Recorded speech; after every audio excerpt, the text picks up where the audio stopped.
How did he kill me through the molly? And I haven't even seen a pixel of him. A thrown molly will create a black smoke screen on top of the flames. This smoke might conceal player models behind it.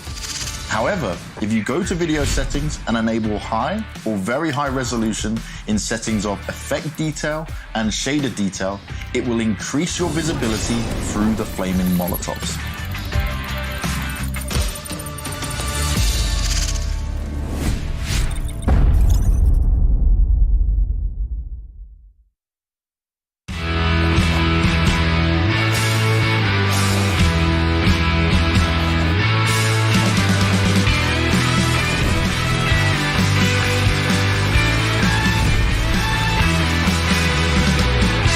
Welcome to WePlay Academy League.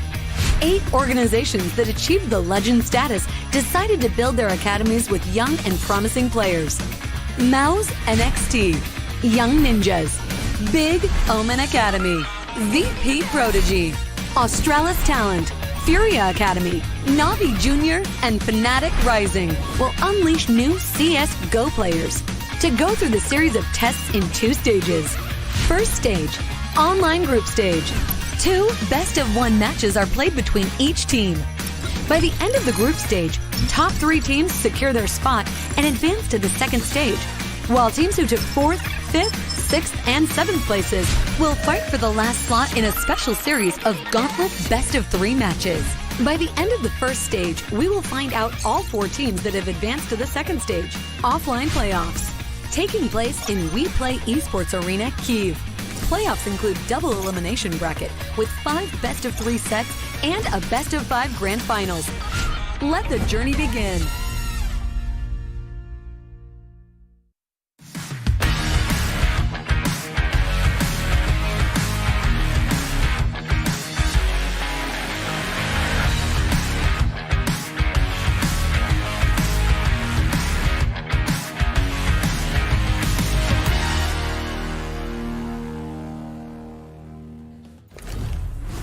Hello everyone and welcome to WePlay Academy League. My name is Vladislava and I'm greatest English host for all time.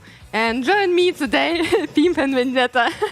Wish everyone else had the same kind of confidence, you know? Yeah. I'm the greatest host of all, the greatest analyst of all time, and Halvor is the second best, of course. It's good to have you. There you go. Yeah, no, just full on confidence. That's what we're displaying today. I like it. It's a good start, for sure. How are you doing?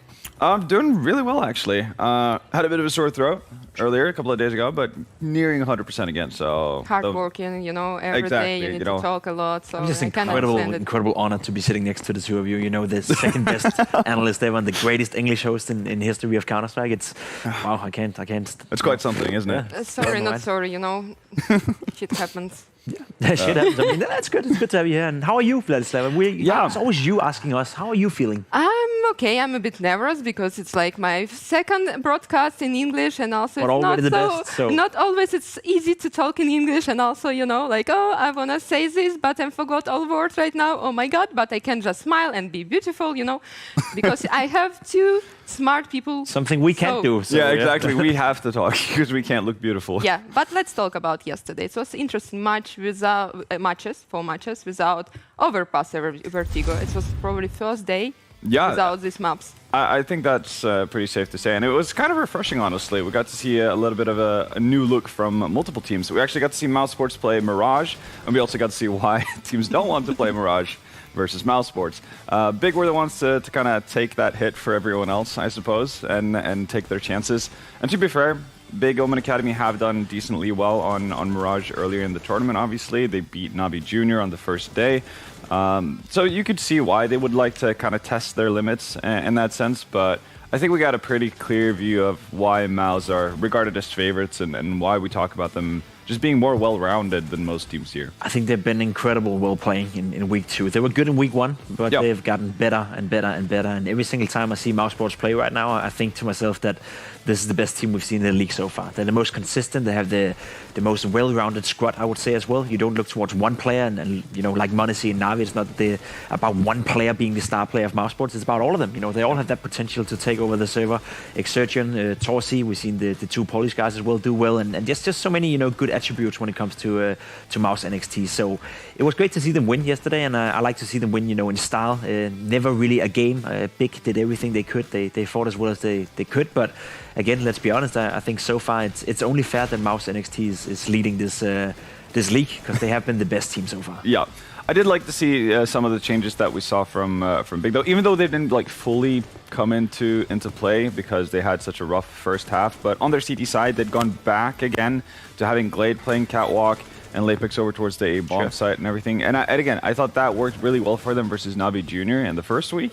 And I was a little bit surprised to see that being changed up the next time we saw them play Mirage. But I'm kind of hoping that's what we're going to see going forward if they get the chance to play Mirage again. I just didn't think we obviously got enough chances to see them play on the CT side. Yeah, also it's something going on with Big because they show different results, you know. Sometimes they're so strong, sometimes like 16-5, you know. Yeah. I know like mousesports so strong as well right now, and that's super inconsistent from Big Clan. Someone who's consistently, though, is Astralis talent. They're consistently good at being not good, to be completely honest. It's been very disappointing from Astralis talent so far in this tournament.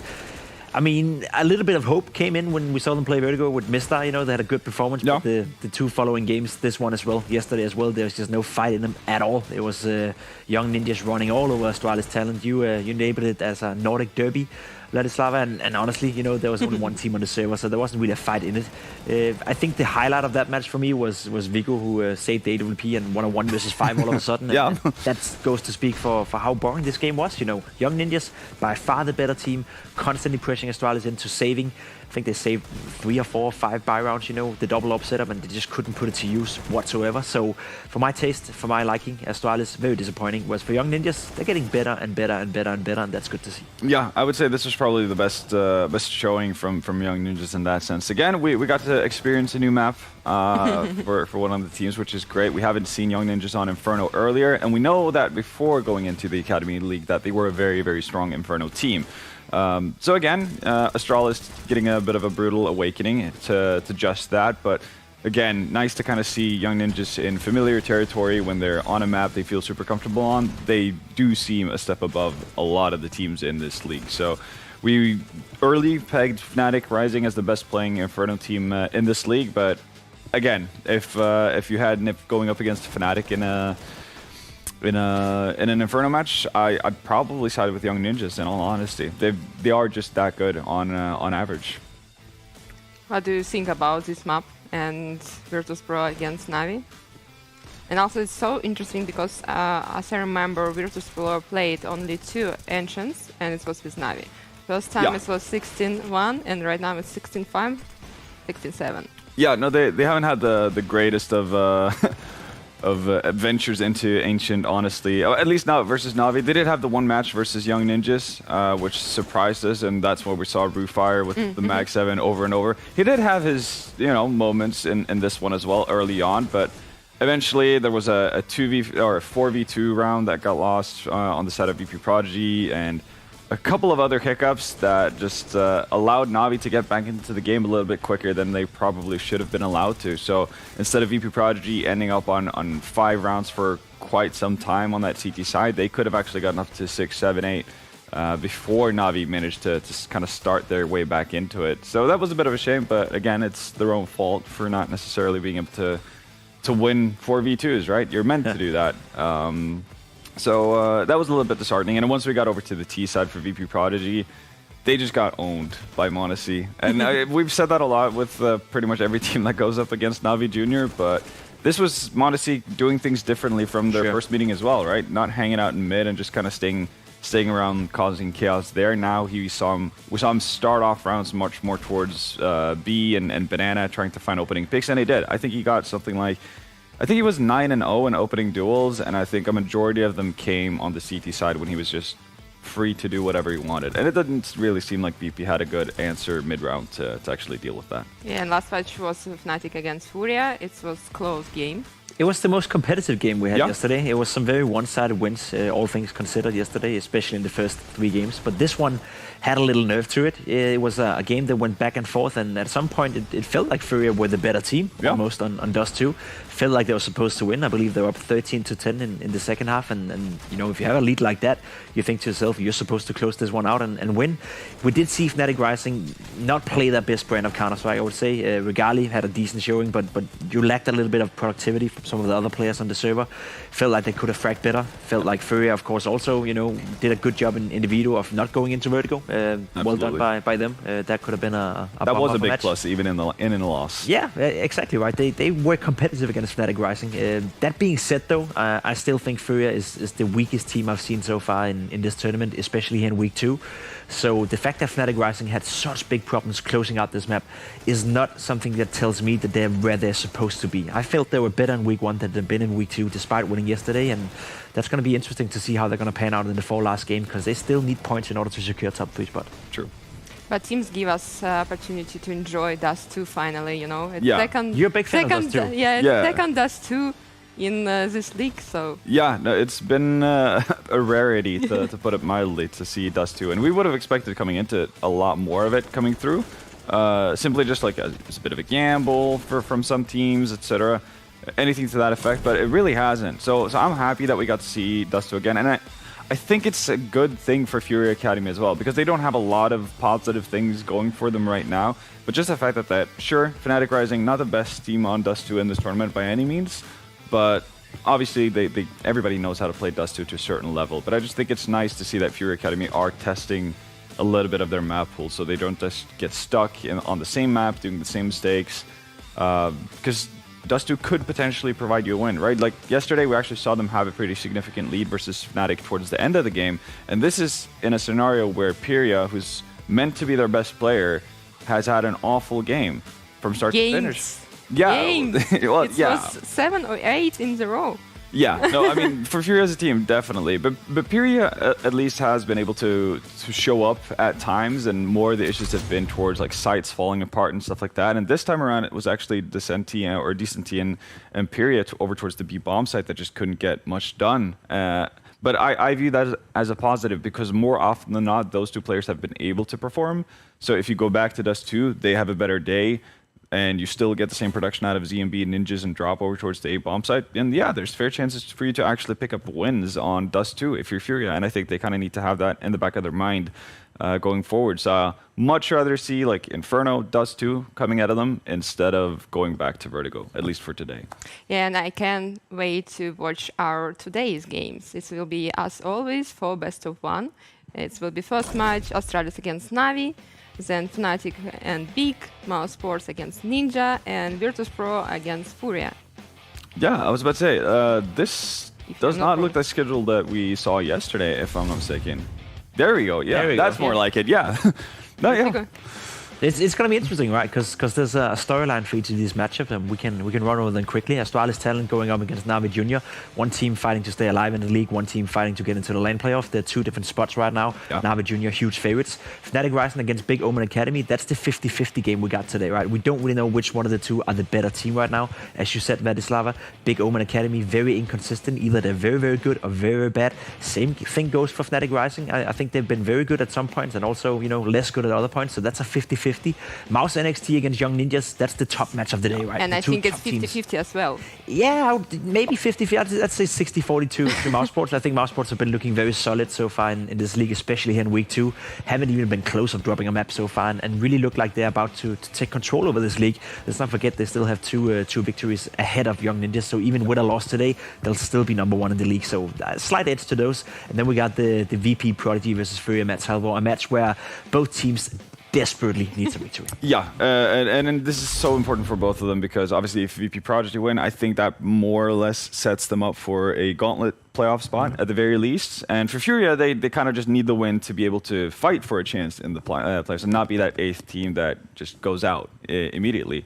So huge ramifications for that match. And honestly, Fnatic Biggie as well, as you mentioned, the fact that they're both on even score going into this. One of them is going to get a leg up and actually create a bit of a breathing room for themselves. So every match matters here. And it's only 4 days left. Yeah, so exactly. We're nearing the end. Play good Counter-Strike. Yeah, it's definitely time to play good Counter-Strike. And for some of those teams that are a little bit late to that, haven't really quite gotten out of the gates immediately, but there's still chance here. But also it's still good format because you still have a chance to probably fight for a slot. For example, for Furia.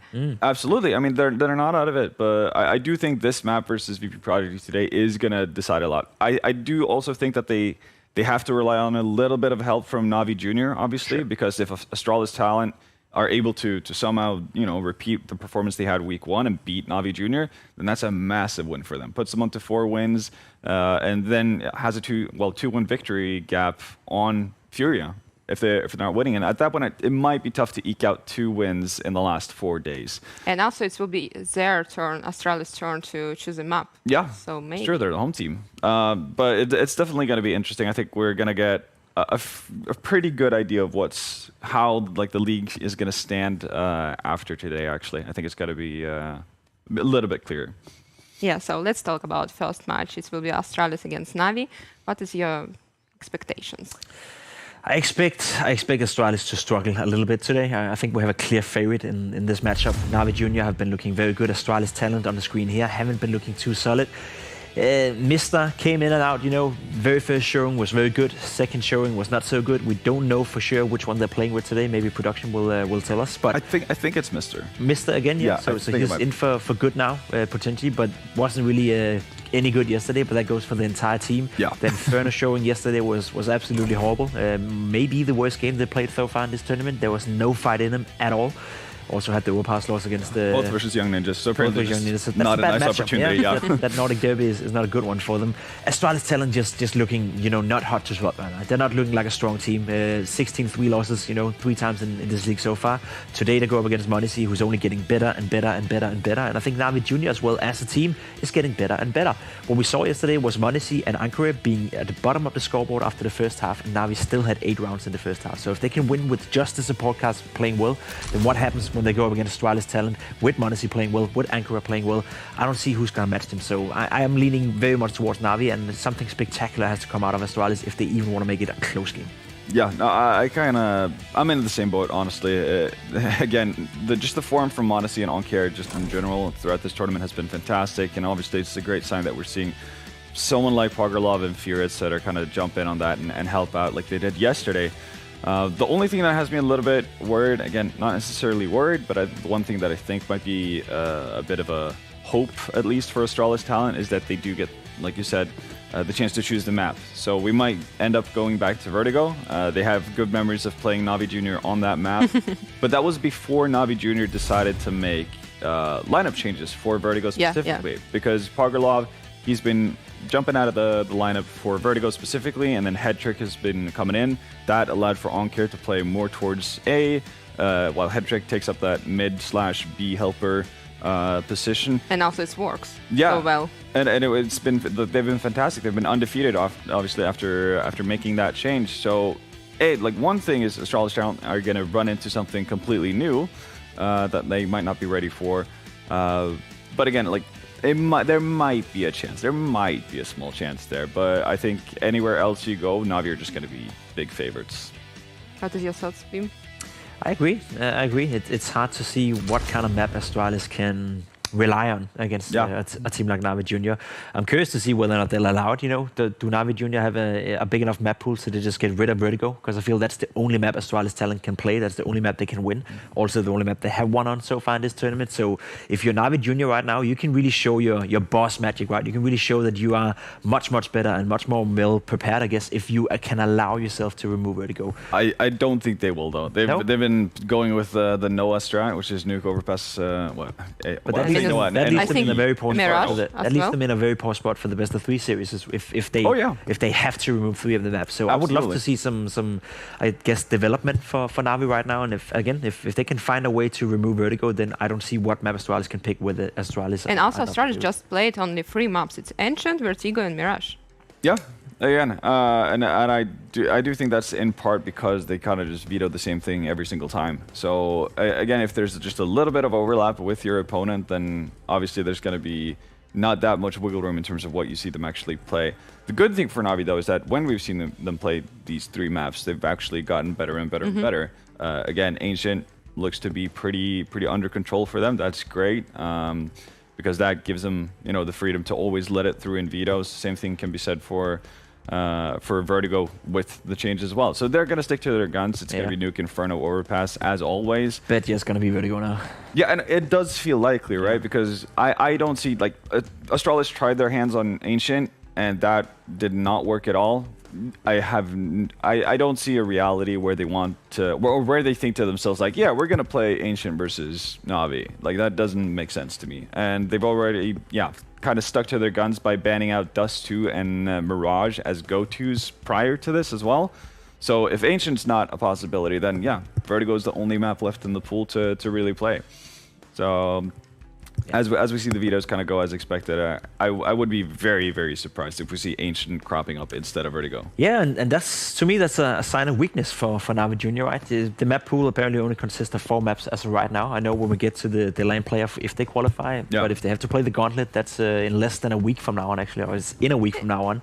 And if they can only play Vertigo. Yeah, of course, but like that's the problem, right? If they can only play 4 maps or 3 maps at that point, they'll be struggling in a best of 3 scenario. So a sign of a not developed map pool right now for Navi Junior. I would have liked them to be, I guess, more prepared or better driven to make sure that we don't go out to Vertigo. Astralis have only won on Vertigo throughout this tournament, so it's giving them a little bit of a chance here. But then again, they still have time to get deeper into the map pool. But again, I guess I just have a little bit too high expectations for Navi here. Yeah, no, but I understand your fear as well, because if you're that set in your ways with what you want to veto every time, the second you go into best of 3, you can ban out one of these 3, and then you're done. Yeah, the other team is 100% going to pick one of the 2 remaining. So, yeah, a little bit of a difficult situation there. Again, don't let the map win percentage or anything here on the screen fool you. Navi Junior obviously started picking up wins after they made the lineup changes, putting Hedrick in for Pogarlov. And they've been undefeated in the Academy League since they did that. So even though they have a worse win rate on the map, I don't think there's any doubt that Navi Junior have shown better form on Vertigo than Astralis talent. But more impressive, I'd say. Because it would be wrong to say that Astralis obviously haven't performed better on Vertigo or haven't impressed us compared to where they started. But I still think that Navi Junior just has a higher level individual skill, and I also think after bringing Hedrick in there, the team just kind of gels better in an overall sense on that map. And I think that's going to be too tough for Astralis talent to deal with. Yeah, and also Navi can choose a side to start this map. Yeah, exactly. They kind of get to ease their way into it and basically... It's the Monacy show. CT side Vertigo, right? He can roam around. I don't care. Just give me this Vertigo and I will play. Yeah. That's the thing. He's gonna be a torn on the side of Astralis, so it's gonna be tough for them no matter what. Yeah. Smallest upside, obviously, in the first matchup that we saw, we did actually see Void win out the off duel versus, or the head-to-head duel versus Monacy. Obviously, Astralis have to hope and cross their fingers that's going to happen again, but I don't really see that being the case. But, there are some win conditions that we saw come to play in the first week. But, yeah, it's all about if Astralis can replicate that again. So, your prediction is Navi? Yeah. Navi, all the way. Okay, I hope it will be a good game. Everyone ready? Let's go. Hugo and Gary, let's cast this game.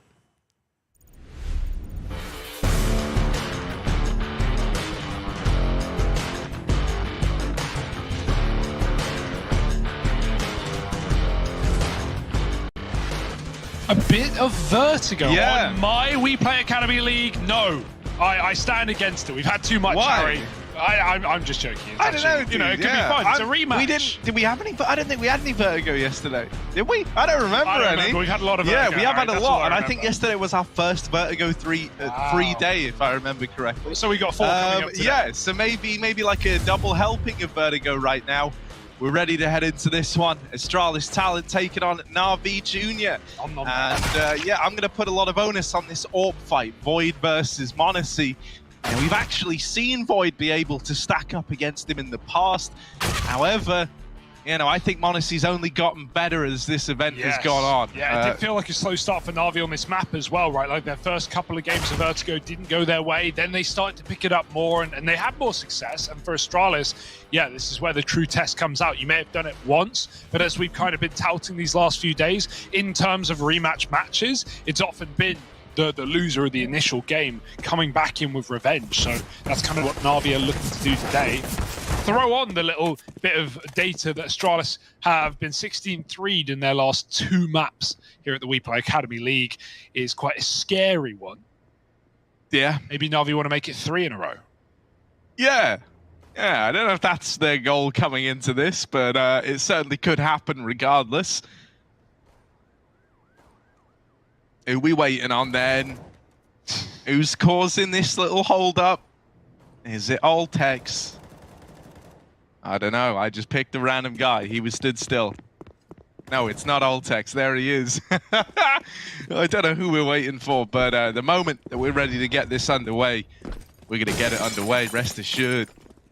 Nah, I think we'll just stall out a little bit longer just to make everyone really get excited. What people don't realize is that me and Hugo have full control over when the games go on, how long they go on for, and each round. Like we you know, I don't want to say we abuse it, but like we do abuse that power quite a lot, I would say. Yeah, and one of our favorite ways to abuse that power is to just force ourselves to fill. Yeah, well, because actually, like my dream, I never even wanted to cast Counter-Strike. I wanted to be a podcaster, and so I was like, well, why don't I go in to, because you know, podcasting's super competitive, whereas talking about esports, come on, there's like 4 people in the world who do it. So I was like, and I'm 3 of them. Yeah, and so I was like, I'll go do that, and I'll just turn it into a podcast, right? And see, look, I'm still delaying it. I'm making them all kill themselves right now just for a bit of entertainment. I'm going to end your podcast. I'm shutting it down. No, dude, I'm putting us back on pause, Hugo. I want to keep talking about other stuff that isn't the Counter-Strike. I know that's not true. I know that's a lie. But here's the deal. If I hit 20,000 Twitter followers, this game will go live. Well, oh, look, I hit it. Nice. All right, so the game's live. Let's get this one underway, Hugo. Good idea, good idea. I'm going to unfollow while I can real quick now that we're in. Thank you there. I'll throw us back on a pause. Mark my words. I believe it. I believe it. Tech in the second. Double nades for Navi. Expecting to see them denying the bomb plant in this round. Yeah. We'll see what site it comes down to. I mean, I already know what Astralis Talent are going to do here. Yeah? You think they're going to go A? I think they're going to go A. And I think when we have the rifles come out, they're going to go A slowly with this ramp control where they boost over the smoke that comes in. Yeah, it's a worry, right? Like, have Astralis got more depth to show us today? Now, on the bright side, Harry, Mister's in the server, and he was excellent on this map in his debut.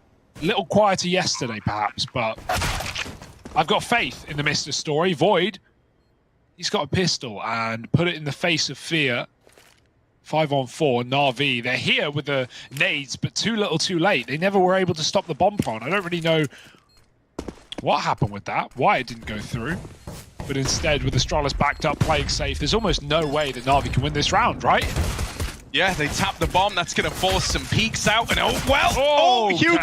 Oh my God, it is a bloodbath. However, Alteg's going to come in and restore some normality. Ooh. It's a nice try for Headtrick and m0NESY, right? 4 out of the 5 kills needed there. It looked like they were about to just swoop in and 4v5 that without even losing a man. But then that's where Altex and Void are able to claw that back in favor of Astralis Talent. Yeah, terrifying round though. That resmoke at Crane causes a lot of problems. Luckily, Astralis are able to answer them. And Navi are forcing up, so yeah, I expect this to be a competitive game, to be perfectly honest. Yeah? Yeah. How competitive?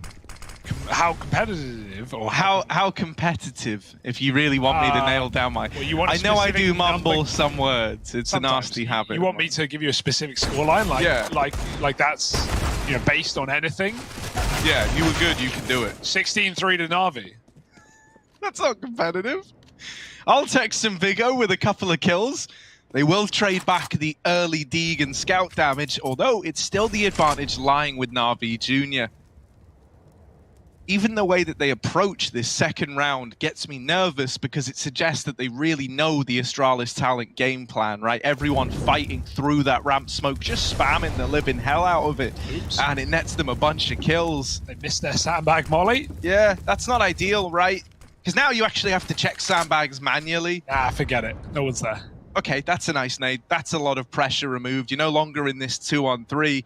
Even just looking up at the top of your screen and seeing a 2-on-2, it's like a sigh of relief, right? You know that you can just trade this round fairly and you should be onto a winner. Yeah, Navi have grenades to make things weird here. Maybe they can nade the bomb plant.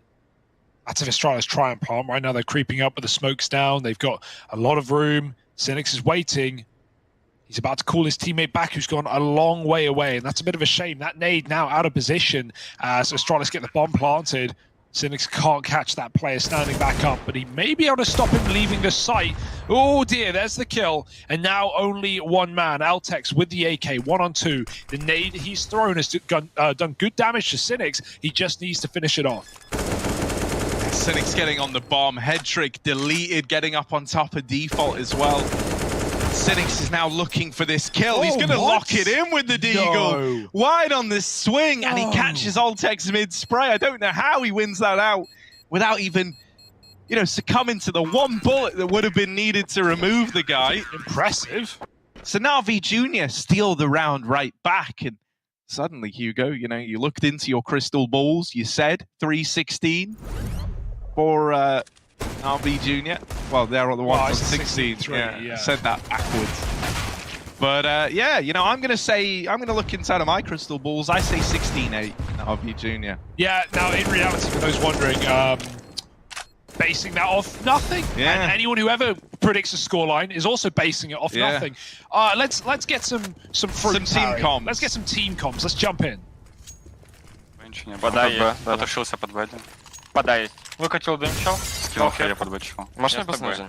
Я посмотрю, Кэрри, вон, осторожно. Я сника под Б, парни. Желтый, может быть, Ты смокнуть сможешь? Рампу. Смотришь меня, есть? Флэш? Мид один близко, с калашом. Смок АК. Я бой забрал, можешь в окно отойти. Приехал. Рампу не видно. Я пока бой смотрю. Желтый аккуратно. Окей. Я под воды ему дал. Да. Я в рукав иду. Давай. Я сейчас бой заберу. Пересмакнул. Пусть не вижу. Пуст под окном бил. Иду. Я спрятался за тройкой, докидывает Б. Я с тобой. Докидывает Б, да? Дал дым единица. Один дым. Не заходит пока. Забери мидл, Дань. Один дым давал. Да, можешь на единицу быть. Я пройду подвис. Дал флеш рампу. Чел под окном может. Осторожно, на единицу упор. А, не вижу. Под окном может. Я реложить? Флешка есть, Дань? Нет. Я в рукаве стюартом. Под окном. Убил под окном. Хорошо, еще осторожно, не вижу. Два. Я дал флеш. Так, а убил? Два вышли. Да.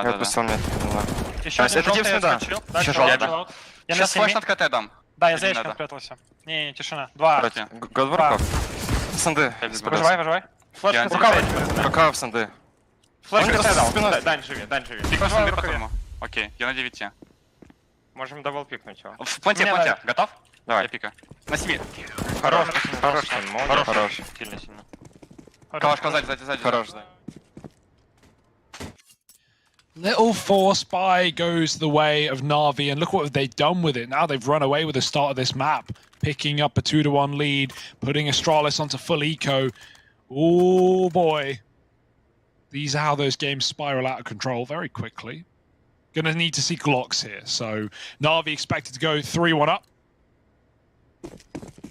And all about keeping it clean here. Yeah, just a chance to make some money, and we all relish in those opportunities. There's one flash to try and get these Glocks into the B site. it better be the best damn flash you've ever seen if it's going to get you anything in this round. They're double boosting up onto the plywood here. Cynics can't see this from this position, right? Even if they climb over, he's got no idea that they're this close. But the flash goes amiss, and it actually blinds Vesta, but not the CTs back in the bomb site. So not really what you wanted there. That's the advantage of playing around that pillar over at back default, right? You can dodge flashes around it, as Cynic shows there. And so we have the 3-1 that we were looking for. Now we get that reinvestment for Astralis talent. Hugo, did you see that big DZ update? Danger zone? Yeah. No. Well, no, man. I mean... No, I know what you're doing with these. Nuts! I knew it was coming. You think I'm going to miss a patch notes, Harry? Don't be a fool. Yeah, true. There's something to that. You know, you can make that work. Look at this. We got the AKs up towards ramp. Astralis talent doing what they often do on these T sides. They respect this ramp smoke. They wait behind it. They boost over the top of it a lot. Keep out for that. Those are things that Navi I have to be aware of. We've seen teams that have played Astralis and just seemingly like forgot about that. Like if you've watched Astralis play this map, you've watched them boost. Yeah, right. And they do it every round. The way I look at it is like, you know, we watch all these games every day, and like if that's something I'm noticing, then my God, I hope the teams have noticed it as well, right? But they're going right through. They're not looking to boost this time around. Astralis, they'll do a little trolling, and we'll see how it turns out as they walk through this one. It's called We Do a Little Trolling. Yeah, that's what they call it. That's what it is. Moving up on yellow, and Fia trying to instill some on this A site. 3 guys have made it to short, and none the wiser are Navi.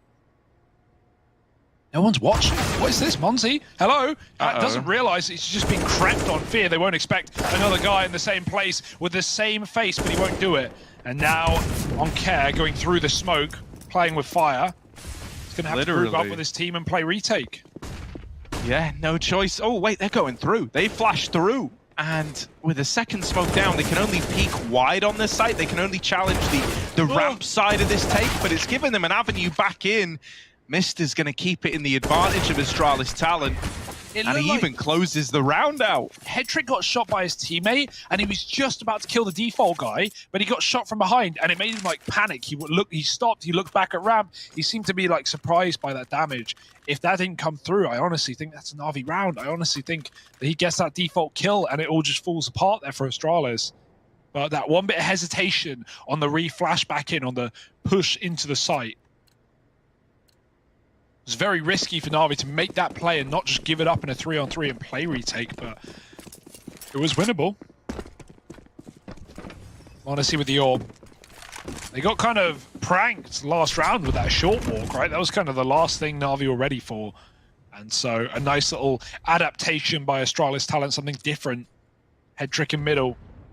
As said by Halvo, he's had a bit of a swap of setup, and timing doesn't do him any favors. He jiggles and gets repeaked by Vesta. Oncare's going to give it up. Cynics knows it's splitting B, but which will come first? As he looks back towards the ramp, he falls. Oncare trying to cut off the rotate. Oh, the jump up actually stops him from being able to chase that kill. Now Monacy needs to be aware, and he's not. Mister grabs that frag, and now this retake should be undoable. Oh yeah, that's rough, man. I thought Monacy, you know, would have been a little more cautious, considering Oncare saw this player up close. Fia's left trying to save the AWP, and Astralis talent are chasing him down. He's dropped this little smoke, and it's pretty smart. Look, it's kind of misdirected them away from him still floating around CT here. They check for him, though, and the barrel betrays him. Vigo spams him out. And so Astralis talent, 3-3. This is a nice look for the Danes. Yeah, it's a good start. Remember, this is off the back of Navi winning that second round force. So even better is the scoreline for Astralis with all the context. Some awkward timings in that round for Oncare and Headtrick alike, and that's going to leave Navi on the back foot. Not just in rounds, but in weapons as well. USPs. Wow, wow. They're going to walk up on A, all 5 players for Navi stacked together. Waiting for Astralis to commit. Astralis, you know, in this game already, they've proven to not run just boost. Oh, that's saucy. Nice. Void was not ready for that. That's the AWP as well. Yeah, just take B. Vesta can't even watch it. He needs to get that bomb. They will get it. They will get it. But the AWP is out of there and onto m0NESY. He's got his little USP guardians around him. I'm not on about the skin. I'm on about, you know, they're like guardian angels with USPs.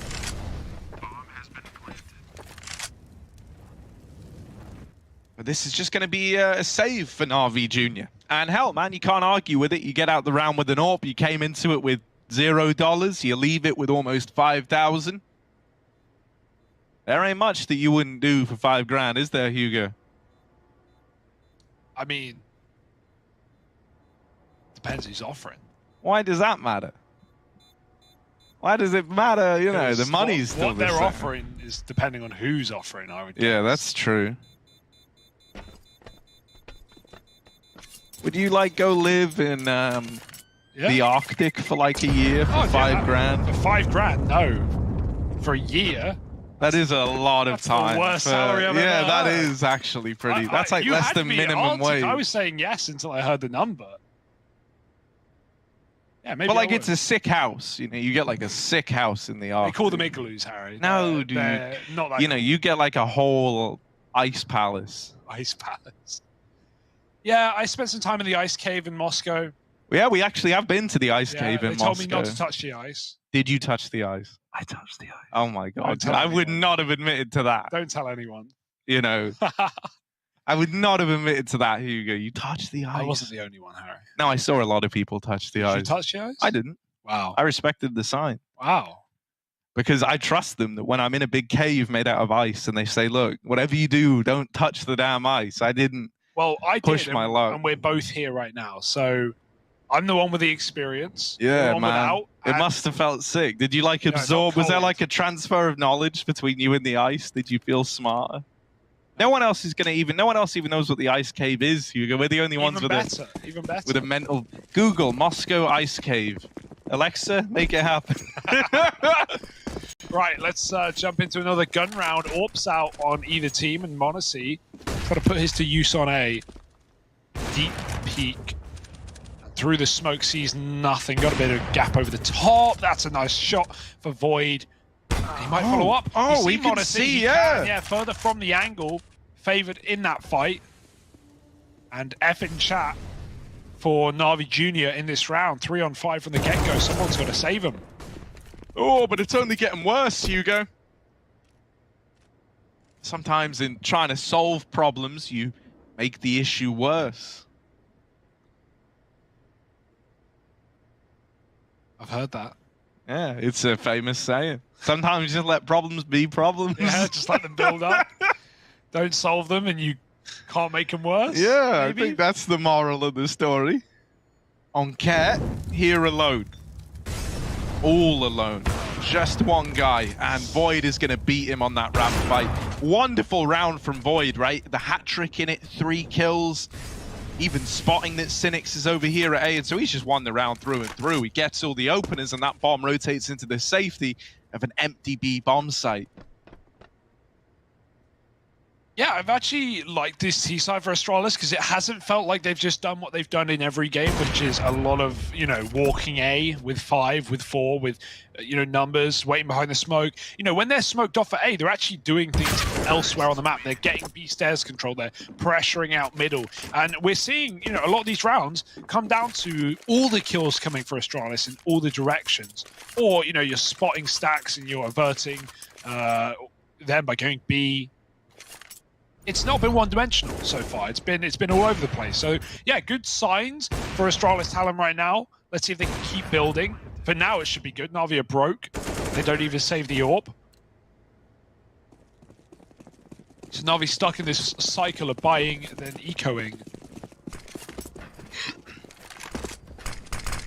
How do you feel about Head Trick being back in as well, Hugo? I know you were a fan of this guy. You and I both quite liked what we got out of him whenever he stood in for Pogolov. Yeah, no, like the positions alone on this map, you know, do have. I mean, the evidence. It feels is there, like they right? complement it better with Head Trick in, right? Yeah, the change of spots, putting on and m0NESY together is always nice, especially on a map like, you know, I don't think any other map. Maybe I'm not thinking. Tell me if I'm wrong. I don't think any other map is as focused on one site as Vertigo is. Like, you know, you don't have to only go A, but that is really, like, if you want to win, that's how you do it. So it's good having your two best players on the same site. Hetrick seems fine in middle. And again, going back to when we had Pogolov in this team, they did play Vertigo, they struggled. So, you know, results are there. I hate to say it, Harry, but if you look deep into the dessert, you'll find a bit of evidence. Yeah, okay. I'm fine with that. As long as you're not saying the proof is in the pudding anymore. Oh, you're allowed to say the evidence is in the dessert. That's like a variation on a classic. That's fine. All right. That's reinventing the wheel. And as we all know, the square only made it better. Monacy and Hetrick. Ooh, Monacy's Deagle. There's one. Don't know how he hit it that quickly, but Vigo will trade it out. And the other guys were going back to B with the bomb anyway. A nice easy round for Astralis. That Deagle shot was a bit wild, wasn't it? 180 after it. Woo! Sheesh. Fast fingers, fast flicks. But still an anti-eco one by Astralis. And now we have a pause. It's a tactical, don't worry. I think every you know, bi-weekly, NAVI should have Simple and Monacy AWP 1v1 for 5 grand. That's every week. That's my go-to number. 5 grand. You stay in the Arctic for a year, 5 grand. You beat Simple in a 1v1, 5 grand. We need to start making these challenges easier for 5 grand, because then you'll get me interested. Open a can of beans, 5 grand. Yeah, outside, 5 grand. Yeah, man. I mean, if you're paying. I used to know someone who had rich parents. Right now, this is all right. We're getting a bit personal here, but I don't care. I hate everyone from when I was in school. All the more reason. If I knew you in school, this one goes out to you. Screw you, man. Right. So as I was saying, I knew this guy in school, rich parents, classic rich kid, right? Yeah. Used to get paid to bath. And so he would just like have like, you know, 2 baths a day. He'd get paid like, I think per bath. Yeah. I would just never leave. He used to get paid 30 quid a bath. Imagine that. Is he dirty? I guess not. No, not £30 a bath, you ain't, mate. No, but before, you're clean as hell. Why would they pay him in the first place? I don't know, mate. Not bathing? Kids are disgusting, and like rich kids are the worst. These are all valid criticisms. I mean, you're getting very personal. I'm not touching any. I'm just touching the bath part. That's weird. Yeah, I'm just going to move on from that. Yeah, look at this, right? So we got an empty B site. Oh, that's a quick shot from Monacy. And that might spur you back on. Like, don't get me wrong, he's low on health, but this Monacy guy and this Oncare guy, I don't know. I've heard some good things about these two. Let's see. Okay, he's got the read, the volley is good, and it's going to push a 1v1 his way. Now Monacy coming in, and, you know, they can just take this on, 2-on-1. Vigo got the orb. As long as you play that trade game, you're good if you're NAVI, but there's the freebie. Vigo grabs it, and he spots Monacy as well, dropped off the gens. Vigo waits, Deeg now, 1 shot, and he's going to get it. 7 rounds to Astralis Talent. Astralis Talent should be very happy with this. Like, the amount of, like, little clutches that are going their way and, like, big impact rounds that are coming out of individuals here are just great. Like, we put a lot of onus on this head-to-head of Void and Monacy. Well, I think thus far Void has been doing a bang-up job on the AWP.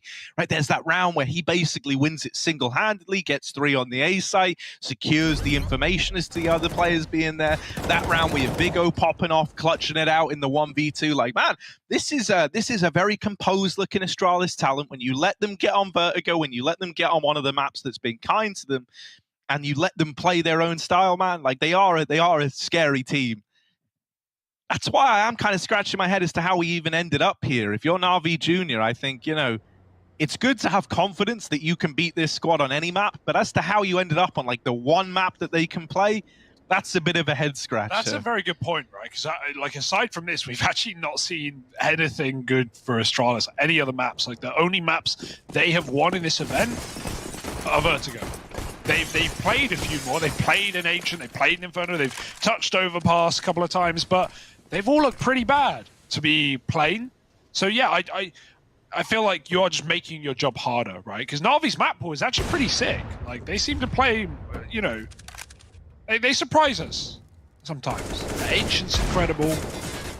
Their Dust and Mirage are go-tos. So yeah, that is a surprise, I will agree. And Navi, hey, they're learning the hard way right now, Harry. Down a man, down by 4 rounds. Cynic's trying to get that refrag, can't do it, they're already out. We'll be regressing with numbers. Good trade from OnCare, and he doubles up. Nice. How's he doing it? With the deagle, three bomb guns, he's got it all. That's not what was meant to happen. Finally, Vesta. Oh, thank goodness, Vesta. We needed some, like, that was a ballsy way to trade it, running through the Molotov and just full confidence, but it's worked, and it's what was needed in that situation. If you fell back and you let, you know, OnCare have a bit more time, m0NESY would have been here as well, and these two would have had a gnarly crossfire set up. Instead, now m0NESY struggling to even watch this bomb, right, with the smoke on it. Astralis talent can just walk in and try to grab this right from under his nose. He's retrieved one of these lost AKs. Now looking for the lineup onto the bomb. Oh my god, he's side by side with Vesta, and Vesta's going to win out the engagement. It's now just Fear all alone. He doesn't know it, but they're coming back to A. They're coming to him, and so he's going to try and reposition. He hears the footsteps. Can he get up short in time? Oh, he just gets there, just gets around the corner. And right now, Fear is making a big boy play. He is trying to win this round. He's trying to snatch it away from Astralis talent, and if he denies the bomb plant, he could, but Void has got his back. Oh, Vesta bailed out. Void saves the day. Real good try from Fear. He even delayed the peak to make sure that if he gets that kill, there's no time to plant the bomb. He doesn't have to take another one of those fights if he wins it. But unfortunately, Void just a little too aware, a little too quick, and the shot's not whittling down the bomb planter fast enough. It's Astralis talent up onto 8. Scary round, right? Coming down to the wire, but hell, Astralis, they are building, they are doing the work. 8-3, double orb now for Navi. Things are getting desperate. It's a sign of the times. Void, 11-7, winning all his fights up on A. He's looking for more. m0NESY's lost this engagement already, and he's looking pretty slow about it. Doesn't want to fall again. Missed shot through the smoke. Void just getting assaulted with flashbangs, and so it's pushing him away from m0NESY. He's playing angles m0NESY can't pick him in. And m0NESY will wrap round short side instead. He does this a lot, you know, getting a shot off on ramp and then going short. Hoping that T's don't expect the reposition. But no one's really fighting on A. Astralis talent, very safe. What's that from Void? Okay, headshot response, don't know how, don't like, know why. You have these two like hyper, you know, homed in and focused up AWPers against each other, and you just get shots that come in where you go, well, okay, that just happened. m0NESY, though, is the guy to win it out. And I tell you what, with his AWP still present here at ramp, this ramp fight could be a bit of a challenge.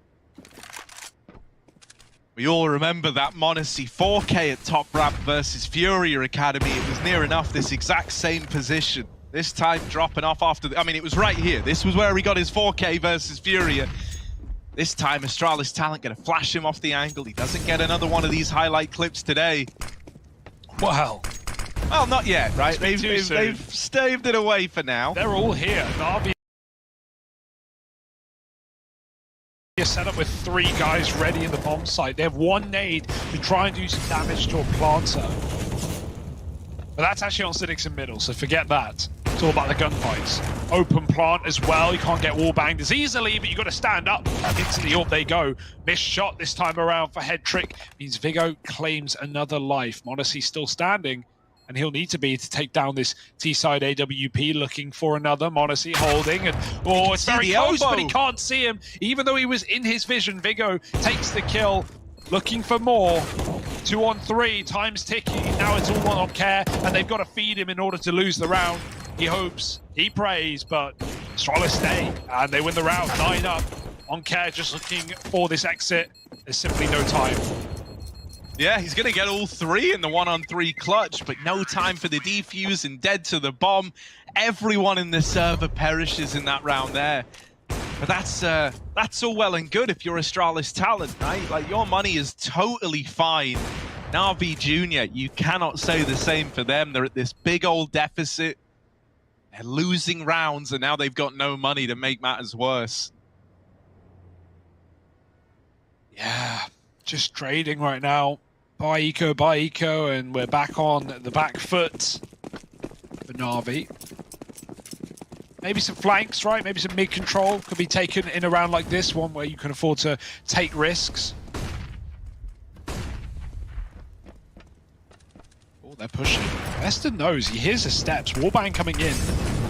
And Well, it won't connect. Navi is still here. Astralis are all over B.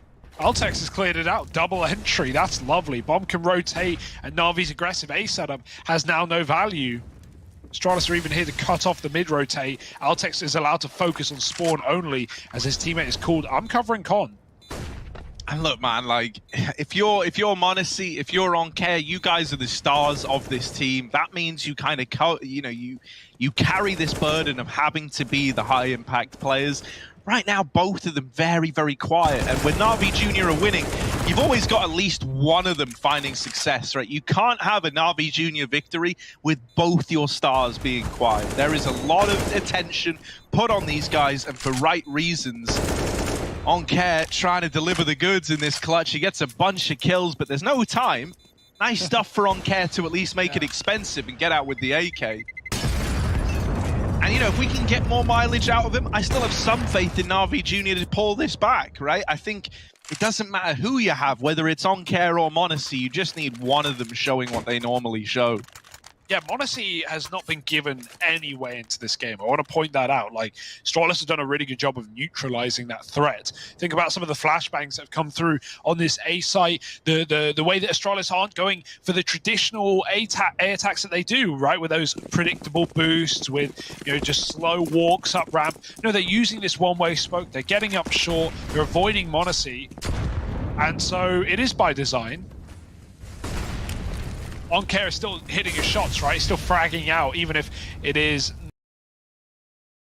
not enough to win any rounds here for Navi. We got the boost up finally, Harry. Round 14, and our first boost for Astralis. Oh, Vigo saw someone there on the drop-off, but smoke phase, you don't want to be hanging around looking like lemons. Dangling from the lemon tree. Oh. Altex. There are angles to be found against Cynics, but he knows his spot well. This is not a new position for Cynics. And Astralis will have to force him out with utility. What do they got? Mollies towards the back of quad. Smoke up close. Navi replenish. And they welcome Astralis and they say, you want it? Come get it. And Astralis don't bite. Back they go to the A site. Oh yeah, Monacy finally given these open sight lines that he's been waiting for. And he's going to get the opener, helped out by Fear. Navi Jr. might finally be on their way to breaking this big streak that Astralis talent have been on. Most notably, you're just lacking this utility that's often been instrumental at denying Monacy these angles. And when you do give him free reign with the AWP, he's still looking as fast as ever. Drops the bomb over on short. This round, shouldn't really amount to much for Astralis talent. Void will get that one kill. And so maybe there's a chance at a bomb plant here. You've still got a lot of players in this site, though. A lot of ground left uncovered. And there's the killing blow dealt to Astralis.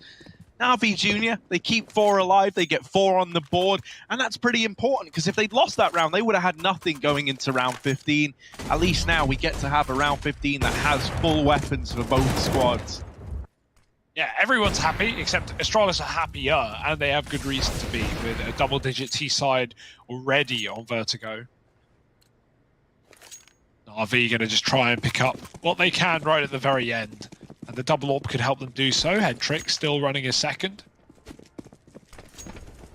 AWPing in middle, nice and easy. Just set up and take your shots. Right now on B, it's a bit of a faster one. Cynic's calling for help. The flashes render him useless. Same case for Head Trick. Everyone's blinded. Head Trick with the lineup gets one, but they're already in the bomb site, and he's not going to hit the flick. Vesta in the smoke now, 2 on 3. Monacy covering the cross. He might be able to get one shot off before they plant. Oh, that's a quick dodge. Molotov will be too late. It might do some damage, but the bomb is down. Yeah, Fear and Monacy, this is a 2 on 3. They've got to attempt, and that kill is now roping them in. It's enticed them. Monacy making first contact. Fear far back now. Fear still has this utility as well. I would love to see some of that go in. So we've got the smoke for the cross. This Molly going to cut off the Tetris angle, but Vesta peeks over the sandbags, leaves it all on Monacy. Running out of time, running out of chances, and just the Deagle by his side. Vesta is going to make quick work of that round there, solidifying this 11-4 half for Astralis talent. you know, this for me all comes back to the veto. I am just still left kind of astonished that we've ended up on this map at all. I look at Astralis talent, I look at this squad as like hilarious, you know, I would say at most like a 2-map pool team, right? In terms of the results that they've been able to show. They've only won versus. Yeah, and so it's like, even by giving them 2, I think I'm being generous, right? So what's the second one? Because I actually don't know. No, yeah. I just didn't want to say a 1-map pool team because that sounds awful, but at least in terms of the maps they've given us results on, Vertigo is the only one. So it's mind-blowing that this is the map we've ended up on. We've not seen them on every map, of course. We've seen them on, I think, 4 maps, but yeah, out of those 4 maps, I mean, this is the best. We'll throw it that way. Yeah, for Navi, I don't want to delve too much into it because, you know, we've already talked about it, and at this point we're here now. I've got to make do with what we've got, but yeah, questionable decision. Navi definitely regretting it at this point in the game. 11-4 halftime. And the AWPing is going splendid for Astralis, right? Not just Void, but Vigo as well. Often that second AWP making a good use of it when Void is out of the round. And Monacy, he had a round right at the very end there, but might be a bit too little, and it certainly might be too late. Let's find out. Pistol round here. And Astralis, team speak to listen into. Oh, okay, sorry. And let's hear into the Astralis Academy team speak. Wow. Cringe. I'm coming tærs. You know? Let's go, boys. Det er ikke noget bag. Det vil de gå bag. Jo, meget under. Jeg trækker. Det tager. Der jumper.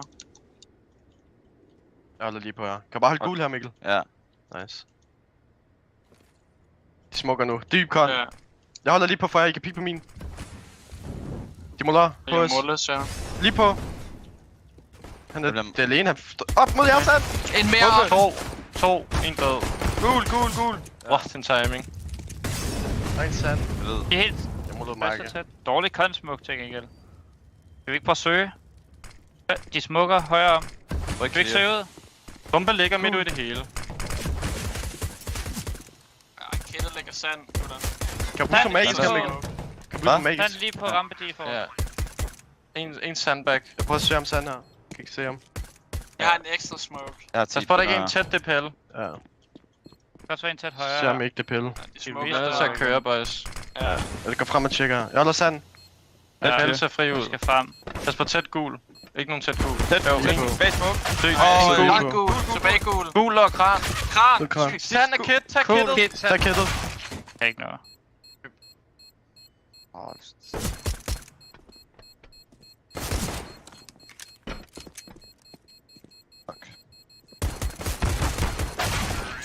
Kom igen. Kom lige over og tjekke sand.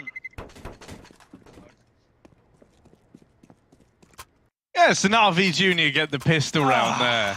We get to hear that from the Astralis talent team speakers. They so cordially, you know, welcomed us in. Yeah, thanks, guys. You know, happy to be here. I'll be getting my Danish translators online after that one.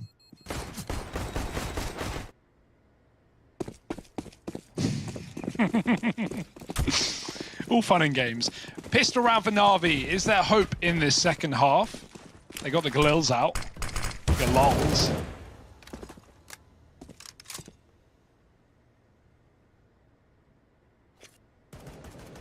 And Astralis, of course, forced. No surprise here on CT side.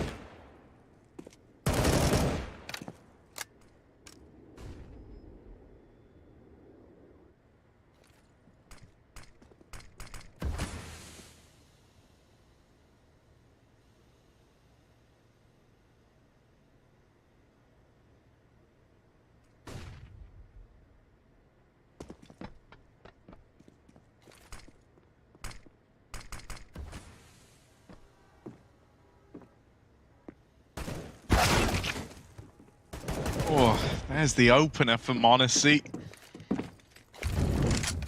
And now Navi Junior with all this control. Astralis talent start to take some gambles. They pull everyone over here towards this A bomb site. Oh, covered well, honestly. Everyone was blinded, man. Everyone was flashed out, but not m0NESY. Standing strong, 3 kills. Altec's gone, and that's 4 for m0NESY in the round. It's one way to get back in. Now, a positive KD. And a positive spray, Harry. Bit of love. You feeling the love? Yeah, man. I'm only capable of feeling love as an emotion. Only, nothing else. Just love. Love and anger. Love and anger. It makes me a very volatile human being. Just flip-flopping between the two. Yeah, just pistols now. Vanilla pistols, Hugo. Why do they call them that? Well, it's, you know, vanilla. You use vanilla to describe something plain, something maybe boring, something... Well, so here's something default. I will say. Vanilla itself has a delicious flavor. Yeah, but I think it comes from the you know, ice cream. Yeah. I think that's where... Well, because if you get a good vanilla ice cream, like I'm talking like a Madagascar vanilla, we're not saying vanilla's like, bad, Harry. I'm talking some imported vanilla. But vanilla isn't exciting. Vanilla is just very... Yeah, it's there. You know what you're getting. You get it. Life pro tip, actually, Yeah. if you're ever looking to bake a cake, right? Because I love the taste of vanilla, right? And so I wanted to really make a cake taste like vanilla. So I poured a bunch, and I mean a bunch of vanilla. He means more than a bunch. I mean like 2 bottles of vanilla extract into this cake because I really wanted like the vanilla taste to come through. This is true. Turns out vanilla extract is shockingly high in alcohol content because it has like, you know, alcohol in to keep it pure or whatever. I don't know how it works, but really alcoholic. So if you if you mix the two, just go measured on the vanilla. Don't go 2 bottles. The cake will be inedible, and it will make you feel awful. Yeah, did you get drunk off of... Oh, okay, m0NESY, chill, bro. Yeah, man, Void was holding that. That's kind of cracked. Void was holding that for m0NESY as well. Oh. Yeah, did you get drunk off the cake? Mate, I felt like a demon had possessed me for 24 hours. I'll tell you that much, Hugo. Yeah. It was not a nice feeling. So there's something, you know, any bakers in chat, just be careful with the vanilla extract. Yeah, if they are bakers, they probably know not to use 2 bottles of vanilla extract in their baking. But what do I know? I'm not a chef. Honestly, he's cooking up a storm in the kitchen right now. Hetrick's very lucky to be alive. Even the numbers now in a 5-on-4, Navi can group A. And Astralis are locked out. No one playing in the site, especially after that one. Mr. just swinging wide. And he's going to go down. One more man takes his position on the boost. And they're surprised by that one. Vesta pokes his head out for a refrag. 4-on-3. Smokes are down. There's still one side unsmoked. But m0NESY is covering for that, meaning Cynics can stick the bomb.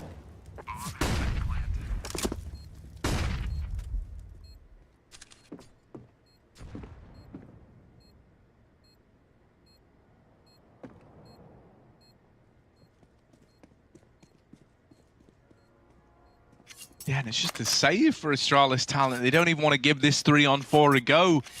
Not really what you wanted out of your first rifle round, but... oh, you can feel the NAVI Junior comeback starting to build up over on this T side, right? m0NESY starting to come alive. Cynics giving us a great game. That's carrying over from the first half. And like I said, man, it didn't really matter who it was to step out, step up out of m0NESY or OnCare. It just has to be one of them. I think, if you couple that in with the game that Cynics is having, you could be in for something great. Here's the little lineup that m0NESY used. That's real sweaty. Yeah, nice shots. Or being put to good use. Astralis don't have their own either, so going to be hard to try and deal with m0NESY. Void was doing a pretty good job in that T side in taking down the CT AWPer. But you can't AWP when you don't got one. Honestly, taking a weird angle for the mid hold. The rest of his team split up. One outside B, 3 taking A. It's going to push Astralis back to the bomb sites. Lots of flashes. And this looks like a B round, so good time to change it up. However, Altex is here, prepared, pushed up. Oh, it's a whiff spray. He panics. They had their back turn, and he could have held the shot, but instead, 6 HP, and Cynics will stand. Navi going to set up for this B split. 2 guys coming in on the mid play. Yeah, and it's this late mid split that looks to do a lot of damage as well. If they're able to disrupt these rotations, that's only going to sweeten the deal for Navi Jr. One of these guys dead in the site. Vigo is still very much alive and kicking, but for how much longer? This mid-wrap has slowed down, but Vigo dies in the site. Vesta finds himself between enemy lines. He's between the guys behind, and he's got these 2 on a silver platter. Oh, the barrel even went across the screen. Yeah. I thought he would have realized. Honestly, just looked right at him. Oh, well, unlucky. That's an awkward way to lose that trigger discipline scenario. He's just trying to get as many out of it as he can. I don't think there would have been much wrong with taking the bomb and the 2 kills there. Yeah, 2 felt like enough, right? How often are you going to get the chance to like fire? It's pretty funny. Fire like 3 bursts and no one react. No one's going to kill you. Like with 2, it's even hard enough to get the second kill before they react, especially at this level. So, yeah, nice try though. Nice try. It was a pretty screwed situation, all things considered. And it's going to get worse before it gets better. More pistols for Astralis. RV towing the line of double digits.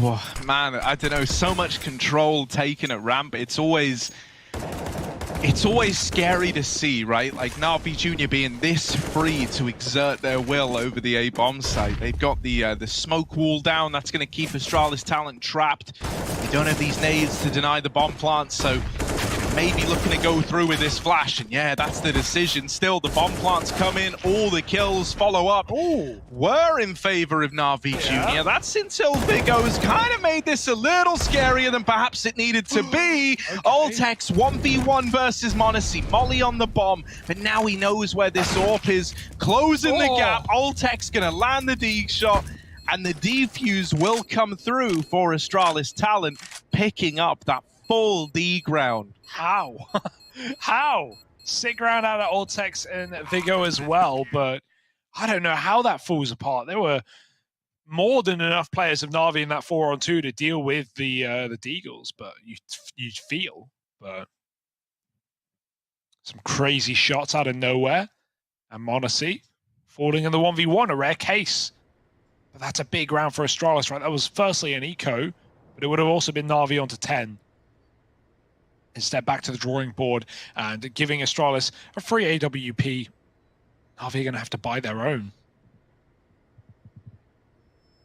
Hasn't stopped the comeback, not at all, but has put some wind in the sails of Astralis, some much needed wind as they've had some trouble in the last few. Navi have really been building into the T side.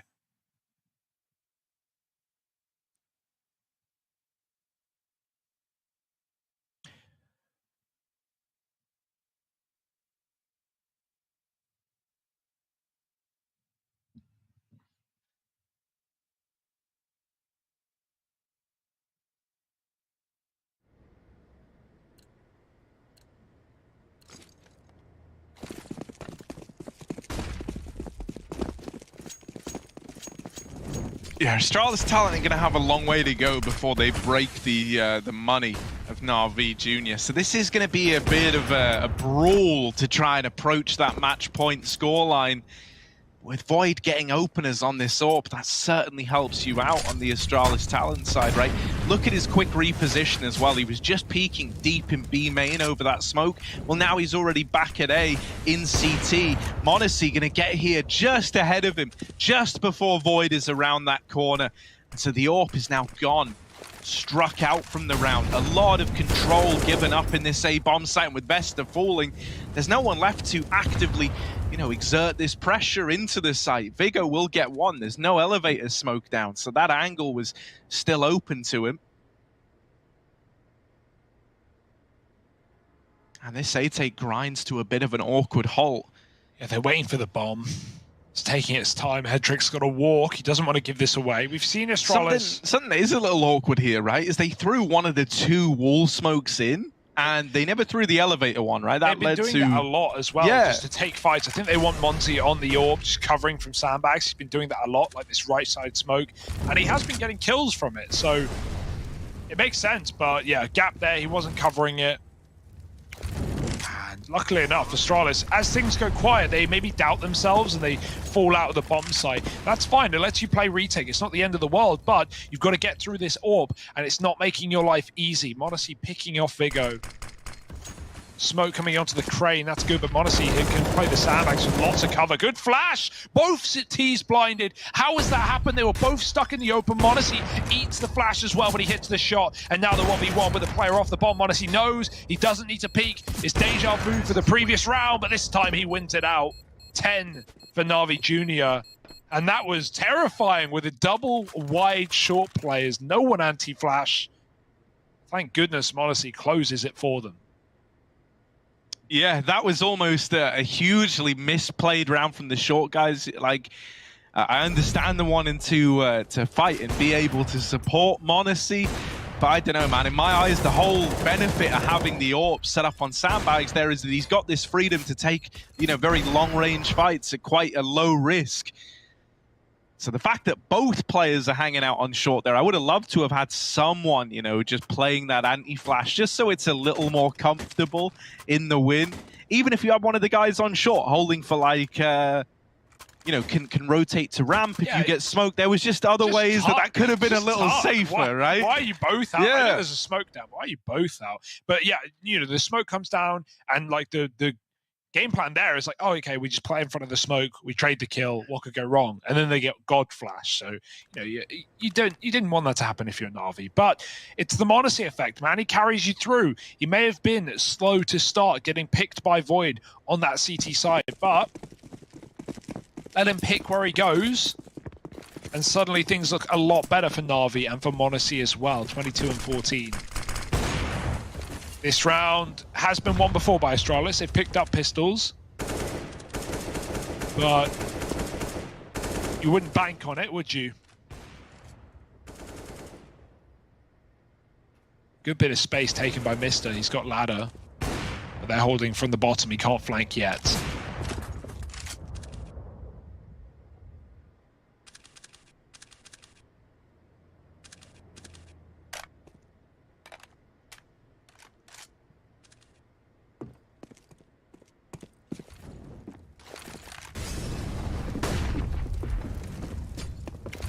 Maybe something a little bit faster here, right? They're taking this ramp control again.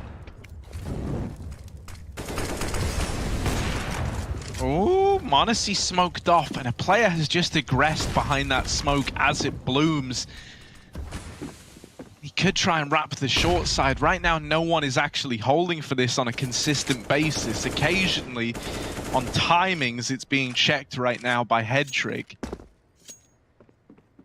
Everyone for Astralis in the site right now, and they even throw that deep ramp smoke, cutting off more of these angles for Navi Jr. There's the first. Mr. Deagle chiming in with the opener. A man down now. Navi Jr. They can't get panicked. They can't get spooked. They've got 15 seconds, so they've got to get into the site. They've got to find these openers. Mr. hidden in that ramp smoke finds 3, and he might be about to win this round almost single-handedly. Just m0NESY left. A 1v2. Oh, missed shot, running out of time, and there's just not enough chances, not enough time for m0NESY to win this one out. One man survives for Alltex, and it's another lost round to Deagles for Navi Jr. Oh, that's twice on the A side, Harry. That's twice now. Dear, we need maybe mid-lurkers or something for Navi when they go up against Deagles, because apparently just, jumping into the A site is not the way to do it. Really good smokes for Astralis, like the constant re-smoking on A is really annoying. The crane smoke, throwing one in front of default. They just never let Navi have the time to execute with their first volley of util. They keep having to wait. And then when the final smoke comes down at like 20 seconds, you call, okay, we can't wait. We've just got to go through it. And Mr. hiding inside with a big 3-piece. So 2 ecos have been won for Astralis in this half. That is all. That is it. Otherwise, nada. It's all been Navi. So it's kind of scary because, yeah, Astralis, they have the lead. They're holding on. They're looking good. But in terms of things to fall back on, in terms of what's working, we don't really have anything to say. You don't want to say, all right, guys, play pistols. You know, you need to have faith in your gun rounds. But are we just going to end back up in what Navi have been doing in all these rifle rounds and just taking decisive victories? Monzi looking to open up on A again. Void is here to meet him. But as is the case always, Navi throw this close smoke and they can get up short with it. They've chosen not to. Best is fighting through it. And the Orbs have yet to see each other.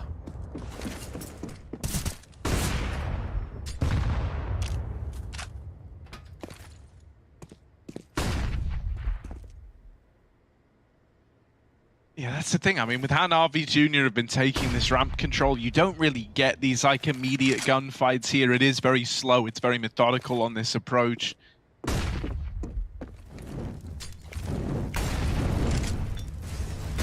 It's Void going to be relying on like late ramp peaks to get this AWP opener. Headtrick will come in on one of these mid lurks. However, Mr. has already removed him from the round. Now Void waiting for this peak from m0NESY. Both AWPs locked on this angle, just trained in. Onkare going to be the guy to try and lead the charge onto this AWP. Missed shot for Void, and he doesn't get a second chance there because of the double peek. Onkare has opened up into the A bomb site. Rotations are in for Astralis. They've got 3 players here. Navi can't afford to run out of time again, so they've got to go. Go they shout. Bomb getting stuck in a 4-on-4, and the cover is there. It's a good start for Navi, but how will they close? With m0NESY still up, having the AWP is a blessing here for Navi. It can be so lethal in this site. Astralis have got to cross through a lot of open angles, and they're running out of util. Last smoke down on the crane again. This has been good for them to get retakes off, to get them started, as Navi are going to lose position. That one flash is perfect. Fear gets a kill. Cynics falls close. Onkare backing up alongside Fear, and m0NESY still AWPing from the sandbags. There's the trades, and they're going well for Navi. No one's on the bomb yet. Smoke's still up. We need cover, and Onkare's provided it. m0NESY, 4 health, doesn't matter. He's won the round alongside Onkare's rifle. And so Big O gets out away from the bomb with seconds to spare. But Navi sparing no rounds, winning every single fall by. 11-13. And the worry is back carry. Even though Astralis are in the lead, it just doesn't feel like it. This game, this T side has been all Navi's. Maybe now that Astralis are eco, well, hell, maybe they have a chance.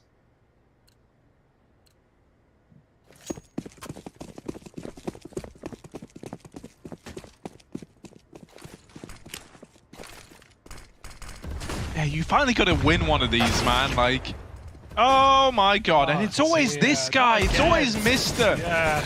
And his annoying Deagle getting these openers. Even some follow-up damage. That's the AWP taken out as well. Like, that is a huge win for Astralis, you know. These 4 spies, even if this was pistols around 1 AWP, these are scary enough, right? The fact that the AWP is added into an armory of the M4 and the MP9, and suddenly you've got a very formidable buy. You're in a 5-on-4. You found success in these rounds with far less. The B play comes in. Onkare gets the opener. They go now. A lot of pressure on this guy with the AWP. He's been throwing it by Mr. And they're hoping he can show us the reason why. Trades a flash with Navi. He's waiting for his teammates to get into position. And now Astralis talent, they're all here. They've got to give this a go. There's the swing. The AWP already removed. Headtrick onto a double. And he might be able to save the day. Headtrick going to put an end to that little anti-eco round there. 12-13. And there's the hero we needed. It's this guy. Yeah. 4 kills, massive, but you know, getting the first kill is everything, right? That AWPer on Vigo had the kit as well. Like Astralis were there to win the round. They knew that eco was possibly theirs. And if the first kill comes in, if it's a 4-on-3, guns are available. Navi have no one in the bomb site. You know, that round can get out of control very quickly. So that's huge for Headtrick. Rivaling the top of his team alongside mouz.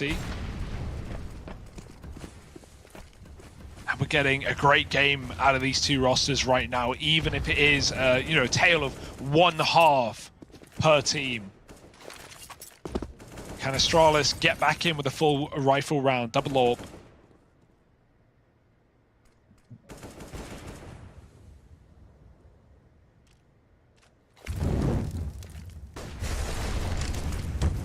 Take mouz gonna. Oh my god, did he just spam Void again up at ramp? He did. Oh my word. Okay. Okay, that's a way to get an opener. Can't believe mouz been able to replicate these wall bangs again. Boy, just can't seem to catch a break in this head-to-head since the sides have swapped around. Honestly, will he get rewarded? Vesta is considering this peak, and yet somehow that shot misses. I think mouz moves as he takes the shot. Headtrick has had to come in with the trade, but now what once was a 4-on-3 is a 2-on-2 that Vigo has just claimed the advantage in. That's the bomb dropped over on the short side. And for Cynics, he doesn't even know where this AWP of Altex lies. Can't find Vigo crossing out of short, and so Astralis Talent are up onto 14. This game is providing, it really is. Finally, a rifle round won out by Astralis as well. That's huge. They have not had any of those in this CT side, so now Navi getting put to the test, and their money as well, right at the end of the game, right after this massive comeback with a couple of close rounds, and with Astralis slipping the net with a rifle there. Now Navi are buying Galils. It's not what you wanted. You've got to make do with it. Astralis might have finally found the solution right at the end of the map.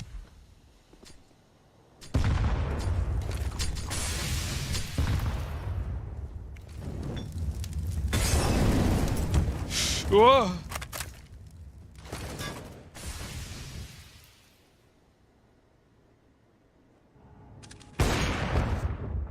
There's a start.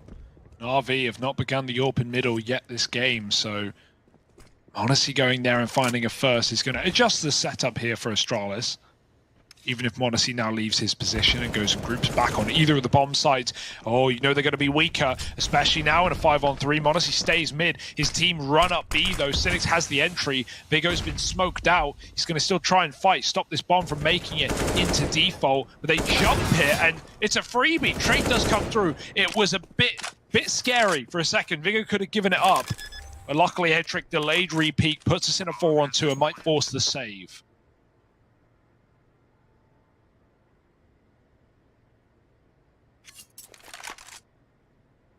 Yeah, Void Investor couldn't possibly give this one a go.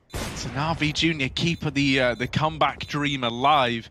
I can't put into words just how instrumental Headtrick has been to this entire comeback, right?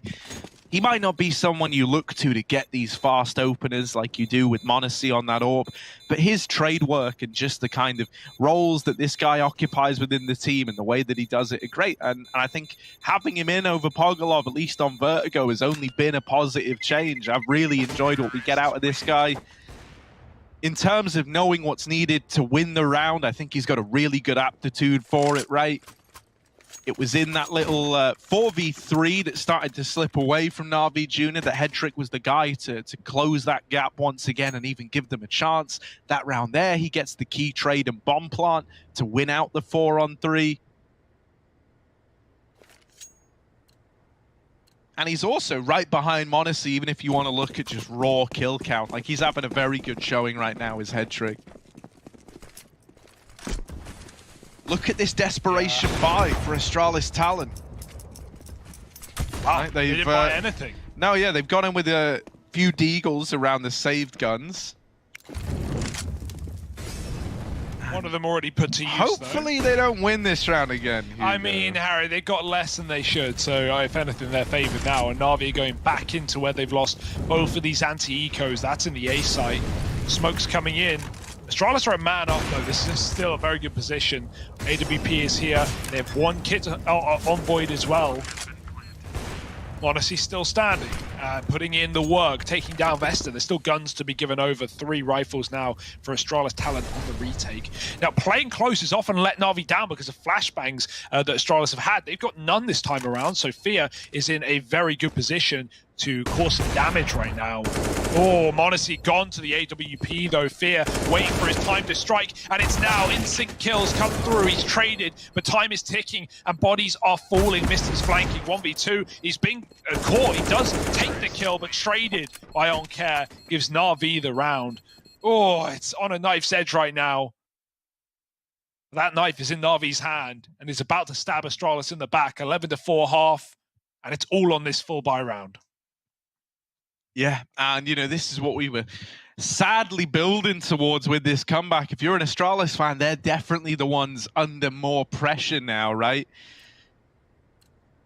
Even when Astralis have picked up these little isolated victories, they've never been anything more than that, and that's because, you know, Navi Jr. have always had cash to fall back on. If you lose this round, you know, you're ecoing on Astralis talent, or force buying, I guess you're in round 30, right? So you're throwing everything in. But yeah, actually, with that last round being so expensive, Navi Jr., even they've lost that big old pool of money they once had. So this round really could decide the outcome of this game. Yeah, absolutely. You know, a little more for Navi if you want to be pedantic. A bomb plant could give them a full buy for round 30, but yeah, you're really looking at the winner of this, holding a lot of weight. That's a kill for Altex first, coming in on B. Cynic's dead again. Gone with the wind. And now Navi have to do it a man down, do it where it matters, up on this A site. Lots of numbers here for Astralis talent. They're actually backing out. Are they getting the bomb or are they rotating? Because Headtrick's still patrolling this B bomb site and Monacy is coming to join him. Headtrick. Dry peaks are a dangerous decision at this point of the game. Altex is very low, and so he'll give it up quickly. Boosting.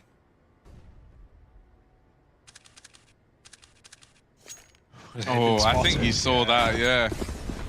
Altex spotting the boost. That's also a lot of information to get, right? That's requiring 2 players at least to even have that angle. So you're suddenly very suspicious about the B play.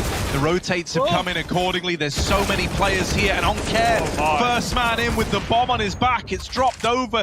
Monzi left him what was a 1-on-4. Now 1v2, but he's fully surrounded and expecting him to get anything out of that. Well, that's wishful thinking. Astralis talent up onto 15. No money for Navi Jr.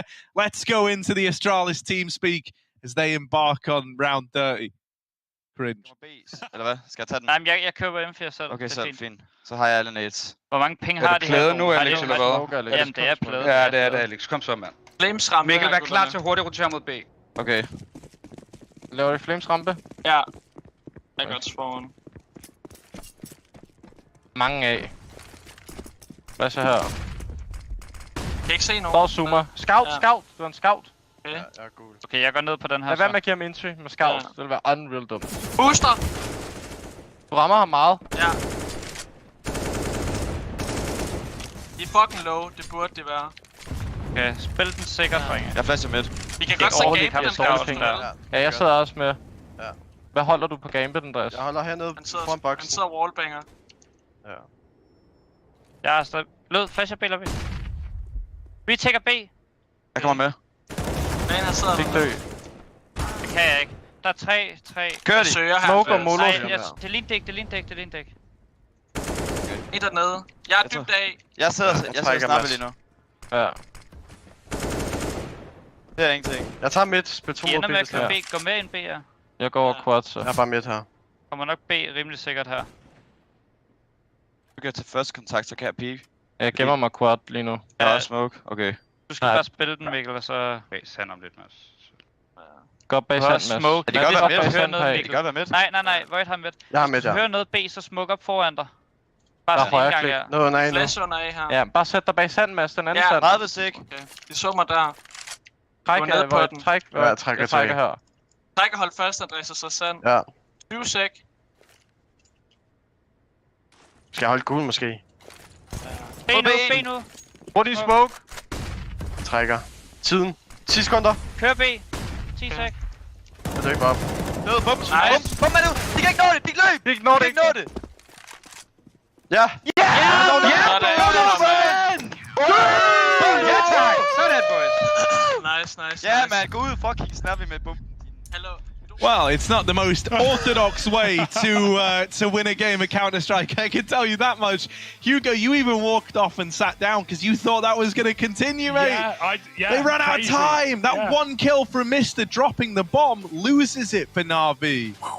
I mean, Navi-esque, right? Very Navi-esque to lose a game like that. Round 30. Great comeback for Navi Jr. That was 11-4 half, and it goes the distance. But Astralis take the victory after all. Let's throw it back to the desk here for more Counter-Strike.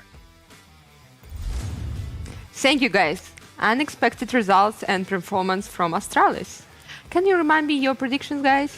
Yeah, no, we went Astralis. I never said anything. You were the only one giving a prediction. I never got to say mine, and I said Astralis like I always do. I wish we would have deleted the VOD so I could claim that I bet on Astralis in that sense. But no, I thought Navi Jr. were going to win this, and I thought they were going to do it without too much of an issue. Definitely didn't happen. And what was actually kind of surprising is that the player that we've been talking so highly of, Monacy, again, not like he has a bad overall game or anything like that, but he actually gets taken advantage of on that CT side to start off, and it's Void doing it again. That was one of the big reasons as to why Astralis were able to find any sort of footing in their first matchup, and it's the same kind of thing again. It seems like Void has just found this like weird spot at the bottom of A ramp to just wait in patience for Monacy to pick into him, and it works a fair few amount of times. So. Definitely kudos to Astralis for sticking true to their game plan and actually, performing at a higher individual level than what we've seen previously as well. Because this is definitely a much tougher task for them going up against Navi the second time around than it was the first. So it makes it all the more impressive that they're actually able to grab a win here. Very for Astralis, and I agree with you. They played well. It was a grind, They really had to go through fire to close that one out after an 11-4 half to begin with. You thought, okay, this should have been the game. They should have had it in their hand, but. Again, they also show weakness, I gotta say, right? Because it's Vertigo, and it's the fourth time now they get a win in this league, and then the fourth time they do it on Vertigo. Like, that's the only map they can win on, apparently, which leads us back to the whole veto process where Navi, you should be able to find a way to remove Vertigo. That's the one map Astralis have shown they can play at a somewhat decent level so far, and yet you let it through anyway, despite having 3 bans. What happens when you go into a best-of-3 scenario where you only have 1 ban before the opponents can pick one? That's going to be a nitty-gritty area for them. They'll probably go into the gauntlet now, I think. They have to step it up if they want to secure a land spot from this point. Moving back to this game, it was a good comeback attempt from Navi. They did well. Monacy stepping up on the T side when needed the most, but it felt like Astralis again just had a better awareness of the map. It felt like Vertigo is just a home turf for these boys. Even though they had to grind it through, even though that every round they won on the CT side felt like they were really fighting for it, you can compare it to a handball game, for example, where you have these like quick equalizing goals that goes back and forth, and you have these established attacks where you spend 30 seconds, 45 seconds to build up an attack and then see if you can deal with the defense. That's how it felt for Astralis every single round here on the CT side. They really had to fight tough for every single round. They did it. They got the W, and as you said, very, very important for Astralis. Whereas for Navi, this could be a potential result that tells us that they're not going to make it to the lane to begin with. They probably have to go into the gauntlet unless something dramatically changes now, because Navi, they've been losing a couple of games they shouldn't be losing, and you cannot lose to Astralis at this point in the turn.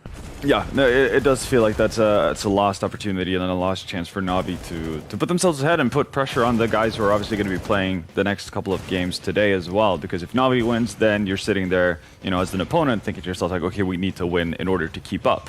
Now, obviously, even if you were to lose, then you still have you haven't lost any ground. You're still at the exact same place you started the day, which is nice. For Navi, I think the biggest worry for me, because I feel like this could have been an easier game for Astralis even than what it was in terms of the first half, because we saw Navi actually win Pistol or Force Spice as well, just due to careless play from Astralis. But Navi's CT side felt just a little bit too static. Like it was very. And now Simonis was like off, you know, because I think he had something like 6 frags or something like this. He was very, very. And right now he finished it with 29. Yeah, well, you know, he's gonna get hit. Yeah. But it's like you said, the CT side, it just felt off. And a weird thing for me to watch as well is the fact that Astralis had the same kind of way of setting up their default each and every time, and that's never actually having anyone cross over behind the ramp smoke over to the left side of the ramp room, like for the tees. So they were pretty blind in terms of actually knowing what was going on from yellow, and that just never really occurred to Navi. It seemed like they never pressured forward. I think they did it once on an anti-eco, and then again they waited around for a pretty significant time to the point where Fear got caught by Void. But there's definitely like so many opportunities where you can create chaos with a team that is playing pretty slow pace, like Astralis were doing. Again, as long as that ramp smoke is up, you have the opportunity to set up with the one way that it can provide if you throw it correctly, or just simply pop flash through and see if you can find some cheap picks and then duck out again. But we didn't really see too much adaptation and aggression coming out of Navi's CT side. I think that's why Astralis felt so comfortable and actually got so many rounds on the board. But yeah, all in all, just a good result. The first really, really good result, honestly, that Astralis talent has had, because this was the better version of Navi that they played. So that makes it all the more impressive. Okay, we have 3 more matches, and next one it will be Fnatic against Big. We go for short break, but we will come back. Don't go anywhere. I will check.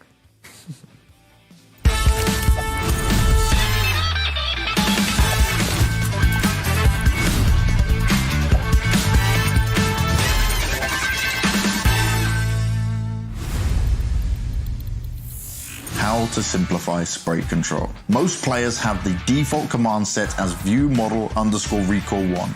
But with this config, if you fire and spray your gun, the model will visually jump when you hold the trigger. If it makes your spray control uncomfortable, you can turn off these gun animations with a command view model _ recall 0.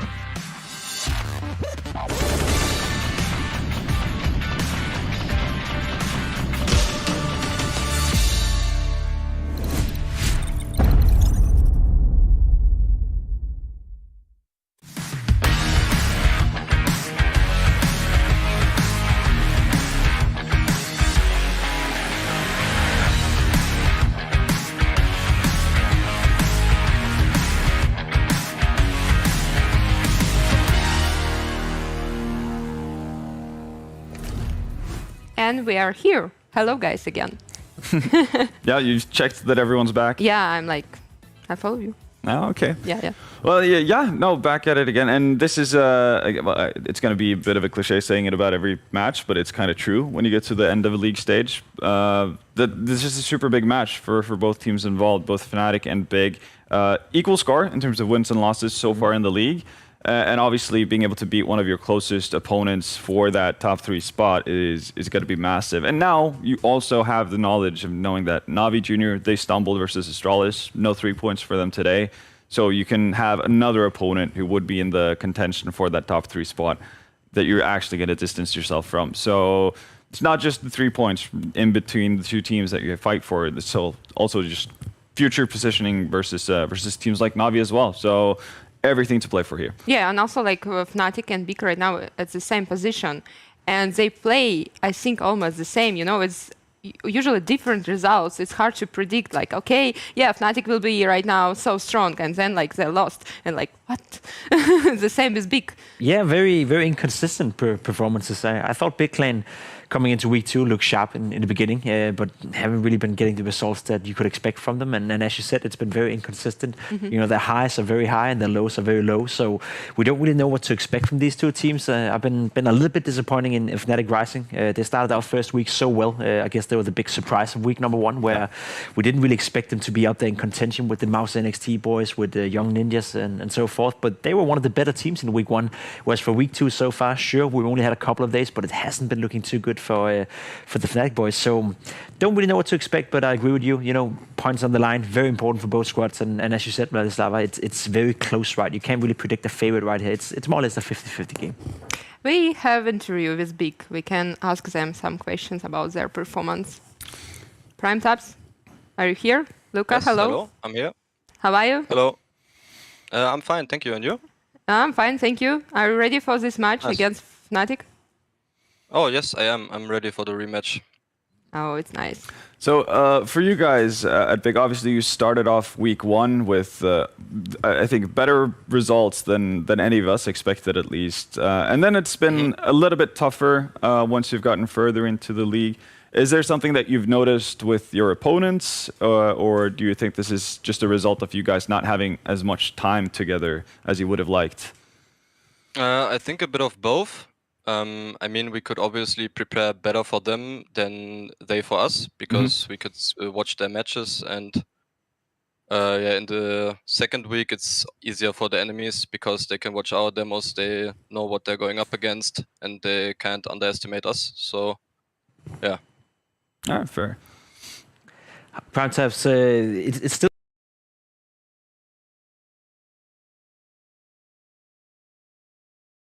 new to you guys, but of course also to us as experts. We don't know much about you. We don't know much about the workflow. Can you try to elaborate for us? Like, how much do you practice in between these games? Because you play every single night. Is there time to like adjust stuff and practice new maps and new strats? Yeah. I mean, we are all playing full time right now, so because NXT doesn't have to work, so we can play a lot. But it's hard because of every official every day. So we have to prepare for enemies, talk through our mistakes, and maybe adjust a game plan for the next game.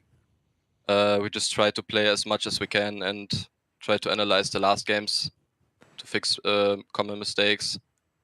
What is your favorite map? My favorite map? Probably Nuke.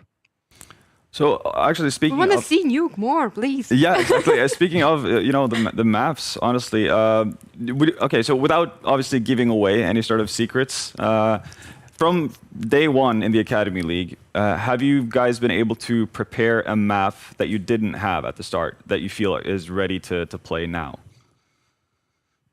Maybe. Maybe? All right, yeah, no, Maybe. fair enough. Okay, keeping the cards close. I like that. Okay, we will not spend a lot of time before the match. Thank you. Danke. Have fun. Good luck. And yeah. Thank you too. Thank you. Yeah. Maybe we will see a Nuke. Maybe. No, I like that. Again, It's good you want a answer, translation? That means It's yes. like maybe yes, maybe no. I mean, it definitely could mean something. I'll be honest, we did see them play Ancient once, and I didn't expect them to have that prepared. So I kind of figured he would say, like, yeah, we didn't know Ancient, now we do, and you saw it versus Astralis talent. But if he's still going like, yeah, maybe, they could have an additional map, which would be really cool, because Big have been pretty set in their ways with having like 2 go-to vetoes so far in the league, and if they somehow, impressively enough, after such a short time together, are able to kind of flex 6 maps, I think that would actually be really big for them. Yeah, if and they showed us 5 maps from 7, so... So, who knows? 6 could be close. And talking about maps, here's the veto. And Inferno Dust 2 Vertigo being taken out. Again, that's not too surprising, and I'm honestly not either that surprised that we're seeing Big actually take out Vertigo. It's been a map that they've been like a little bit back and forth about. But considering who they're going up against, the fact that Fnatic have played a lot of Vertigo, and the fact that they also love Inferno, just kind of makes sense for Big to go this direction. Curious to where Fnatic want to go with this video, right? Because we have previously seen them play well. I think they will ban Nuke for sure. Yeah, probably, yeah. But like, I'm more in the case of like, what map do we want to steer it into, right? Because Overpass would be a go-to pick before that Virtus Pro game, right? That's gotta hurt the confidence a little bit. I would say Overpass would actually be a pretty decent shot, simply because... Even after the VP match? Yeah, because I do think that, well, we said it ourselves, at 59 you should be able to close out your game. So at that point it's more like a mental thing more than a ability thing, at least to me. So if you're able to kind of shake those cobwebs off and be able to tell yourself like, okay, we messed up this one time, now we know what to do better in going forward in terms of like it's a different way of talking through things in the timeout or whatever it may be, then I don't see anything wrong with going to Overpass either. Because again, they showed a fantastic game versus Young Ninjas. Yes, they had an oopsie versus VP Prodigy. Yeah. But Overpass. yeah, it makes sense, especially because Fnatic have made it very clear that they don't want to play Ancient, they don't want to play Nuke. And I guess Mirage, you know, Big have done enough to kind of show themselves as a decent team there. Yeah, they played 3 times. Yeah, so in that sense, it makes sense from Fnatic's point of view. Sure does. I think it's a map where both teams can feel fairly comfortable. Yeah, I'd say so as well. We've seen though the one issue for me is that when we've seen Big on this map, I think we've seen them 2 times on Overpass. 3 times. 3 times. Yeah. Yeah, and it's been like very up and down what kind of performances we've gotten. We've had 2 games where Lapex has been fantastic and he's had his best games on this map, but Big Omen Academy as a team has been kind of fluctuating, whether it's been like, oh wow, this looks great, to like, oh, well, what was that? And we obviously need them to play out their A game if they're going to have a chance at beating Fnatic Rising, because what they've shown on Overpass, outside of obviously the little snafu versus VP Prodigy, they've been looking good at it. We could tell that obviously Fnatic has the fundamentals to play Overpass at the very least. What is your prediction, guys? Do you want to go first so I can kind of just piggyback on whatever you say? I've been a little bit disappointed with Fnatic Rising lately. I think Regali is a fantastic player, and I think it has to come from him tonight if they want to win. But I think Big Clan have shown to be the better team when it's working for them. But have Aqua. What's that? Yeah, they have Aqua. Yeah, they have Aqua. You know, they have a lot of good players. I think Big Clan is a team that they really can play well at a high level. Their lows are low, their highs are high, but I have a feeling that Big Clan is going to play well today and going to take this W. Do you go? Okay, just for the sake of having an argument after the game, I'm going to go with Fnatic. So, yeah. You won for Big, me for Fnatic. What about you, Vladi? Let's go up. OG. No, okay, yeah, no, fair. I think OG would win. Everyone ready? Harry and Hugo, take it away.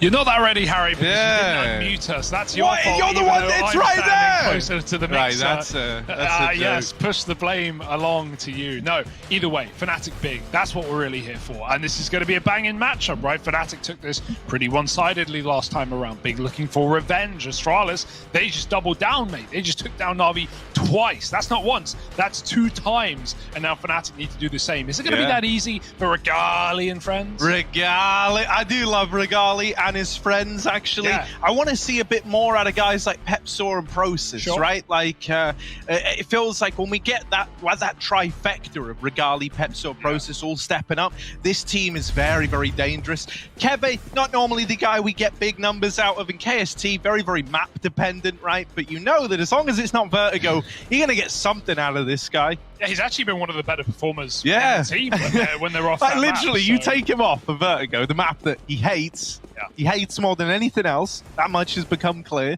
Yeah.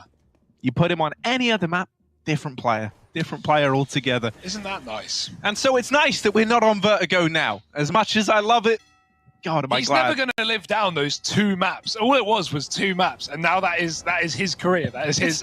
It's not, Hugo. I mean, we're not helping him live it down, Harry, by bringing it up every game. Yeah, well, you know, we can't just instantly move on, right? You can think of, you know, sometimes you've got to learn from mistakes, Hugo, right? I think there's an ongoing drama right now that shows that, you know, sometimes second chances. What do they mean? What do they mean? Yeah, what do they Is mean? that the question? What's a second chance? What's in a name? Yeah, what separates a second chance from, say, a third chance? Or a last chance? Or a never again. Did they ever deserve the second chance? These are the questions. I don't have the answers. Why are you looking at me? I just asked the questions. And right now, well, we'll probably let sleeping dogs die. See, what 100 should have done is come out with like, you know when I think it was Bill Clinton gave that, you know, I did not have sexual relations with that woman. He should have come out. Went so well for him, didn't and it? he should have come out and he should have done the apology in the exact same way. I don't think he should have. Green screened himself onto the set and everything. It would have at least, you know, maybe had some positive interactions on it instead of like a meme format for time forever. You know, memes can't always save you, and I think, you know, this is one of the situations where you're gonna be hard pressed to get saved by a meme.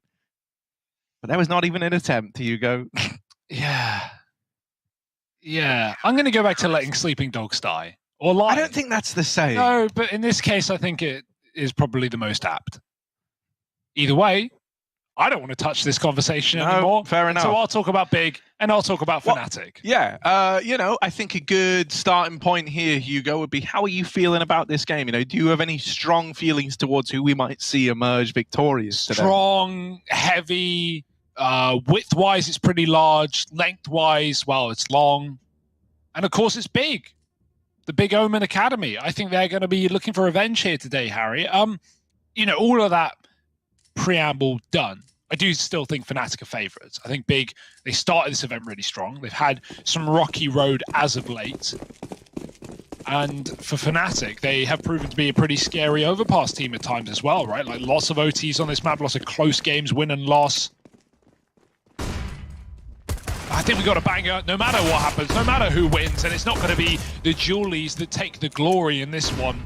Put down first and foremost on this B site. Aqua just trying to tag him up, and he does do the job, the damage, dropping the bomb. Prime taps, needs help, and Lapex will provide. Popping Pepsor behind the barrels, and the molly's good, and the Glock is almost better. A couple of kills come through for Process, leaving Keve in a clutch. Keve, though. Big Glock, big tap, and oh, not quite able to find Mr. Taps over in the monster. It's going to be Big Omen Academy grabbing that pistol, grabbing the dualies, and off to a good start here. Oh yes, that's what we want to see. Oh yes. Yeah, very heavy B setup for Big, right? Reading into that pistol round. Fnatic, they love a little bit of a B rush in this map. Or more so a B contact out that monster, so Big are already aware of the tendencies. Pistols out, no smoke for Molly, just gonna run, tank it. Nade, even better.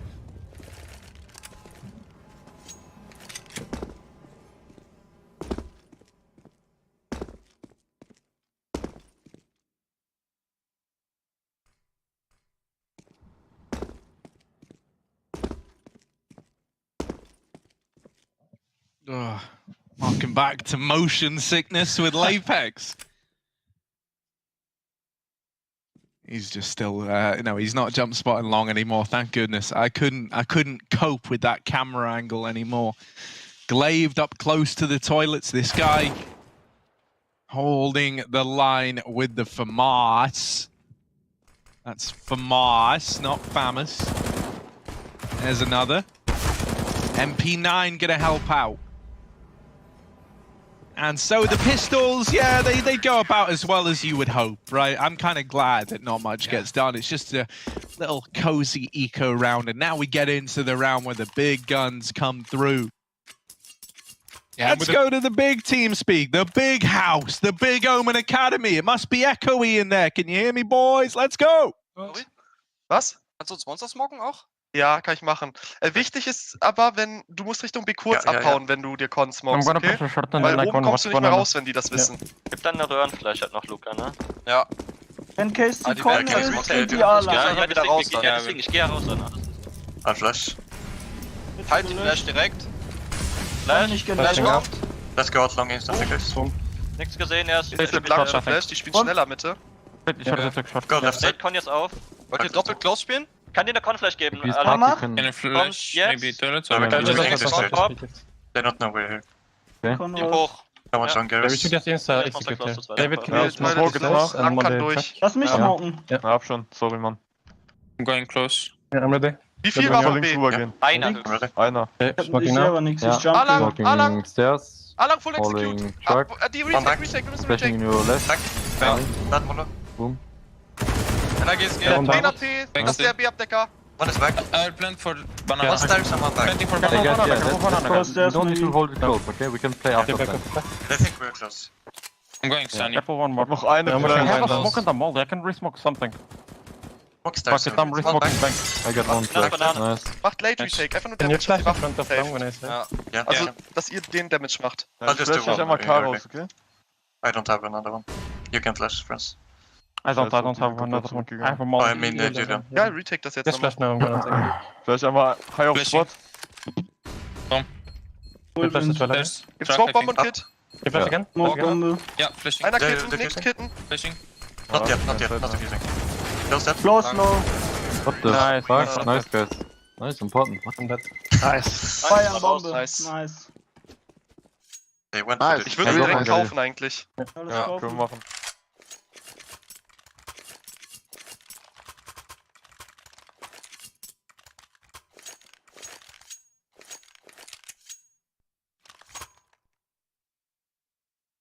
And we're back, a seamless transition into yet another round, and nothing possibly went wrong. Y'all know it, we know it, and Big know it better than anyone. Well,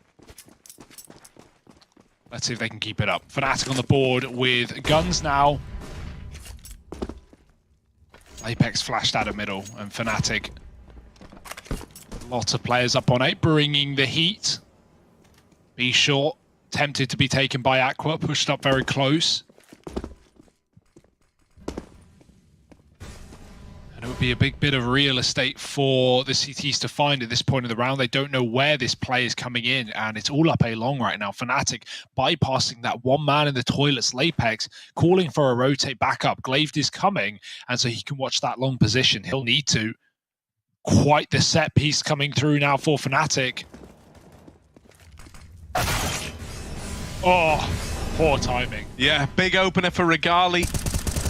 Oh, but they don't check for Lapex. He's able to line up a double. And just like that, Big Omen Academy, they're in with a chance to retake now. They don't have to push in. They're going to wait to get everyone in position. And you've got a long flank from Aqua all the way through middle. It is being held by KST, and he's playing around the bench. So Aqua, as he aggresses through the toilets, he's not going to spot KST. Now the push comes in from these bank players. KST's dead, and Pepsor's followed up onto as well. Big Omen Academy, that was a 4-on-5 as they move into the site. Lapex lines up that big double, pulling it back into a 3-on-3, and they keep it flawless past that point. Great stuff from Aqua to have the awareness to still deal with KST in spite of missing that timing over towards the short side. And now it's left Big Omen Academy in a really good spot, Hugo. The money is gone for Fnatic Rising. They do have cash to buy on 3 players, but I imagine you're just partial here. I don't think you're in the remit of feeling compelled to force up just yet.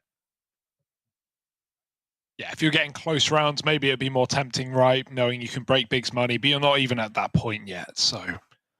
Good start for the Big Omen Academy.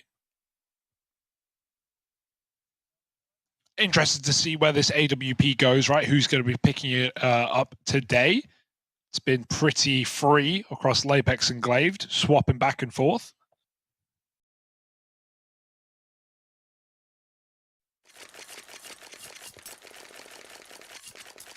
Still no up yet.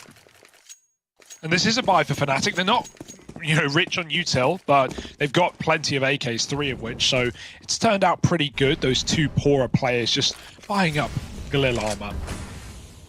And set towards B again. They don't like what they just found on the A site. Some util to be lined up, maybe nades for that boost.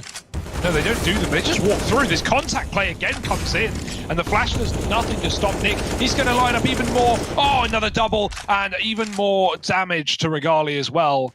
Just 17 points of health. Nick looking to ace, and it should be inevitable, but his teammate steals it away, and Big will win the round. They're not complaining. Nick's not worried. 4-1 for Big, and it's looking up. Fnatic, they go back to their contact monster plays, and that was like a VP Prodigy-esque behold, man.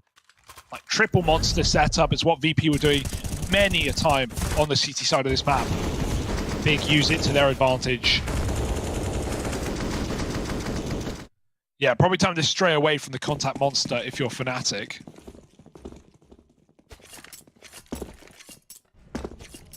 We've seen almost no attention towards B short in this game, so next gun round that should certainly change up. For now it is just Eagles as Fnatic move through con.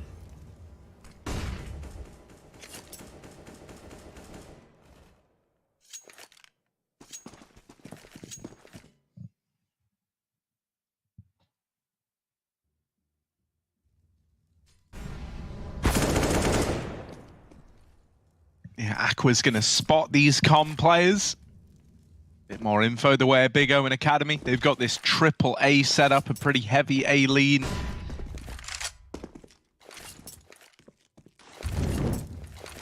Just hoping that a brute force attempt at taking the A side away with the Deagles gonna give you something. Now, Big Omen Academy have just pulled one of these A players away. What once was a triple setup is now the more standard two-man hold. And the timing of Lapex's swing is crazy good. He catches KST getting thrown up on top of the boost here at long. Now he knows there's at least a second man here. Knowing is only half the battle, though. He can't survive Regali's Deagle. And now this A play moving in. Glaive has got to hold the line. Tries to reposition in between these engagements. Getting behind the truck. Now in a bit of a better spot to hold the line. He's going to have to. He's lost a teammate in Aqua. That's over here towards Con. Keve with the bomb on his back in a 1-on-3 is going to hightail it down to B. One shot's all that's needed to deal with him, but he's content with the bomb plant if he can manage it, and he ducks under the org in heaven. Nick missing that chance, and even though Keve is probably dead here, still, you'll take the $800 cash injection from that bomb plant. That's a really good play for Keve, yeah. Just realizes if I go A, I'm going to die. If I go B, maybe I can plant, maybe I don't. But certainly the only way I'm going to make anything out of this round. And hell, that was an eco for Fnatic. So bomb plant, 2 kills. As far as it's concerned, is a good round. But it only really matters if you can capitalize, if you can build upon that damage done.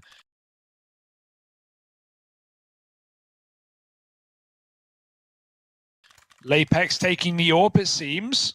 We have no spawns in this round, so it seems like that will be the call for today.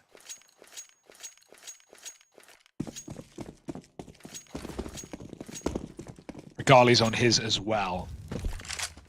Always a joy to watch when Regali is finding his form. Glaive down connector, door's gone off. More pressure on a deep con player, but Glaive isn't activating, he's just holding for the mid work. Lapex AWPing long as well. Glaive, there's a freebie, lovely double, sprays the second and drops the bomb in the open. No one here for Fnatic Rising to pick that up or show any kind of response. And as I said, with that door off, it's so much harder walking up on Glaive right now. Process knows he can be peeked from B short. It's positions that his team are only just getting now. KST's cleared that. Aqua, oh dear, almost looks the wrong way. KST certainly does, watching the door. Both players of Fnatic drawn into that open hole in the connector. And Glaive is not giving them anything. Finally spammed through the smoke. It's Aqua instead. They're following kill feed, so they should know Glaive is still here, and Regali will punish him out top middle. Pushing past the bomb, 2-on-3. This wasn't a 2-on-5, and Fnatic are doing their darndest to try and claw it back.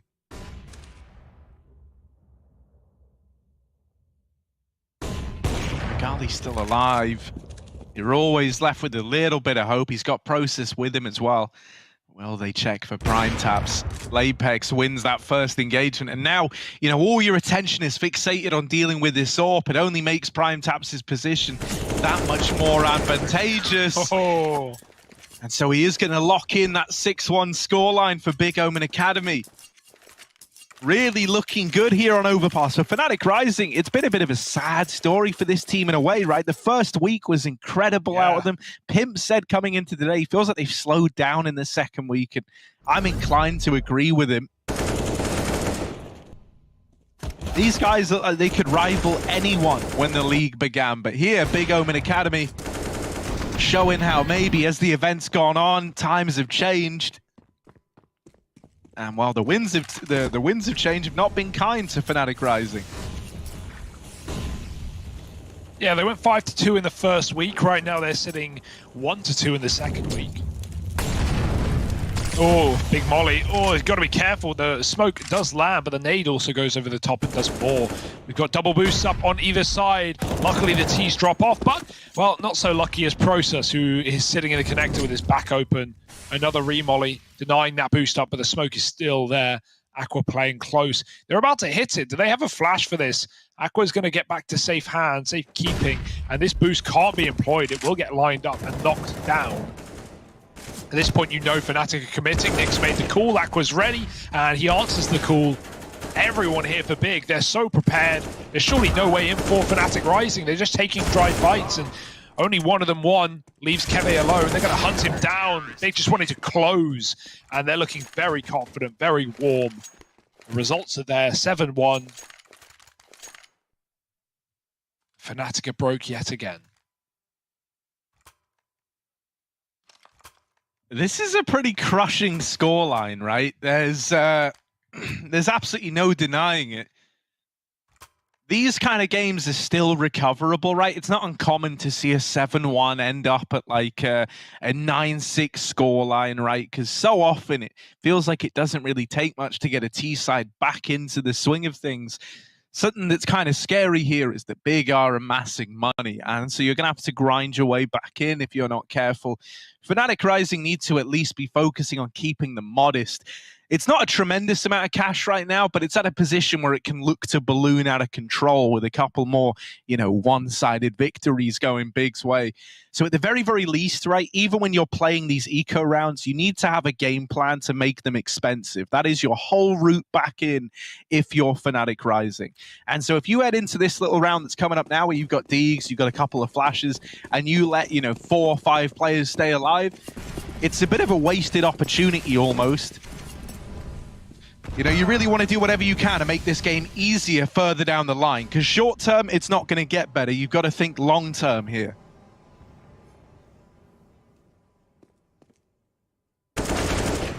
Oh dear. Glaive, he is in hot water, but with this AWP covering, finding its second kill. Glaive looks safe, flash over the top, and he goes in for the last kill.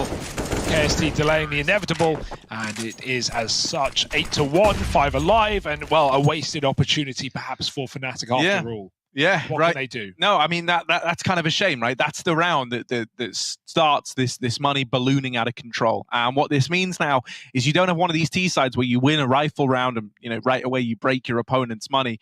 You're going to have to you know, take quite a few of these back and forths where they're bringing the guns into play.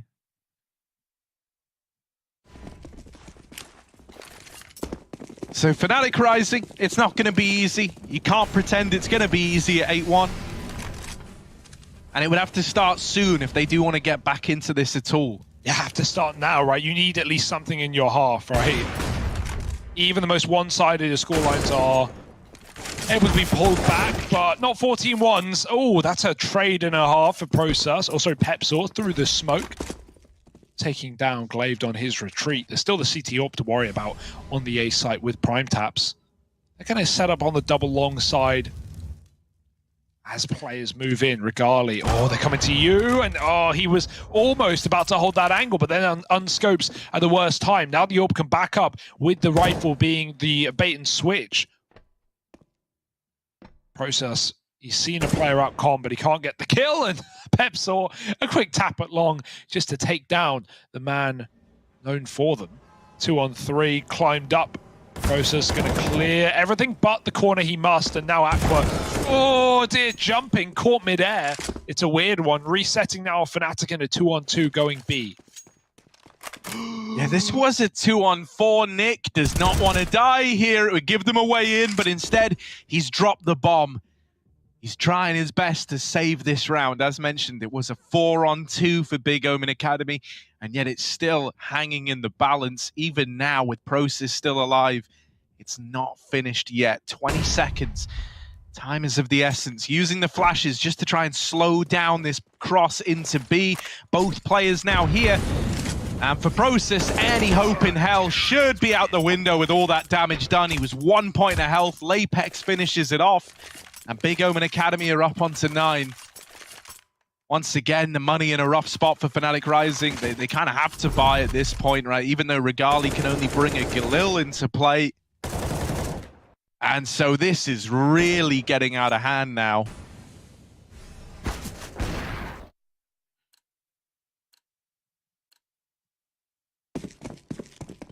Yeah, the full buy's here. Make of it what you will, even lacking the AWP, but it's not like anyone's been showing up to save the day, right? It's not like Regali's, you know, had many opportunities on his AWP, whereas Lapex is creating some, peeking deep into Monster. 3 guys here, a 4th making his way over from Spawn and Lapex. The longer he stays on the angle, oh, there's the flash, it pushes him back, and now Fnatic, are they really going to go back out Monster? Hopefully not. It's not been good to them, but they're all here, Harry. No short control either. Certainly looking like a B explosion. And these have not treated them too kindly. Lapex's back is to Monster, but once that info is gained from Nick, Lapex can set up on short and try and help out. Yeah, in they go. Nick traded after the first, but Lapex keeps it in the advantage of Big Omen Academy.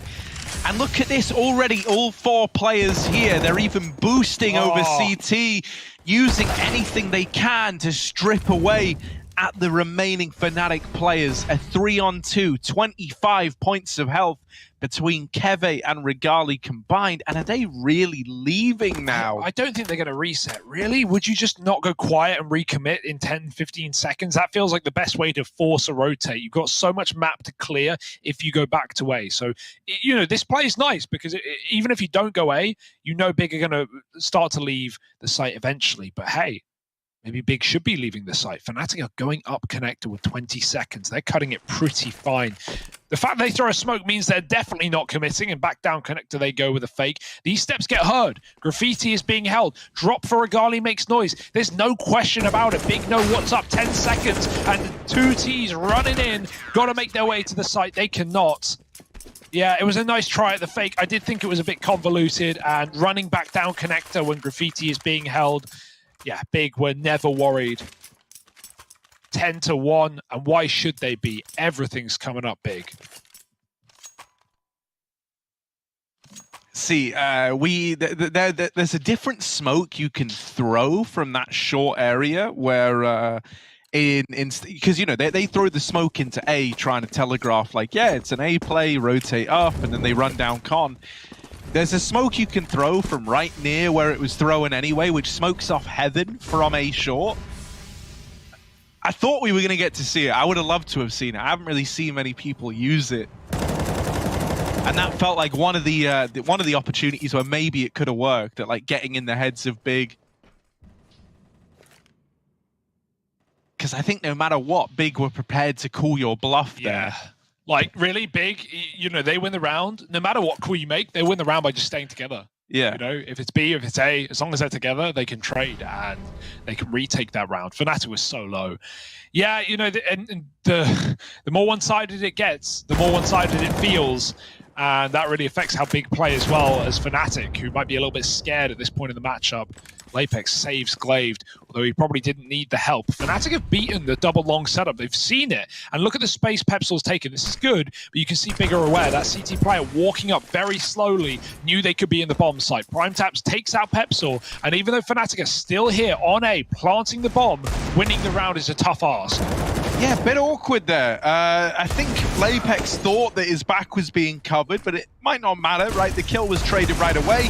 Oh, and KST, that's a little awkward for Nick, who full whites himself coming up the stairs. KST him with another.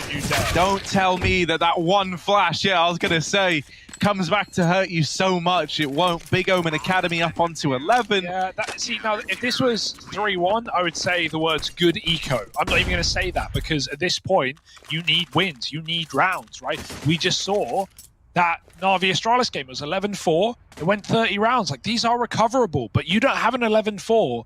You have an 11-1. You don't have that breathing room. Fnatic need some breathing room, Harry. And man, I always say, like, there's no substitute for confidence. Like, when a game just feels like it's going right, and you know, I'm sure even the people watching have experienced this on like a micro level when you're playing your pugs, right? Like, if it just feels like you're winning everything, you go into every single fight already believing you've won it. And when you're having one of those games where it just feels like you can't catch a break, that kind of transpires across into your gameplay, right? Like you're maybe feeling like you have to play a little bit different. You're trying to be safer, and in doing so, maybe you're not taking advantage of the same opportunities you normally would. It's a very, very difficult, you know, mental hole to dig yourself out of if you're in Fnatic Rising's position, and it's one of the best feelings if you're in Big's position. Where it's like, even in rounds where Fnatic should be winning, where they've had advantages, Big have still emerged victorious. Contact play into the toilets, but already Lapex is feeling the pressure. With toilets smoked, he gives it up. And is now ready to fight for this deeper toilets control. Yeah, him and Glaved side by side. Lapex is just jumping, trying to bait them into him. Fnatic clearing long. They've been methodical. This is a good start to a rifle round, but if Big are, you know, thinking, and you know they are, they should be expecting this to be A. B has been quiet all round. In fact, that rotate's already coming. Prime taps, moving up spawn silently, and that's all that Fnatic wanted, right? Fake out, dropping down into T spawn. They're going B after all. Aqua has a lot of early warning, a lot of info from this position. He sees legs and he takes the kill as well. Now the bomb spotted, a lineup is there, but he can't get any more. 4-on-4, Big know they're coming. Nick moving out of danger, or so he thinks, but that door's off and he's got to fight Connector. Tagged out and KST out B gets the kill, and now Big are in on the back line. Yeah, finally Fnatic Rising might be in with a round. Now this kill for Glaive is as good as sealed. He gets that one for free, and a 2-on-3 makes you consider this round. Yeah, they're not saving. No way. It's going heaven. It may be pretty far gone, but you at least want to get the kills out of here. Flash used. Prime Tap's new spot, but Glaive's gone. They line up. Ah! They're not giving him a kill. And the round comes in for Fnatic Rising. Nice little fake out there, right? The default, it's such a good default. It looks like A from the get-go. They're all working that top site. They smoke deep long. They deny all the info for Big, pushing them back to A. No toilets either. And so Big, of course, a little bit scared of that A attack, move a third player up, and then Fnatic explode down lower. All right, that was a nice round. That was the first good rifle round we've seen out of Fnatic. Have they got any more to show us?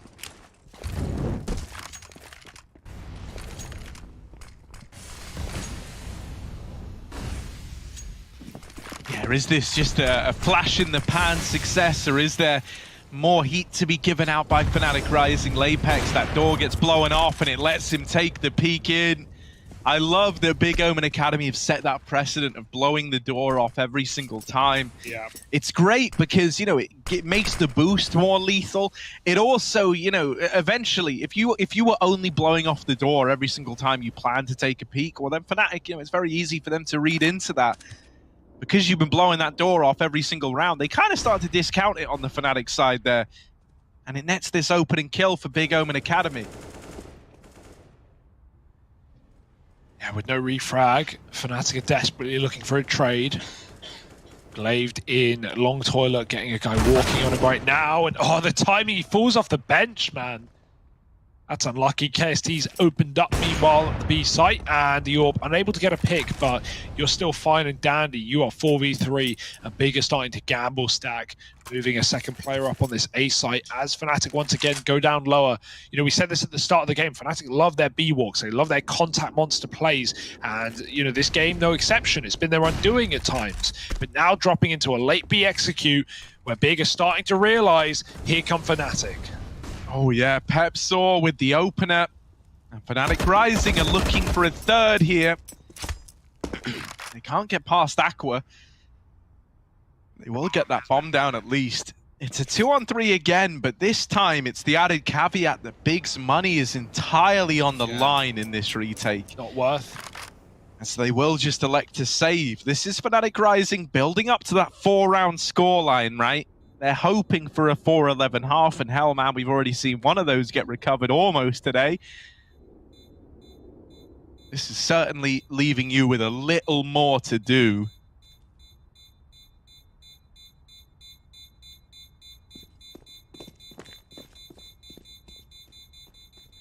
And, you know, even with these two guns saved, you're not looking at like a full buy around them. You know, coming out with you into this next half is going to be at very, very most 3 rifles, if I'm not mistaken. Maybe you could get like a FAMAS if you really, you know, are into... What's the one where you like getting hurt? Is it sadism or masochism? One of them. They're one and the same. I think.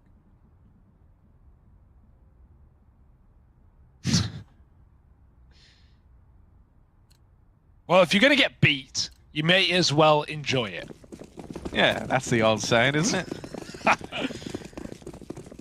Don't think Fnatic are enjoying this.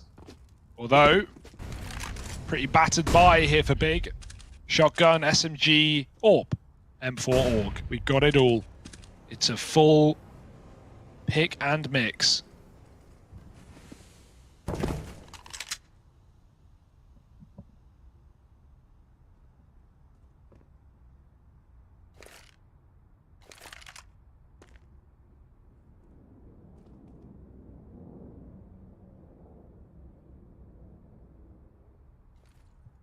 Regali, the man looking for this opener.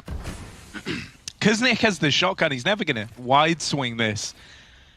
You know, he's just waiting for the footsteps to start to come in before this shotgun. There it is. Listen to it purr. Oh, little double. Aqua keeps it in the advantage of Big Omen Academy. Regali and Process are left in this at a 2-on-4. They've been devastated by the shotgun already, and now they've only got the bigger guns left to get past. As mentioned, Aqua put a stop to the push short. They know he's here on barrels. Not quite flashed in for that fight as well as he thought he was. However, Prime Tap's going to go up and over default, leaving it all on Regali. 1-on-3, he's wrapped from short. This should be a Big Omen Academy round. And even with that first kill coming his way, you thought the trade was going to be there. Missed shot out of Apex. Glaive now, he's got the element of surprise at least. Regali doesn't know that he's on the sandbags.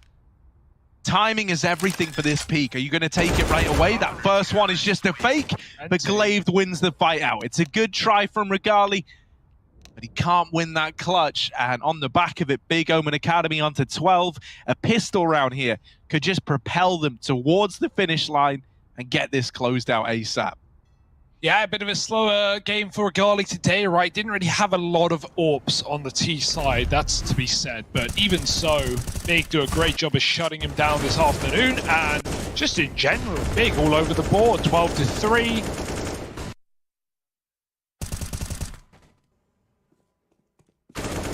You know, we started this tournament with just impeccably close games, teams with massive comebacks, teams with leads they couldn't close, overtimes, double overtimes. And as the days have gone on, as the teams have started to know each other more, I feel like we've had more one-sided games. We've had some stomps inserted here and there. Some teams really starting to get into the groove of playing these officials day in, day out. BO1 every day, cracking every day. And all of this homework, all of this hard work is paying off, especially for Big.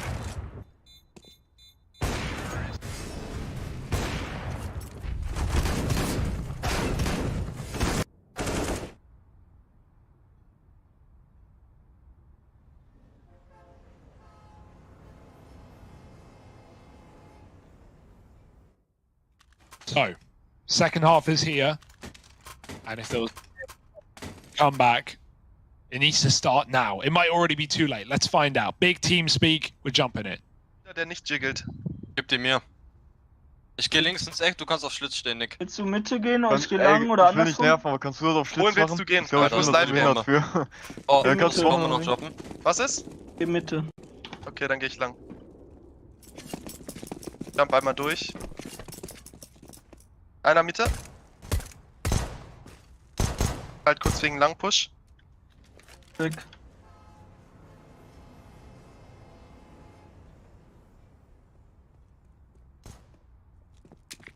Con-Peak nix. Ja. Jetzt lang vor. Sollen wir Con vor? Ja, wir gehen Con vor jetzt. Könnte ein Con-Stack sein. Lang, clear. Ja, dann lass doch warten. Geh links an die Wand hier. Hey, kurz geht einer aufgesteppt. Ne, jumpspottet kurz. Was wollt ihr machen? Jetzt Straße kontakten.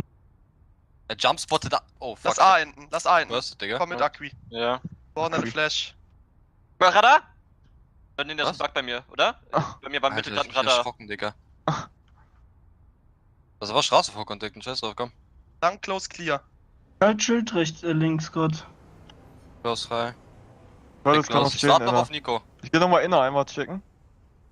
Muss ich bei, Nico? Ja, ich bin jetzt... sieht frei aus. Bin jetzt lang vorne. Was von der Flash? Entry Flash. Entry Flash, warte noch kurz. Bin vorne, aber schon. Entry Flash kommt. Pop. Yes. Retake. Retake, lass Bank rein, komm. Lass Bank rein. Connector kommt. Jungs, Con kann euch auch fliegen von Banane. Liegt für Mitte, fuck. Eine Menge Con. 3 Bananen, 4. Wir müssen den CT killen. Ja. Steht ihr da? Da. Schön, das war der. Pushen vor. Ich bin Truck. Einer lang. Ah, Spot.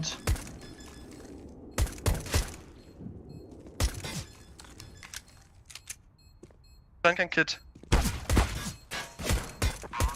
Schade, Mann. Mann, also einfach für Bank liegt, Mann. My bad. And it's on. And so it begins, Hugo. Thank you, Harry. Sorry. No, don't worry. I understood where you were going with that, as I'm sure you could tell. Yeah. Really nice little retake there for Fnatic Rising. You know, it just goes to show you. Sometimes,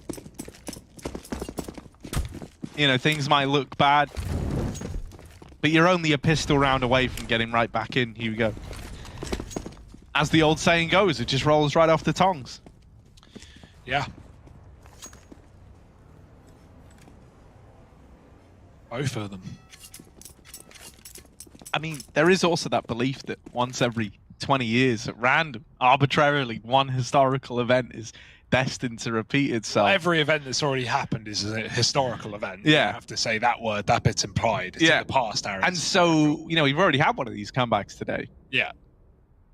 Maybe this is the, you know, maybe this is our one historical moment that's set to repeat itself. Like, that certainly could, yeah, it has been 20 years, so.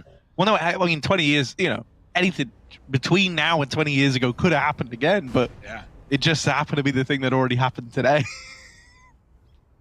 Crazy how nature do that. No one understands, not even us, not even Prosus, as he gets gnarly. Out. Regali. Yeah, they're not ready for Regali, especially not with Kevin drawing in the fire and placing it well. 2 kills for either player on this A site leaves a dig.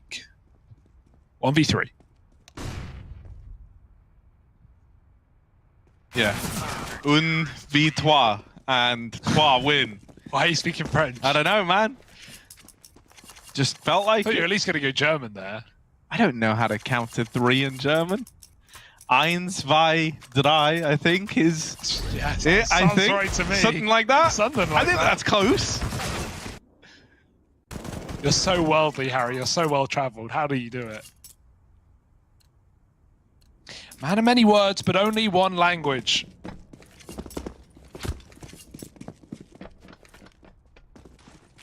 That language is Phil. That's Phil with a pH value of 4.5. Here we go. Regali looking through middle. Doesn't want to hang around and overextend versus the full buy. Big Omen Academy. It's all AKs. A bonus round with an AWP featuring for Fnatic Rising. So they're looking to make some money. They're looking to sweeten the deal. The steal, baby. Look at this. Little 3-man group up outside of Monster. Mid-util getting thrown over by Lapex while these guys at B are working this short control. Pepsor's going to trade it to keep this in a 4-on-4. And he even gets out of there looking pretty healthy as well in spite of the spam on short.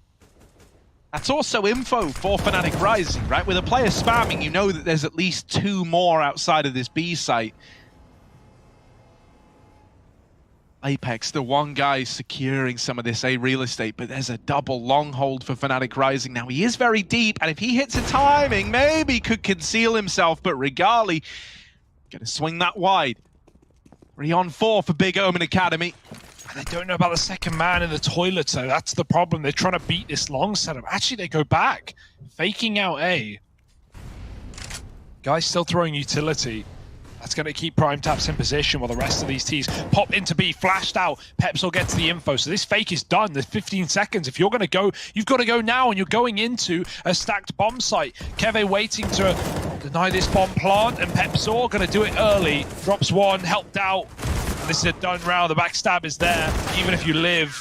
Oh, he died with 1 second remaining. Pepsor, big round from him. 3 kills in it, and Fnatic find a 6th. They're holding on. Like it or not, they are holding on by the skin of their teeth. I got the German 133 right. 133? 1 through 3. Okay. Why you say through over 2? Because I get it's 1 through 3. I didn't. 1, 2, 3. Yeah, but it's not like 1 through 10. I get you not wanting to go, I got the German 1, 2, 3, 4, 5, 6, 7. You know, 1 through 10, not 1 through 3. That's... just sounds like you can't pronounce 2, man. Oh, funny guy. Regali. Yeah. Nick on the receiving end of that AWP. And at what point do we start to say, maybe Fnatic Rising can come back in this game, Hugo? When do we start to say that? No, seriously, when? Whenever you want, Harry. That's the best part. You're the one with the mic. You tell the story here. And hell, it could be happening, right? Another gun round, I think. And maybe we start to get a bit worried for Big, but they've come this far. They're ready to close. They just need the guns, right? That's their excuse right now. Stuck back on Deagles. Trying to get into the B site. Oh, another death. Fnatic should be able to tear through these armorless players with ease. Yeah, they should never even be breaking a sweat here. And they're not. It's exactly what you would expect from a round like this. Re-smoking Monster, that just adds insult to injury. Now you've got to go through that smoke. You can't wait this out. You're hoping that the Eagles can find anything. And Pepsor getting caught with util out allows Prime Taps and Glaved to come in with these Deags. Hugo, this was a 2-on-5 and now it's a 2-on-2 in a matter of seconds. This should not have been a big Omen Academy round. The Deagles, they've answered the call. Regali up in heaven. This was never meant to be a close round. This was never meant to be one that got stressful, and yet here we are.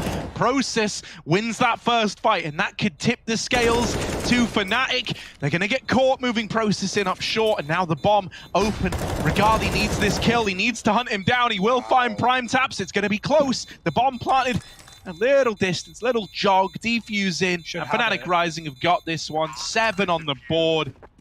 Just getting that round past Big Omen Academy. But as I say, considering that was a 2-on-5, the fact it ends in a 1v1 is mind-blowing. Yeah, nice hunt there for Regali, right? Would have been very easy to waste time to try and go on that bomb in the 1v1, tap it, forcing fakes. Oh my goodness, Harry, you're in the server and you're riding a cock.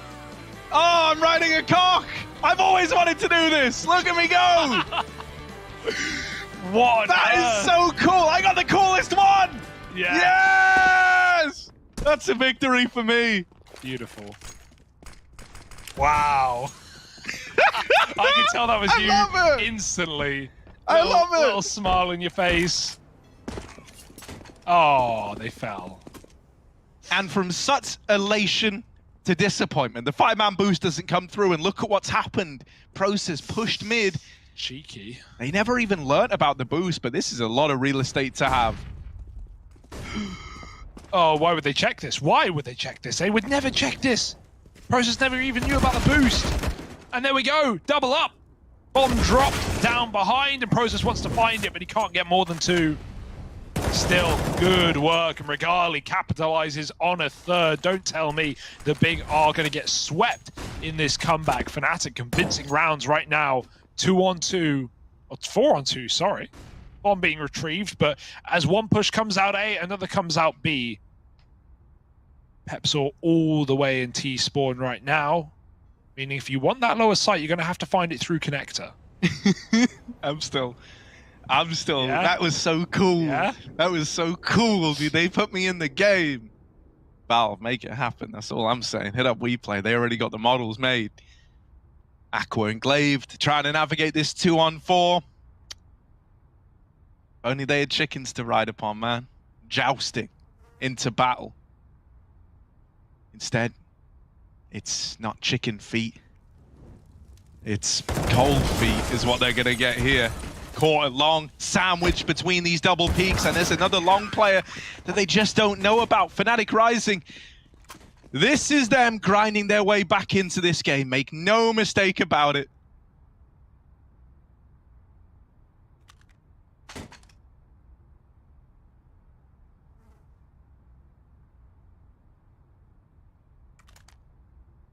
What a comeback. I mean, it's not done. It's not done. It's not over.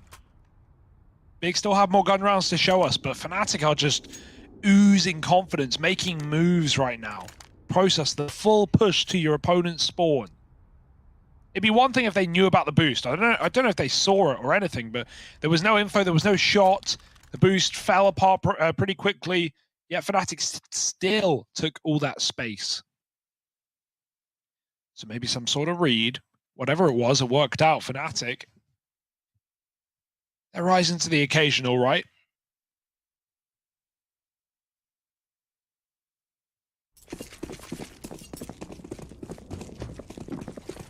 I still haven't gotten over it, Hugo.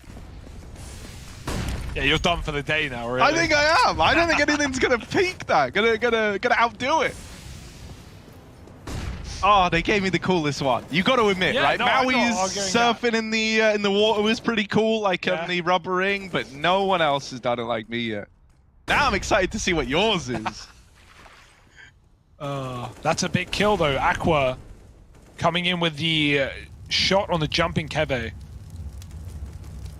One way to start. Re-aggro flash. Pepsil trying to take some space, but he sees nothing. Big is still here in numbers as well, surrounding this B site. But still, despite this, they're working middle. They're keeping up, their occasion. They're not letting Fnatic full gamble stack this B bomb site yet. Little monster lurk smoke, and Pepsil plays around it.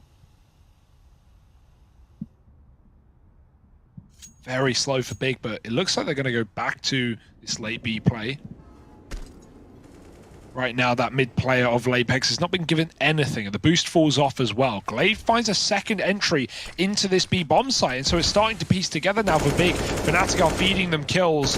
Monster smoke, you're going to have to wait that out. You don't have a lot of time, though, once that fades, so pressure's already being thrown in the way of Fnatic, and Big are rotating out. They're running up A. This is a dangerous call to make it 20 seconds, and there's one man at long that could cause all the problems. Yeah, Process could uproot this whole round. So little time, they need to deal with him. He's dropping a smoke, trying to delay it, but Lapex rushes him down. So important for Lapex there. He knows that kill has got to come in. Yeah, I almost wonder if Process doesn't take that first kill and lets Big get into the bomb site with time on his side. Maybe they don't even check it. Maybe they don't think there's anyone there. And, he could have probably denied plant and won the round. So, I'm being optimistic, of course, but in terms of that versus trying to kill 3 big players in the A site on your own, definitely seemed like the round-winning play. Instead, Big hunting these kills in the post plant. Regali gonna live down here. However, his teammate might not be as fortunate. Stabbed in the back by Aqua, and 13 rounds found for Big. It's been a bit quiet in the T side, but they show up when it matters.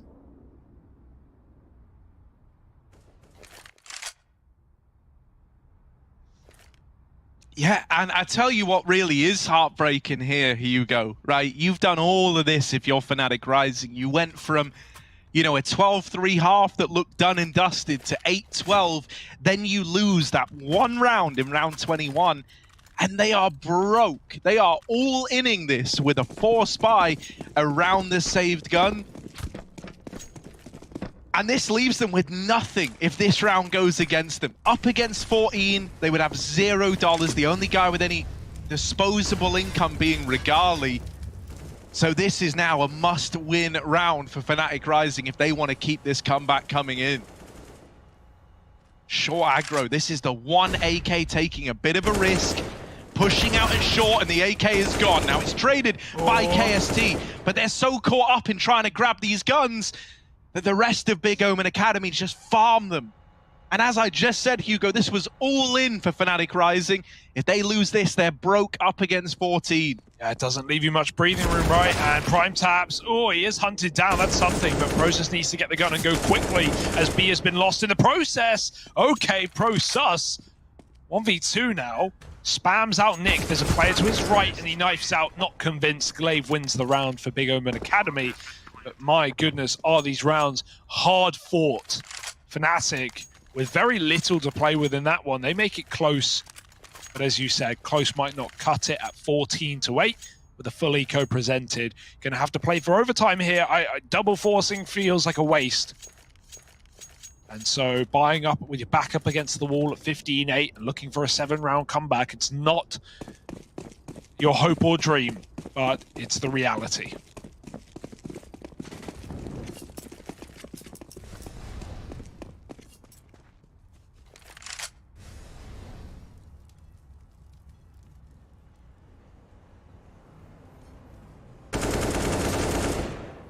Oh yeah, and now like the impossibility of this comeback is really driven home to Fnatic Rising. They've got to pull this game back to OT or find an upset with these pistols, a man down. And with how big Omen Academy are playing this round, you're going to be hard pressed to do that. They're just holding this default, knowing that the pressure is all on Fnatic. They've reaped the reward of their patience. They're in this 5-on-3. Really, this round should be unlosable now for Big Omen Academy. Yeah, and that, they know it. Look at them grouping, right? Just making sure, as long as you stay together, as long as you trade these kills now at this point, don't spread, don't start lurking. You don't need to in a 5-on-3 on an anti-eco. And so taking the map together, moving up long and middle in the buddy system, 3 and 2. Info's been grabbed out long for Regali, but he gets cleared, and 1 kill is all that he can find. Fnatic, both players are back in the bomb site. Big have more than enough manpower to get through. You would like to think, okay, Prime Taps needs to live. Prime Taps needed to live, but luckily his long players will swoop them under the rug. Woo, bit scary. Bit scary indeed. And let's see if Big are feeling the heat as they get into what could be their last round. Primey, du gehst instant mit. Wir machen Madlines. Ich mollo Con. Okay. Machen jetzt einfach Madlines. Können wir noch eine zweite Flash? Ja, ich muss auch noch einen Nate wegdonnern. Nick Call oder Aqua Call, bitte gut, was da passiert und wie ihr das spielen wollt. Ja. Redet miteinander. Spacing achten und sowas. Wir können das Game nicht mehr abgeben, wenn wir uns gut traden.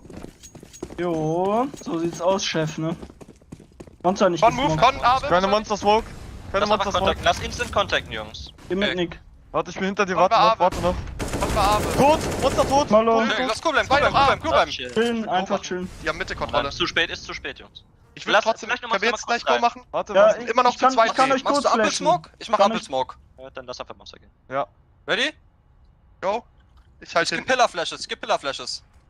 Pillar Flash 1. Pillar Flash 2. Kurz in der Close. Kurz tot.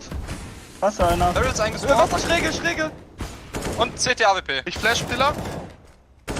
Wasser. Links Brücke durch. Fuck.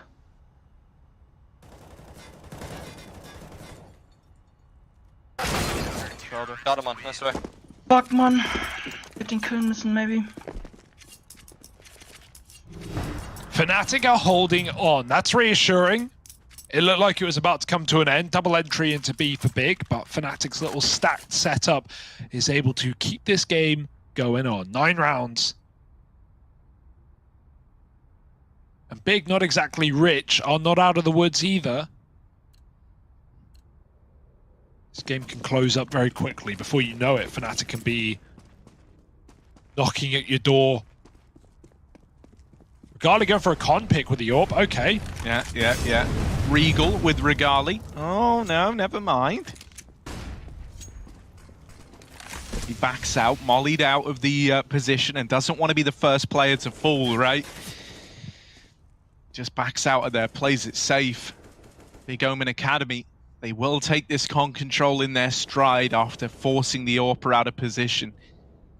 Bit of a faster round here from Big Omen Academy, right? They've got this toilets control a lot quicker than normal. This might be a bit of a more up-tempo A hit. Now that kill was offered to Regali on a silver platter. It's a bait and switch up at toilets. This little pixel gap could be nasty for Regali, but his teammate on the short side is now dead.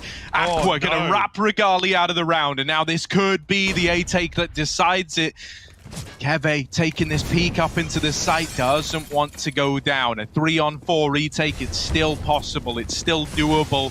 They're going to be held back by this util, so that bomb plant, you can't contest it. It look like they want to swing ahead of this before the bomb goes down into Lapex, giving over a double. It's just Keve left standing in the 1-on-4. Yeah, they may have stalled the bomb plant out, but Big got all the kills instead. And now with that bomb ticking, Keve's chances out of the window, off the stairwell, and it's Big to take the victory. Nice game out of them, right? Fnatic, they held on. They gave us something in that second half. It's just a shame it all came so late. A pretty empty T-side, all things considered. And Fnatic are going to fall short today. Big looking good, though. That's reassuring. I don't know. What do you make of this? Yeah, right. No, it makes me feel good for Big Omen Academy, right? They've had a couple of rough days now, so they do manage to pick it back up. Weird Aqua looking good. Yep. Strong performances from Glaive as well, swapping that AWP around still. So yeah, man, no, happy for Big Omen Academy. Sadly, the downturn for Fnatic Rising is set to continue. What did you make of that over on the desk? Primes didn't lie. Big was ready for this match. Yeah. Congratulations, guys. Absolutely. No, they were definitely ready. And out of the 3 earlier Overpass games we've seen out of Big, this was more in tune with the good, to put it mildly.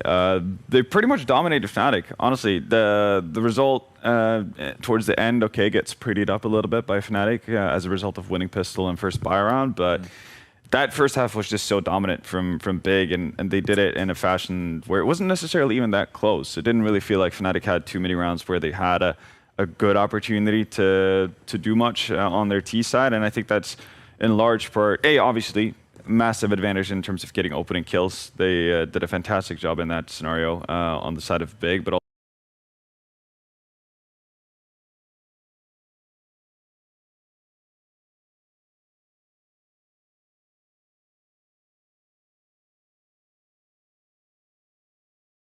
also they were being proactive on the CT side. That's probably what I like the most.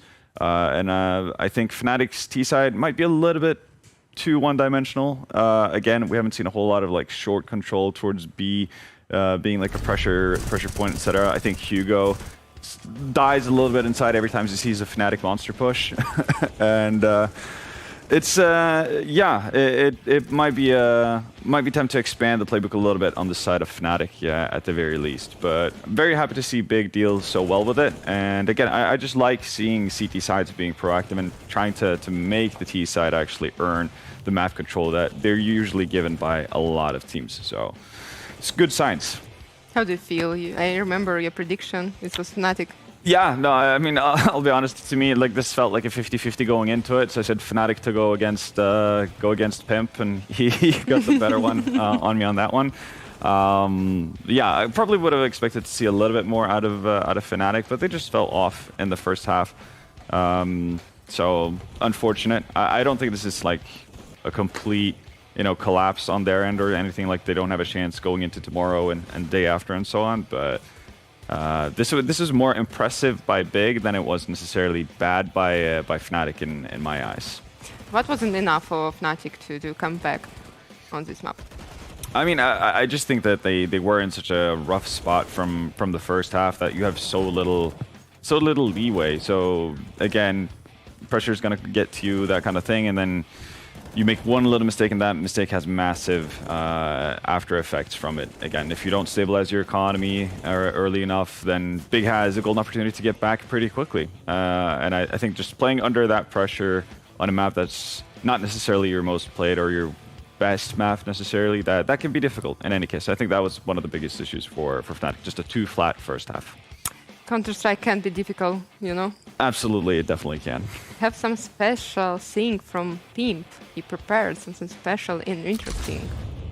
Yeah, I want to drag you guys into the skybox because Halvor talked about it. It was way too one-dimensional for Fnatic. So if we jump into it, we go into round number 8. The score is already 6-1 for Big Omen Academy. And Fnatic, once again, they want to hit towards this bomb side. If we play out the clip right here, you can see that they're all situated right now towards the B bomb side, or they're going to be in just a couple of moments. They did a boost right here. And as you can see, right now, Big Omen Academy is already ready for it. They have 3 players in good positions. And in just a couple of seconds, you see at the time right here, there's still a minute and 15 seconds left, and all Fnatic Rising want to do is just walk into the B bomb side. That's it. They want to walk in here, they want to walk through Monster, and you can't do that at that level. That is way, way, way too easy to deal with. They're in good positions, they have flashes here, Pips are going in completely by himself, doesn't have any backup, KST is not winning for Monster, Kiwi is all by himself as well, Regali goes down, and this is a round that I felt we saw a couple of times in this game. Way too one-dimensional and way too simple from Fnatic Academy. They got to do some sort of executes, they got to set each other up, they got to flash for each other. They can't run in one by one. Simply not good enough. Thank you, Pimp. This was amazing. Yeah, no, I think that's it's a pretty apt kind of showcase of what are the issues for Fnatic were on the T side. Again, like not enough utility really to if Befzer is going to run through all by his lonesome, right? Then you'd expect there to be some smokes helping so he doesn't have to look in 3 different directions. Maybe some Molotovs to force CTs out of their usual hiding spots, whether it's barrels or rain or what have you. Or at the very, very least, a couple of flashes that's going to buy him, a couple of extra seconds to do something. And while that is happening, you'd like to have a different pressure point as well. It can't necessarily all be coming through one spot. So KST's timing through Monster becomes a little bit delayed compared to everything that's going on elsewhere. And yeah, Big can literally just focus all of their attention on one point, and a very tight point at that, in towards the B-bomb site. And it's not surprising to see that Big actually clear it up in a pretty easy fashion. Easy peasy. Easy peasy. It was simply not good enough from Fnatic Rising, and I feel like they continue the form they're in right now in week 2. If they continue to play at this level, I can see even VP and Furia, deal big problems to Fnatic Rising right now. The way they're playing is just not good enough. So let's see. 2 more matches left, and we're going for a short break. You know what to do. Don't go anywhere.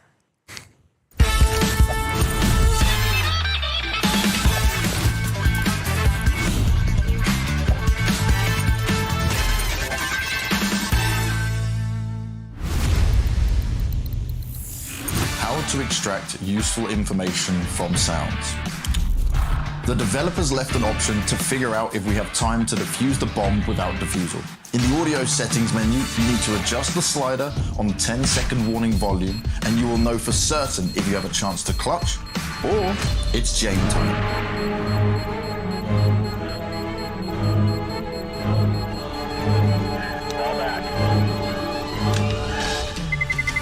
Listen to the symphony of the bomb.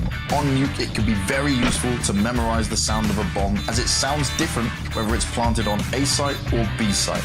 Here are the examples.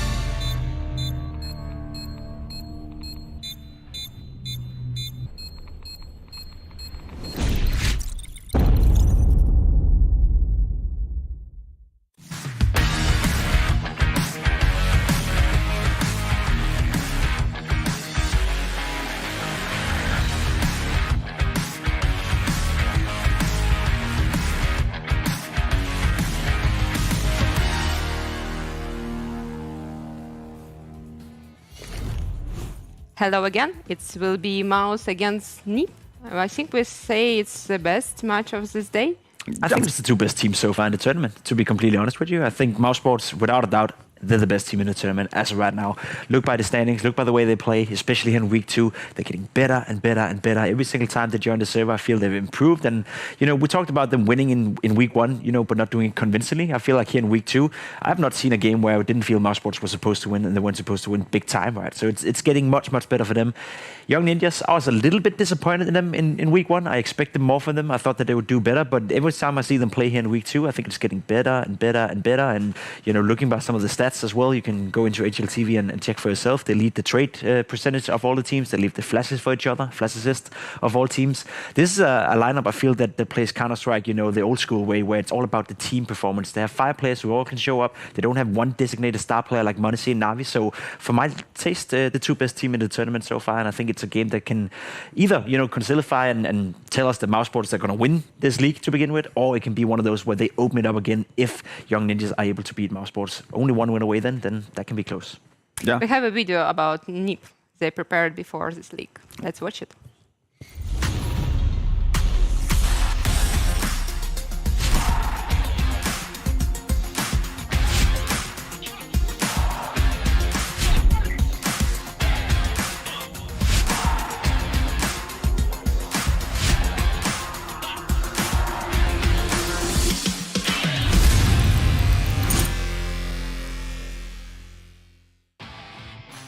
I guess I just played for a good while. I started off playing just pugs together with some friends. Then I climbed my way up in the pug rankings, I guess, and sooner than later I got an offer to join a Swedish team. I started out playing with just friends, mixing and pugging together, like playing the ECA leagues, which led to me getting some offers from some real teams. For example, I played in Singularity Academy 2 years ago, so I'm used to the whole academy thing. and one team led to another, and now I'm here. First tournament experience, I guess it would have been DreamHack or some other smaller LAN, but I would say it should be around when I was like 14 years old, and it was a nice first experience. First impression of the team, I was really happy with the players that was picked out. Most of the players I've known a lot since before and played a lot with. So I was really pleased with the roster, and I knew we were gonna go far. Coming into NIP as an organization was really not overwhelming, but it was really nice to see how professional everything was, and just how everything was being very well managed, and how everyone was connected to each other, and yeah, how you could speak to everyone about the issues, etc. It's really great to have such a big and prestigious organization backing myself and the team. So for this first season, I think we are the favorites of this season of the Academy League. Of course, there are some teams that you haven't really gotten to see yet, so they can definitely surprise. But me and I think most of the team would definitely be pretty disappointed if we could not at least make it to the top 3 and go to the playoff stage. My personal goal is to improve myself and improve with the team. Hopefully we can reach top 30 in the HLTV ranking soon. We peaked at top 35 before, and I know we can get top 30 pretty soon. After my time in Young Ninjas, maybe I can keep on calling and also play pretty good individually. So that would be my main goal, to get better individually and further develop myself as a leader. Hopefully in 2 years I would be a pro player and play for a living, hopefully. That's my dream right now. Try to become a professional.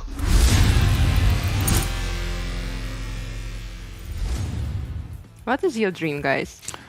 I mean, I wish I could say it was find a time machine, be 15 again, and then go pro.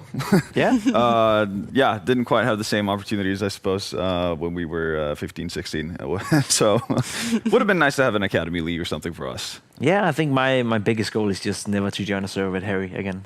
Yesterday, so if I can avoid that for the rest of my life, I think I'll live happily and I can die, without any regrets. So that'd be nice. It's nice for you because this guy is just far away from you, But next time we will see how you will. Yeah, actually, yeah. Him. When you're stuck in Kiev with Harry, I don't know how you're gonna avoid them. That's easy. Don't worry. Okay. Let's come back to our game. It's mouz against NIP, and we will have an interview with mousesports soon, so we can talk about match and then prepare your questions. Yeah. Again, like we kind of talked about leading into this game, I think this is the biggest match of the day, but I also think it's going to be the best map in terms of or best match in terms of quality, and that's simply because we do have two teams that are somewhat similar, but also not. But mainly the fact that you have 5 players on each team that you don't really feel is a weak link by any means. It seems like everyone has the ability to win out a game for the respective sides, and it's also the teams that have the broadest map pools, as far as we know. It's the ones that have the most experience. mouz maybe not as a team itself, but obviously the individuals have been playing in fairly good teams prior to this. So they just kind of have the recipe for being the best really on a consistent level, and that's what we're seeing a lot of from these other teams, that their performances go very up and down, and it's very hard to pinpoint what exactly is causing it. Like, why are they making what is regarded as simple mistakes quite often. And for these teams, you don't really have to look at that too often. mouz, for instance, they didn't impress us in the first week, but that didn't stop them from winning. They didn't impress us only with 2 matches. Yeah, well, they lost 2, which is very disappointing. But like even in their wins, they didn't necessarily blow us away, and it wasn't like, oh my God, mousesports definitely here to win, or they're going to be like the #1 guaranteed. But once we've gotten into week 2, I think we've seen for the last, I'd say, 3 matches out of mouz. It's been just no question who's the better team on the server, and that's what we want from them. So they started off a little bit slow, but again, if you're winning when you're not at 100%, that's just a quality of a good team, and I think mouz has that going for them, and I think we're seeing more and more of that from Young Ninjas as well. So we can ask some questions to Mouse. Yes. GDS, are you here? John, hello. Hello, hello. How are you? Hello. I'm very good. How are you? I'm fine, thank you. Can you explain us why you start this league with 2 losses and right now it's amazing win streak with 7 or 8 matches? 7 matches. Yeah, I mean, everyone here is kind of new, mixed up, I think, except a couple of teams. And for us, in our game, we had a couple of mistakes coming up sometimes, and it's normal with a fresh team to lose a couple of games. And I think losing is important to improve in general. So in the long run, it more benefited us than it was bad. And we improved very hard on those 2 losses. And I think we've been showing it the last 7 games. Do you like this format of this league? Yeah, I mean, it's rough having every game a day, but you get used to it eventually. And I think it's nice to challenge yourself. Yeah. Have you been surprised with the level you guys have been able to replicate the last couple of days? Because I feel we talked about it in week 1. Even when you were winning, it wasn't really convincing. Whereas the last 3 games has been very convincing.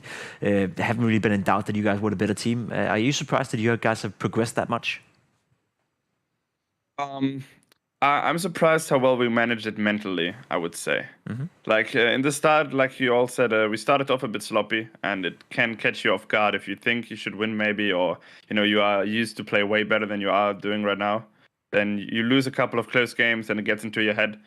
But us as a team, we managed it very good. The chemistry is there, the communication between us keeps been very nice. We are working together to achieve the same goal.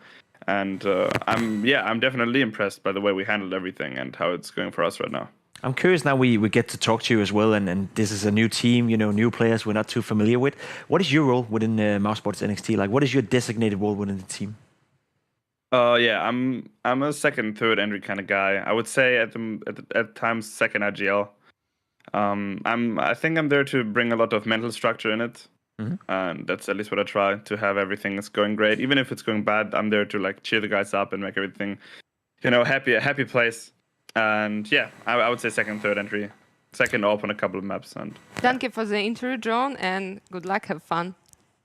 Thank you very much. Thank you. Bye-bye. Yeah, again, I like the attitude or the mentality as well. Again, you learn a lot from losses, and again, as a new team, you can't necessarily expect to have everything being picture perfect from day one. Even though obviously we often speak about the honeymoon phase and so on for teams, but the fact that the mindset is okay, yeah, we lost, and we're going to look back at it and we're going to improve from it, and the fact that they also kind of are admitting to the fact that we didn't play too well in the first week, but that's okay. Again, it's a long league, etc. Maybe they needed some adjustments to the fact that they're playing an official a day, but overall, just again, very solid answers from a lot of these young players that I'm not necessarily expecting, because I think we've maybe gotten used to all of these tier 1 players kind of just giving us the textbook answers and not actually expanding on anything. So it's refreshing to hear the youngsters actually. Very refreshing. I think that's the key word right here. And what else could be refreshing, is a map pool that doesn't necessarily go the same way every single time. You see Dust 2, Vertigo, Nuke, Inferno, Ancient out of the way now as well. Okay, so Nuke being banned out by Young Ninjas is a bit of a respect move, I feel like. Yeah, it is a bit of a surprise to me. Dust 2 and Vertigo, that's fair enough. Young Ninjas hasn't necessarily shown too much interest in playing those maps so far in this tournament, but Nuke, that's where we had our first matchup, really. So a little bit surprised to see that Young Ninjas necessarily didn't go the route of we can beat you, we can be better on Nuke, and decide to go somewhere else. And right now, with what's left, I mean, if you're NIP, you're obviously crossing your fingers, saying oh, maybe they'll pick into Overpass. But I have a slight feeling that Mouse are going to be using their last veto on Overpass. It's going to be Mirage, isn't it? And that would be a great map for both teams, I'd say. Yeah. But we've seen mousesports. We saw it yesterday. Why don't you pick Mirage against mousesports? Because they're very good on it. Yeah. Whereas for Young Ninjas, we saw them manhandle Navi as well. Absolutely. Even when Monacy was playing well, even Ankara was doing a decent job, they still manhandled Navi Junior and looked by far the better team. So I think this is the perfect map. You set it up pretty well, saying that these are potentially the best game we can have. And I could even see see this be the grand final of the entire tournament, even when we get to LAN, to be honest. So it's a nice little test for both teams, and they get to play on a map where they both feel very, very comfortable. Of course, mousesports on Mirage have been very, very good. They've been able to beat some tier 2, tier 3 opposition that are not even academy teams. When it comes to Young Ninjas, it's been a little bit up and down in terms of how they've been performing, but I will say what we've seen so far in this tournament, and especially what we saw against Navi Junior, that was very, very impressive. So we get two teams who are full of confidence, full of desire to win against each other, and then we have a map that plays out 50-50 for both of them. So I like this setting. What is your prediction, guys?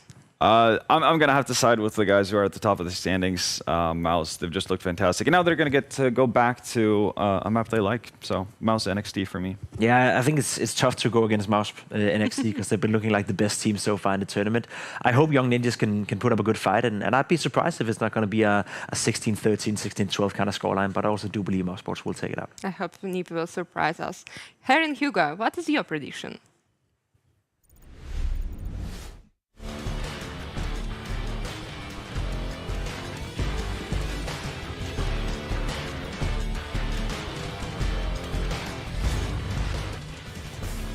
Oh, hi. Didn't see you there. My prediction for this one, Hugo, I'm actually going to go a little unorthodox here. I think Young Ninjas have got this in the bag. I'm backing ZTR and the boys. I don't know, man. I have a good feeling. How about you? Yeah, I'm gonna, follow up with a mouz pick. I guess we can split down the middle. That would be a safe way of doing it. We've done well there. Yeah, Give me a little fist bump. There we go. No one can see. We have to do it out. Try and make it loud enough it can be heard. No, you're gonna break my fingers. Oh, Harry. we were about to do it. Yeah. And then I realised what was coming. Hang on, I'll do it with myself. I'll fist bump myself. Here we go. Ow! That sounded like did it come through? Who knows? It hurt. Well, that's all that really matters. That's all we're here for, Harry. That and what could be, as said by Pim, the grand final of this event when it comes to LAN. And that certainly could be the case, right? These two teams have looked to be some of the better performers, some of the more consistent performers. For Young Ninjas, how they even have come into this event saying that they are the favourites and they expect to be in that top 3, at least, if not winning the whole thing. Well, mouz are currently top of the board, okay? So in terms of placing, mouz have had no problems. Can they keep that up, though, in their head-to-head? A head-to-head they've already won. mouz picked it up first time around, and now they look to do it again on Mirage.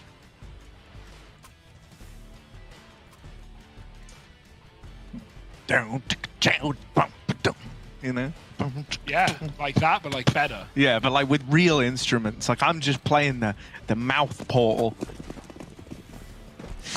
Right? We all have one of them. Where does your mouth go when you're off the clock? I don't want to know, actually. That's gross. Don't tell me that. Look at this. Fast down towards Con for mouz NXT. Ooh, nice shot for Sapek. One hell of an opener. The P2K netting that opening kill. And now they're even flooding onto these Con fellas. They will get out still and in towards the A site. But Young Ninjas were prepared for this, Hugo. They're playing a retake A setup.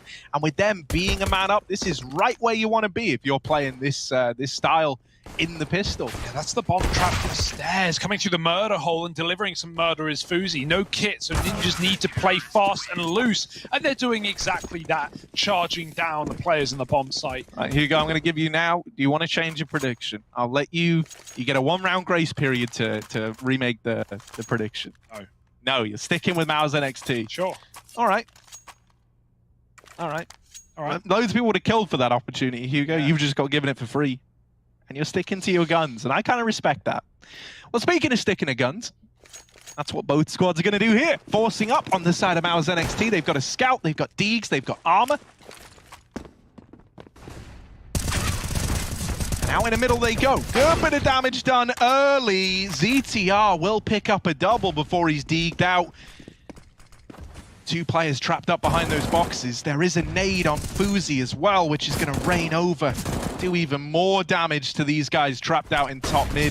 This is a wonderful little crunch from Young Ninjas, right? Like, I think a lot of teams would have seen mid control getting attempted, kind of eased off of middle a little bit, not wanting to give much over to the pistols. The Young Ninjas just go, look, mate, right, you guys can keep your deagles. That's all well and good. We're going to quad peek you from con, window, and short.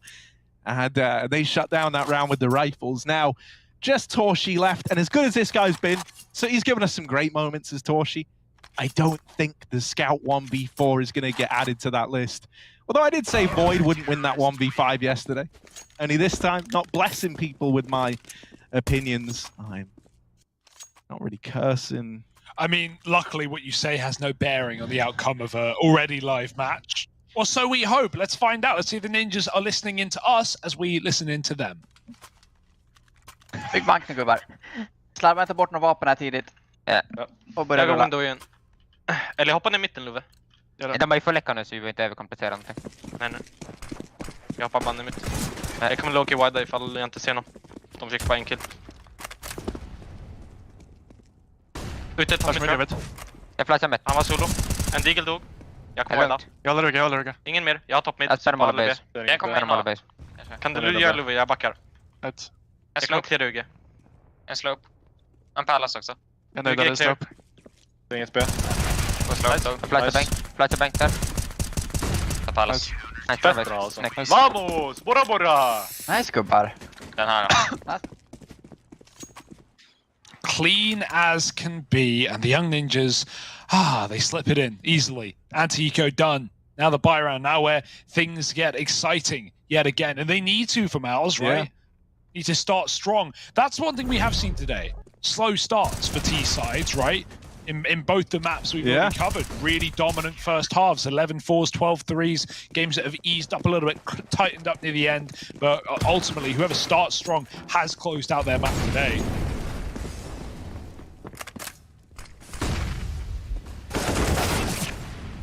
Oh, little trades, but Nilo taking it one step too far on that push through lower. Little hiccup in there, no one noticed. JDC keeping that in the advantage of mouz NXT.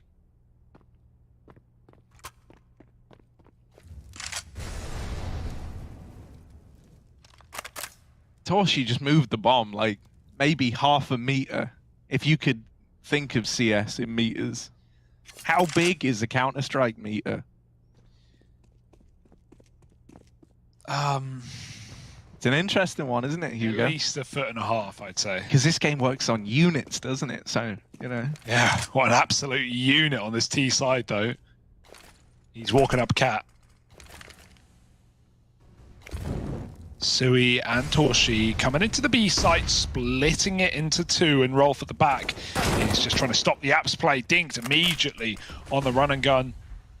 Luckily through the corner of the wall, he lives to tell the tale. Fuzi has his back covered, but his front's already been lost, and so in a 2-on-4 in your first gun round, you might be looking to save.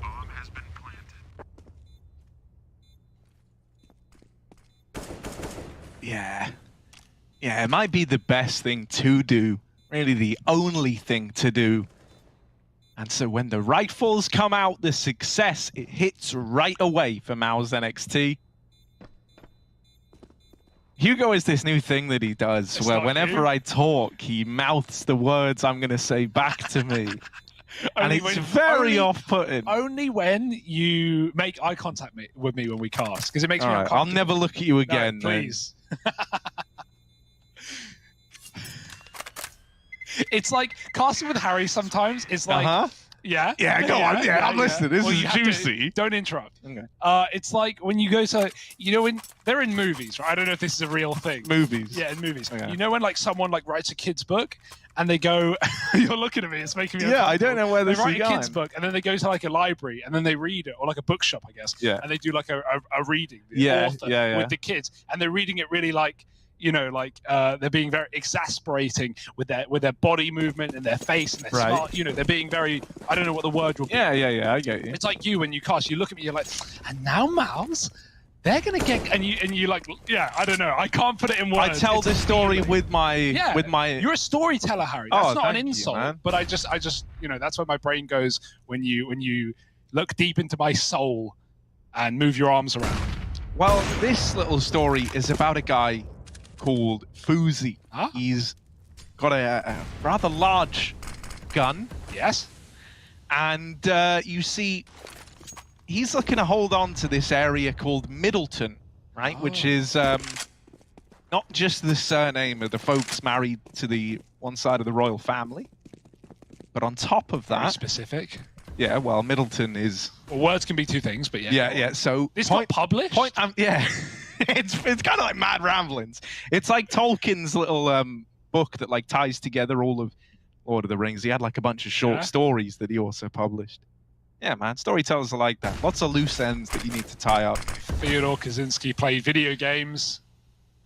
Ooh, ZTR, there's the opener. And Fuzi, as mentioned, trying to hold on to the lone town of Middleton. He does have support from Sapek, our knight in shining armor. Nilo in with another kill. And this is very quickly getting out of hand for mouz NXT. It's all on to Shane. And he's alone out at ramp. 20 seconds. Time is a problem. Time is a problem for us all, but it's a big problem for Shane. He's got 15 seconds of it. Gonna have to savor each and every one of them. And with this ramp flank coming in, the longer he takes, the more damage this ramp flank is gonna do. And Sapek will close the round out from it. 4-1 for the Young Ninjas, and an immediate response to the rifle victory found in round number 4. Yeah, one thing the Young Ninjas are always so good at is like they just like calm, man. They just like calm in CT sides. They're never over-facing. They're never feeling stressed. Like the comms must be really, really good. I mean, we get to hear them sometimes, but you know, we don't really understand them. Not all of them. You know, every peek is with purpose. Every peek comes with a teammate's flash, or you know, double facing, or waiting on a flank. Like you know, you see some CT sides get really wild, where everyone's just trying to get involved. Everyone wants a piece of the pie, and everyone wants to be the hero. I don't feel like you get that vibe in Young Ninjas. Like they're absolutely fine setting their teammates up. It does look like, I mean, we know this team is experienced, super experienced, but it does look like a tier 1 CS team at times. You get glimpses of it. Nice little Molotov JDC getting trapped in apps. The rest of mouz flooding out. One man has made it to the ground. It's a cat lurk. The guy watching for it is gone. That's a big frag for Xerxen going through the smoke. So we won't make it up cat though. It's up to the apps players, and Rolf is here to deny. Sees a barrel, sees something, and sprays them both. Kills neither. Sapek now picking up the pieces, and it's only Torshi on the AWP. 1 on 3, and he is out of there. Still got a minute left. Still can try and complicate this round, but it's not going to be an easy clutch. Yeah, he's going to have Fuzi to square up against as well. If he does try to cross the apartments, he's going to have to counter AWP, the Young Ninjas AWPer, who's already on this angle. He's the incumbent AWP. Torshi can't dethrone him. And so mouz, they forego another round here. Now, no money left as well, so the scoreline probably about to get even sweeter for the Young Ninjas. I knew I had a good feeling about these guys today, man. I could just tell. It's something about the way they were tweeting, right? I don't know if any of you follow the likes of ZTR, Fuzi, Sapek. Definitely worth it. I don't know, man. They've just been having a lot of fun the last few days. They're always down to clown on the TL. They always look like they're having a great time. And so, I don't know, man. I could just tell the vibe felt good as we were approaching the end of the league for the Young Ninjas. Hey, actually, that's a really good bit of career advice as well for upcoming pros, especially pros maybe in this league. You want Harry to say good things about you, compliment him on Twitter. It's a really good way. That's necessarily it. It's more like, you know, I always like it when, like, for example, the Young Ninjas guys, when that 1v5 knife moment happened, the Void aced and won the round after they tried to knife him. Oh, I remember. You know, there were two ways that could have gone. You could have just ignored it, right? Like, and been like, oh, well, but they kind of, you know, they bought into, like, the idea that, yeah, this was just the dumbest thing that's ever happened. And they're all, like, laughing about it and having a good time. Yeah, it's easy to laugh, you know, if it doesn't lose you the game. Yeah, don't get me wrong. But I don't know, man. It's like even people like Jame, he said like one of the things he wished he'd done was like capitalize on the momentum behind Jame time and stuff like that a little bit more, right? Oh, that's a nice opener in this round from Sui. And the ensuing carnage is going to net ZTR a kill. I was going to say, this might be a 5v4 retake, but no. Through the smoke, ZTR has evened the playing field. The bomb is now down. Ninjas, very measured on this retake. And I do agree with what you say, Hugo. Very calm team, right? No one's scrambling into position here. They're taking it very, very slow, very, very measured, methodical as they clear out CT, they clear out Con. And now they know they've got these 2 safe spots. mouz have to be in the site. Yeah, Molly burns out, but your time is gone. You need to get on the bomb now, and these Deagles, they're not even for the bomb. Only Palace player to worry about. There's the kills coming in. Recovering is the AWP onto Palace, and it hits the shot as the defuse comes in with milliseconds to spare. The young ninjas, it was all under control. It was all calm. It was always theirs. And the shame for mouz NXT, right? No one there to even stop the bomb. They're really forced to swing out from Tetris, out from ramp. They know if young ninjas make it to the bomb site, they're going to win the round. It was a good D from Sui, right? Catching Nilo as he was getting prepared to be flashed into a fight. But even though a bomb plant and some kills come in for mouz, it's a ninjas round, and 6-1 right now. Still lots of chances for mouz to come back into this half. And Torsi is going to start off strong. Ramp pick coming in, catches ETR on the cross. That's what we needed from mouz. It's been pretty empty so far.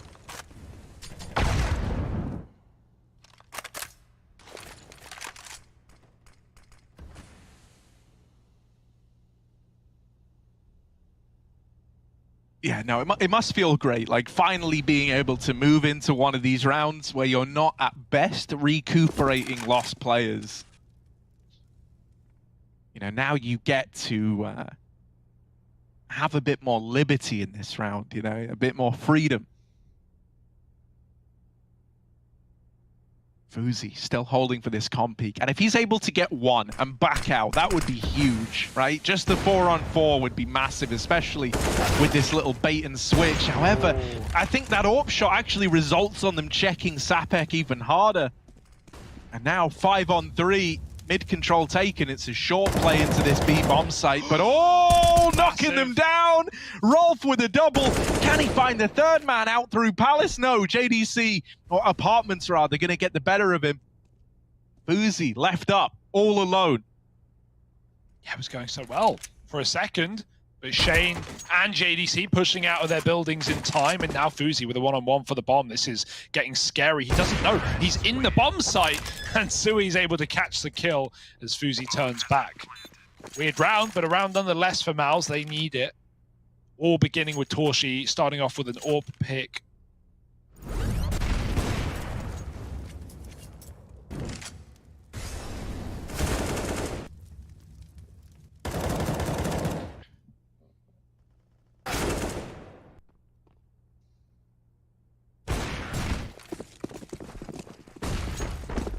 And look what it's done to the money. One round won by mouz after some close, forced by some close ecos. And the ninjas have nothing to show for it.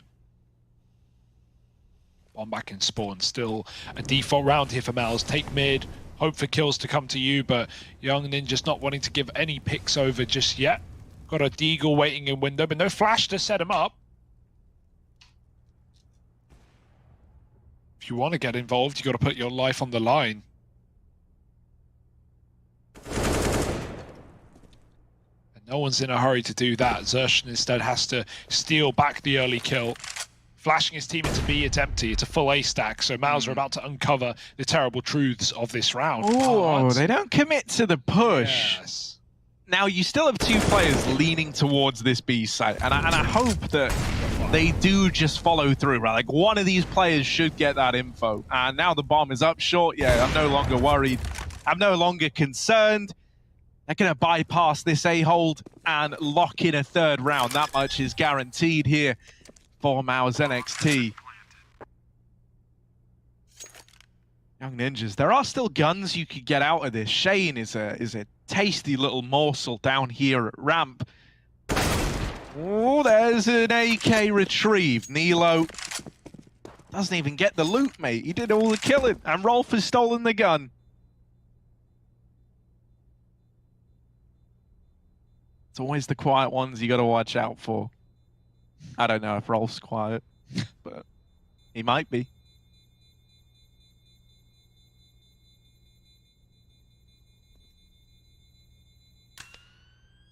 Well, it's certainly quiet on the A side this round. It's just the sound of the Swedes saving as mouz pick up a round on B instead. It was always meant to be with pistols in play. But we're going to have more than enough for the CTs to buy now, AWP included, everything you need. Torshi still running his.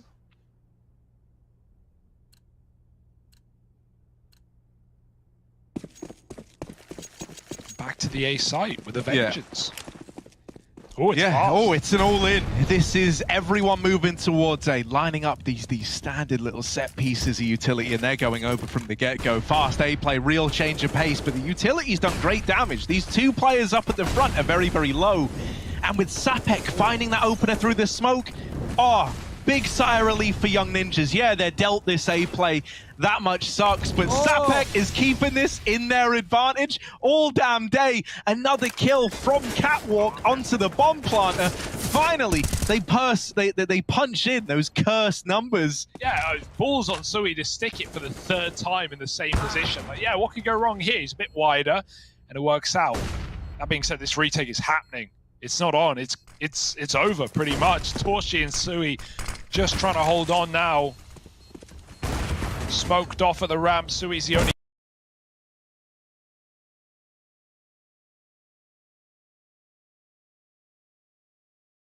guy in front of it. Torshi's been picked. Sui in a 1-on-5 needs to line them up, but he cannot. Quick trades and ninjas up to a 7th. Sapek, hero of that round, not just the closing kill, but the first couple from short through the con smoke into the plant. Not once, but twice. Jesus.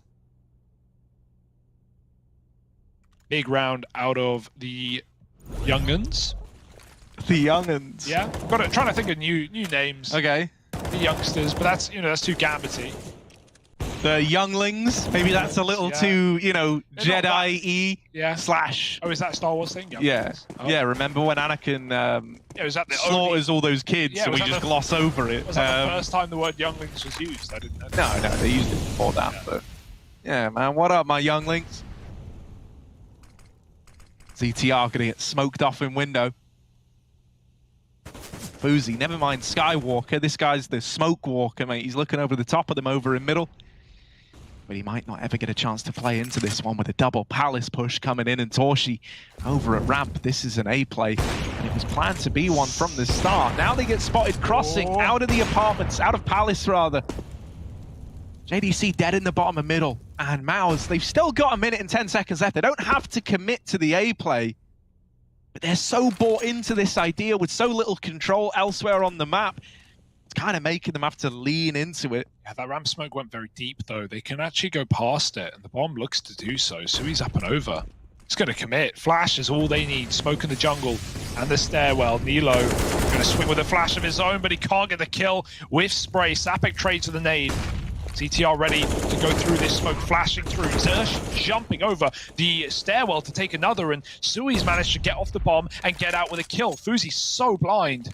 mouz 3-on-2. This is a weird round. The Orb now has the bomb covered from ramp. Doesn't need to fight though, can play for the round win. Cross covered, Sui waiting for Shane to peek out and help him. And Fuzi might look to save.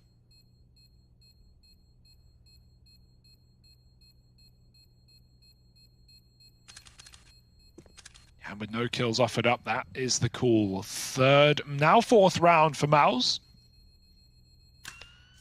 Didn't think the recommit to A would be as good as it was, but even with the entire Ninja side there, not enough.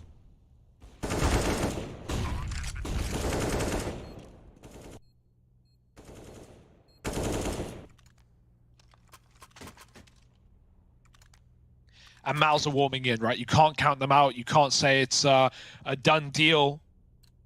Not yet. A few rounds up on this T side now, and many more to be found with the economy being gone. You've just got Fuzi with that saved orb. He's going to have to do everything in the csgo.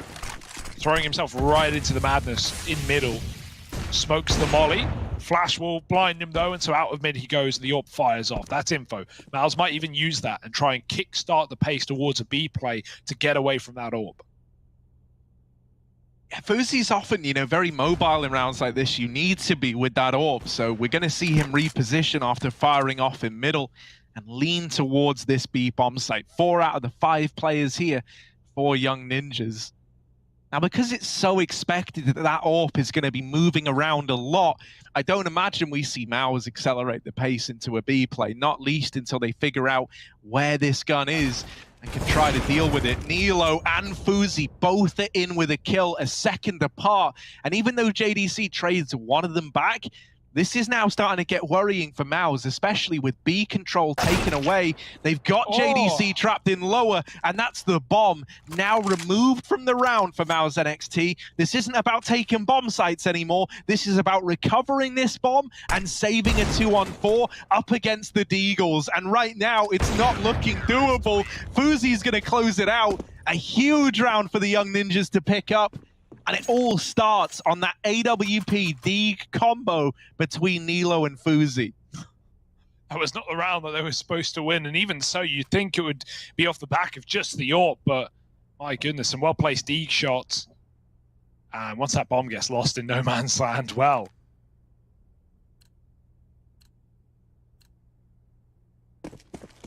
That's going to shatter mousesports' confidence a little bit, as well as their money. No AWP to combat the double. And Fuzi's jumped up on Cat early as well. They're late to mid anyway. Sapper going to drop under, ballsy play. But with his teammate covering top mid, he can at least know when he has room to escape to connector.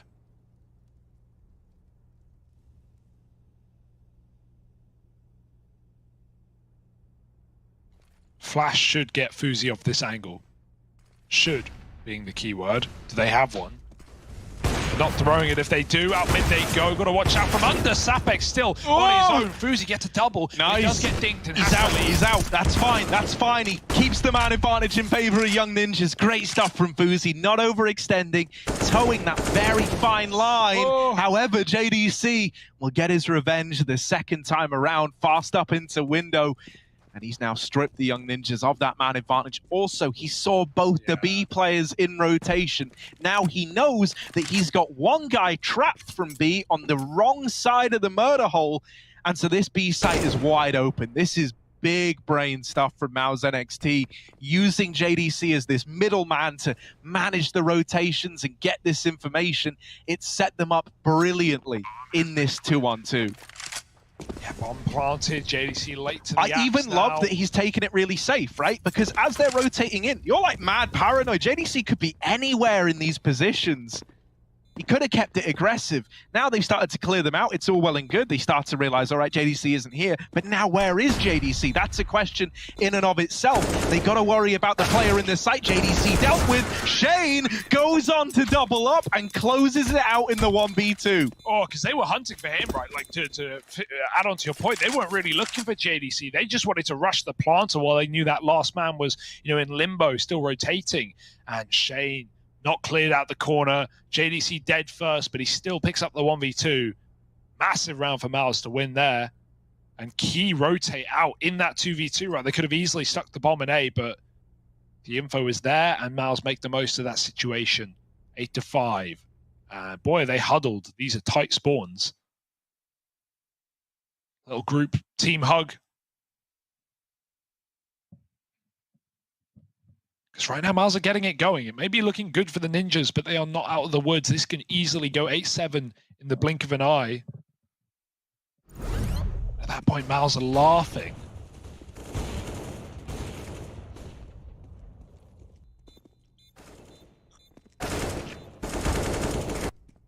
Lovely stuff. Single AWP, single scout. All right. Money already starting to prove to be a problem here for the CTs.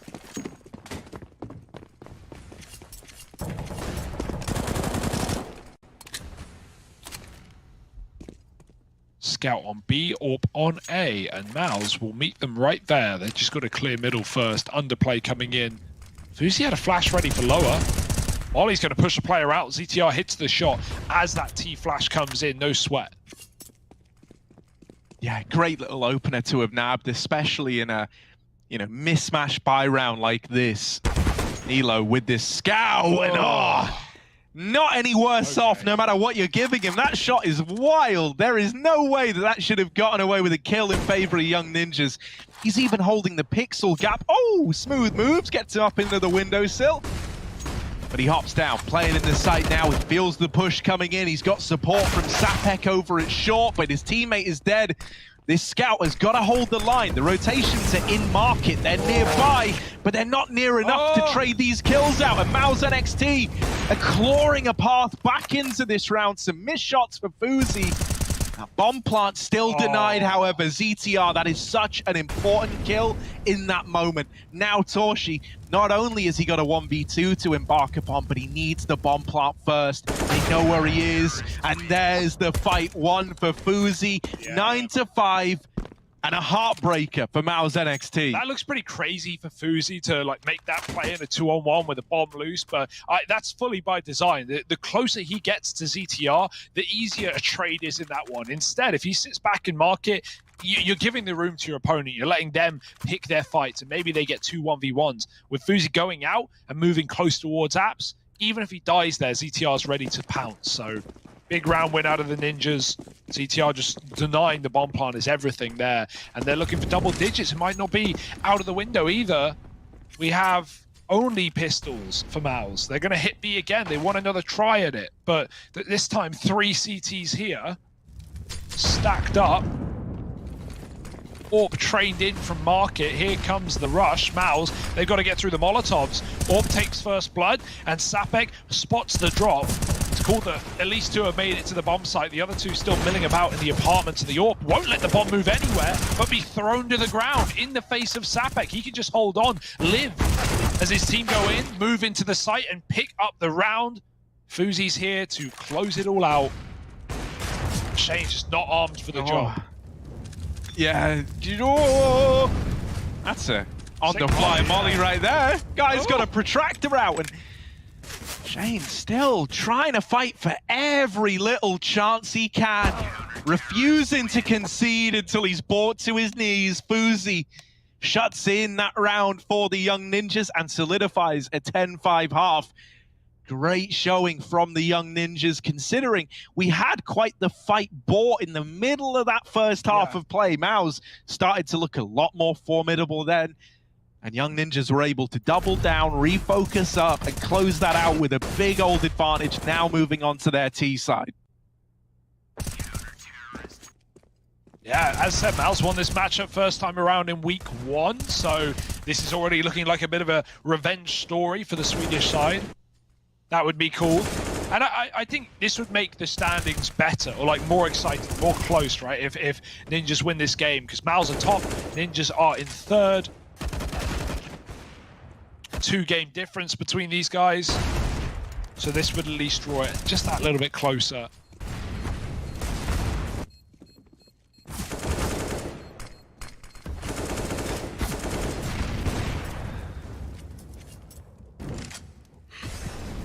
It's not done yet. I can't wait till we get to see what you do in the game, Hugo. Yeah, because we've seen Maui now, and mine was crushed. I'm not even going to try and guess, because I wouldn't. No, have right? Yours. You wouldn't have guessed that. I thought they were getting creative. You know, we started seeing coaches flying in on balloons. Maui, you know, in the sewer water in this little inflatable. I thought there's no way you can top that. Well, there I am, wrong. I would love to know what the creative process is at WePlay. I would love to know. I'm going to theorize it as we get ready to head into this. Let's go into the Young Ninjas team speak as they head into their T-side pistol. Kan du ta bomba, Kalle? Jag kommer sitta med, jag kommer hålla CV.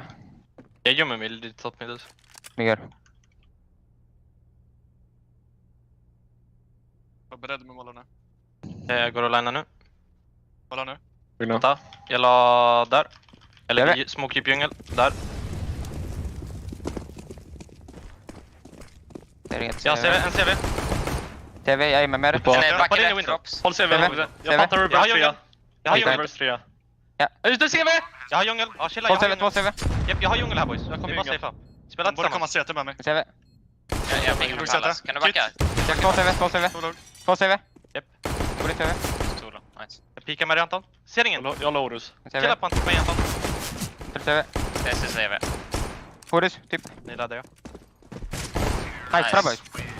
Fett bra. CT är stängt, boys. Det är lugnt. Nice, Love. Jag pickar Love. Skit i CT där, Loke. Jag har ju plant för mitten.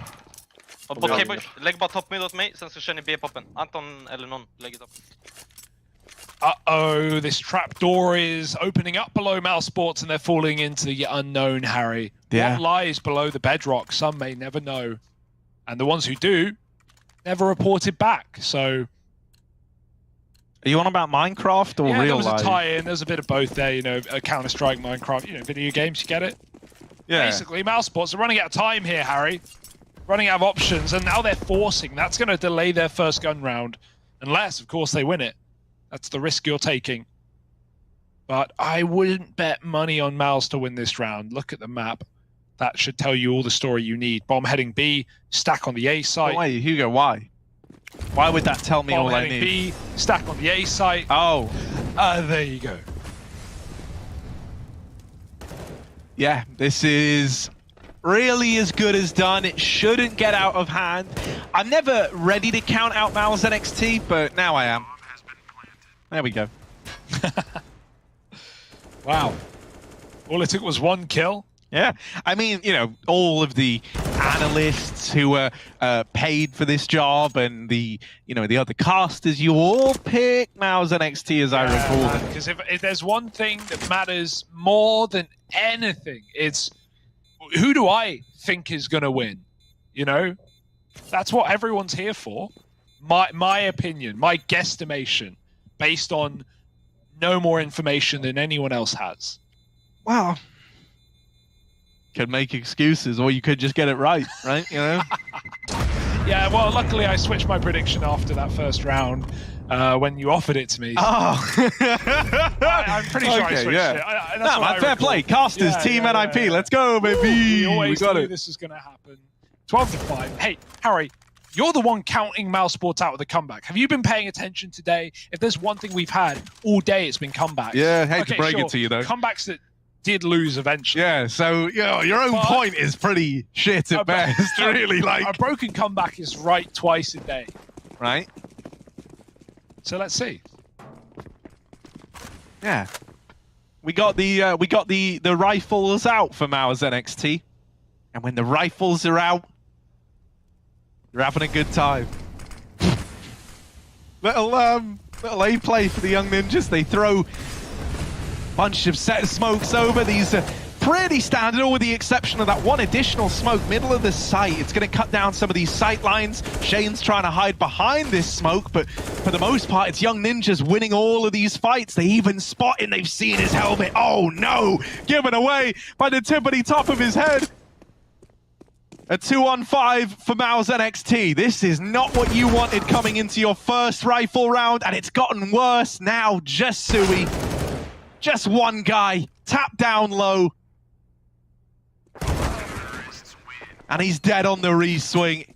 Young ninjas up onto 13. mouz NXT staring down the barrel of broken money, having to come to terms with the fact that they might only get to play, you know what, 2 or 3 rifle rounds here on this CT side. If they don't win any of them, that's GG. Yeah, it's starting to unfold that way. Look at this dude. Look at the top of his head. JDC given away by his helmet. Poor guy. Yeah, you can't go prone in this game. Sorry, boys. 13-5 and mouz. Maybe time to take a lie down. A long nap in the dirt. Yeah. Although, cheeky little A stack. The Eagles. An unsuspecting T-side attack. Let's see what happens. They've got to go through the smoke if they want to commit. They do. Bomb dropped. Shane up close and spamming with a Deagle is good for some damage, but the kills fly in for Fuzi. 2-on-3 for a moment. It looked like a mouz possibility instead. Ninjas crossing to the site with the bomb. And with no one in CT, that's a free plant.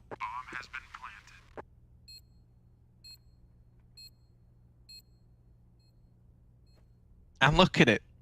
Look at these little goblins, bro. They get all your loot and then they go and hide in the caves. That's a goblin tactic through and through.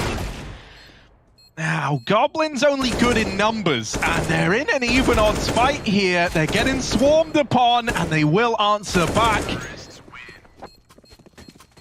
From goblins to goblins, it's young ninjas up onto 14.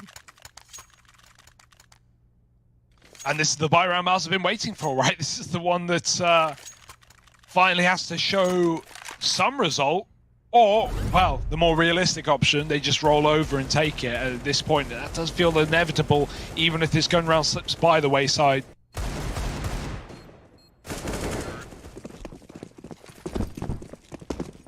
Oh, cheeky little run boost. Fast B approach. That run boost will certainly help, putting the AWP in second place. Nilo gonna start walking very late. Oh, but JDC's got his AWP here. Did he see? I don't think he did. Woo! Sees that one though. Nilo's fully flashed by his own flashbang. Luckily enough, Rob's gonna bail him out. Xerxan from short keeps this in the advantage of mouz NXT, but Boozy reclaiming that. What more can he reclaim? Xerxan playing around this smoke, playing fast, playing loose. Dying in and out of cover. ZTR runs through the fire, through the flame, and now Sui gotta have a hell of a hold. All alone inside of this B site, does have Shane helping out from Market Door. Shane's dead. Sui swiped down as well. 15 for Young Ninjas, and just when you think that mouz NXT have found what they need to make a round happen, we have them step up in these even odds fight. It would only feel right to end this the way it began. Let's go in. Young Ninjas team speak. Let's listen to the boys.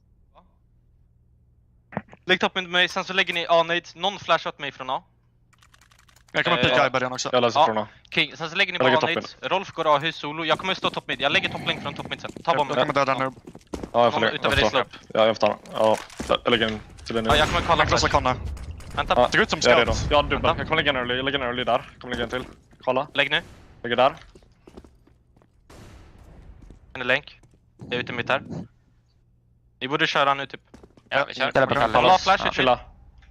Jag är redo med lampa. Jag skiter i macka. Jag är redo. Kör nu. Jag kommer måla shadow. Lägg nu lampa. Lägg lampa. Lägg en till. Jag målar bänk. Jag målar macka då. En uppe shadow dog. Nice. Chilla nu, jag kommer lägga topplänk, okej? Jag lägger topplänk. Jag lägger nu. Han spammar. Jag la topplänk där. Jag målar balk. Jag vet inte om du kan Jag har smoke på trappor. Har vi Jag la flash topplänk. Nej, Bara jag nu, har bara inte flashes. på för det. Jag har inte på för det. Okej, vi får källa dem. Erik får till plugg, gör något. Ja, jag kan försöka söka upp länk. De kommer nog mycket i CT. Kan du hålla CT, boys? En trapp. Jag kan inte. De kommer nog mycket i CT. Jag kommer komma upp länk nu. Jag kommer pika på Eriks trapp. Jag är bakom Jag håller honom. trapp bara. Jag spelar till PT. Uppe i trapp. Låg. En trapp låg. Ticket och A-side. En A-default, ja. Jag går på första. Han dog. Bomb dog. Låt mig spela. Det låter bra. Han håller mig. Håller inte. Nice, bra boys. Nice boys. Där är vi. And the young ninjas, they piece it together right at the very end to close it out in style, in dominant fashion as well. Considering mousesports took that previous game between the two, and the fact that mousesports, who, as we've said, started slow into this league, have come out on top of the board looking as good as they do, that was so one-sided. That was dominant for the Swedish side. But you and I always believed, Hugo, right? We were always believers in the young ninjas. Our analyst desk, as I remember, they weren't. So what did you guys make of this? Oops. Everything can happen, you know. Anything can happen. That's Counter-Strike. But yeah, I think we both kind of foresaw a little bit of a closer game, in all honesty. But no, masterclass from Young Ninjas. That was disappointing. That was very disappointing for mousesports. I think Young Ninjas played a fantastic game of Counter-Strike, in control more or less from the beginning of the game.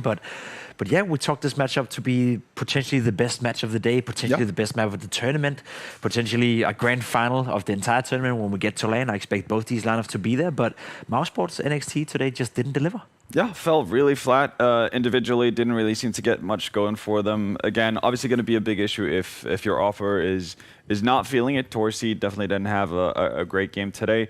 And again, like the usual suspects that you'd expect to deliver in terms of just being stable performers just didn't show up for mousesports. But on the side of Young Ninjas, I think Sapek, a person we haven't necessarily talked too much about, did a really good job, was finding opening frags for his side quite often, and just being really good at, kind of pushing the tempo for Young Ninjas when they wanted to actually, take map control or get into sites. And again, Nilo, yet again, such a consistent performer. And the fact that, we talked about a lot of young players, m0NESY obviously being 16, Nilo is also only 16, which makes it all the more impressive. But he's been fantastic from start to finish, and he did it again here on Mirage, which For my meaning, going into the game would have been, an ideal scenario for Mouse to kind of showcase themselves as the best team in the league. But Young Ninjas wanted it otherwise. Yes, they stopped mousesports win streak. Yeah, it was 7 wins in a row. Yeah. Yeah. So who knows? Maybe it's Young Ninjas' time to start a bit of a win streak here now. Time will tell, but definitely an important win for Young Ninjas in many ways. Obviously, they closed the gap to Mouse. Yeah. But it's also a big confidence booster. You get your revenge, obviously, because you lost a nuke last time you played Mouse, but now you kind of get to show yourself like, yeah, this is more like how we're used to playing, and this is more like the level you should expect from us going forward. And also, it's interesting fact that it was Mouse choice. Yeah. Map. Yeah, and as said, I think coming into Mirage, I think mousesports felt comfortable, and I think they felt confident as well. Mirage usually a good map for them, whereas for the Young Ninjas, sure, it can be a good map. We saw it against Navi Junior. They played super, super well. But that also means the mousesports had a lot of demos to watch from, right? They had every tidbit of information they could have wanted coming into this matchup at hand, because Young Ninjas did many of the same stuff here. I think the CT side was what impressed me the most. The fact they got off to such a good start. It was the T side against Navi Junior that was really impressive, and as soon as they got off to that good start on the CT side, I was like, okay, mouz NXT, you have a big problem, because we've seen Young Ninjas play the T side on Mirage very, very well. Again, I gotta say, mousesports, it was a little bit disappointing, but once again, you had those off days, right? It was a 7-game win streak. They've been by far the best team in the league so far, and this result doesn't really change that at all, but it just, puts Young Ninjas into contention for that spot now. As you said, they closed the gap to mousesports. There's only 1 win between them now. Both of these lineups, both of these teams, they're gonna be at the LAN finals. I will almost guarantee that something horrific has to happen for both of the lineups if that's not the case, but it was good to see Young Ninjas really put up a great fight here, because it gives me confidence that when we get into the LAN finals, when we get to the nitty-gritty games where everything is at stake, these two teams, they can play well up against each other. It's so hard to make any prediction right now. I don't know how you can do it. It's like it feels like a bit of a crapshoot. It's like you flip a coin and you hope for the best, almost, because there's not necessarily too much logic to it. But that's part of the fun as well. We do like having upsets, especially when the upsets are mainly down to the team that you don't expect to win actually playing well. Like when they overperform, I wouldn't necessarily say that Young Ninjas beating Mouse is overperforming, but again, just considering where they were at so far in the league, you would have had a bit of an advantage lying with mousesports. So really fun to see Young Ninjas continuously stepping it up. It's why you need to watch all our matches. We're going for a short break, but we will come back. You know what to do. Don't go anywhere.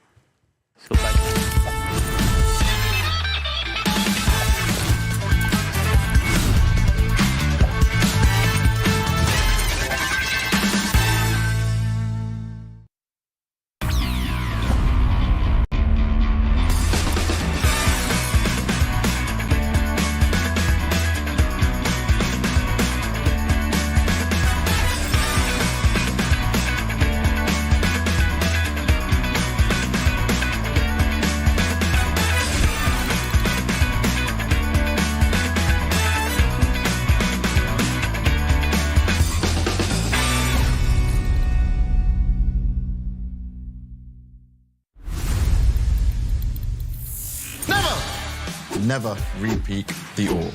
Even if you want it so bad and you just missed the first shot, the accuracy for the second shot rises by 344%.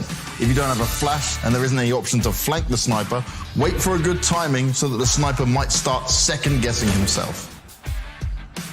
Nope.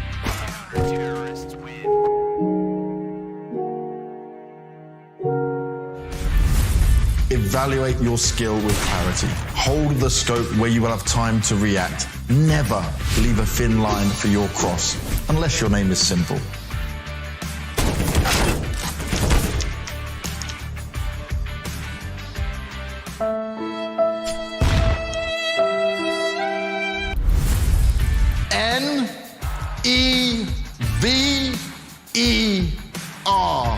NEVER. Never crouch peek with an orb, as you may be seen with the barrel sticking out. And by switching to the pistol in these scenarios, you give yourself an equal chance to react if your opponent is waiting for you by the corner.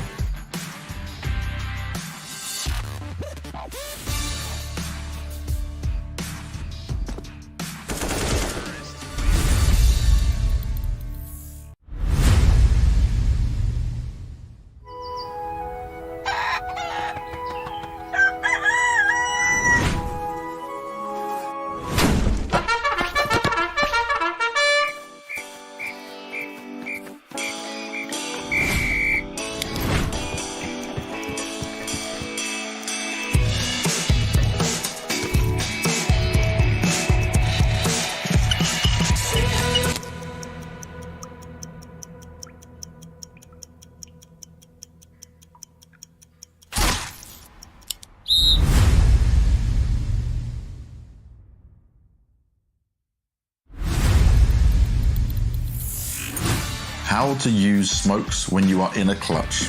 If you are in a 1v1 for a CT side with a planted bomb and you have no info on the positions of your opponent, it's not the best option to smoke out one of the possible peeking spots. Don't try to guess. You make your chances wither away by guessing. The best solution is to throw the smoke on the bomb and defuse it concealed. Now your opponent has to guess from which side you're defusing. In addition, you can fake defuse in a smoke to wait for the spray.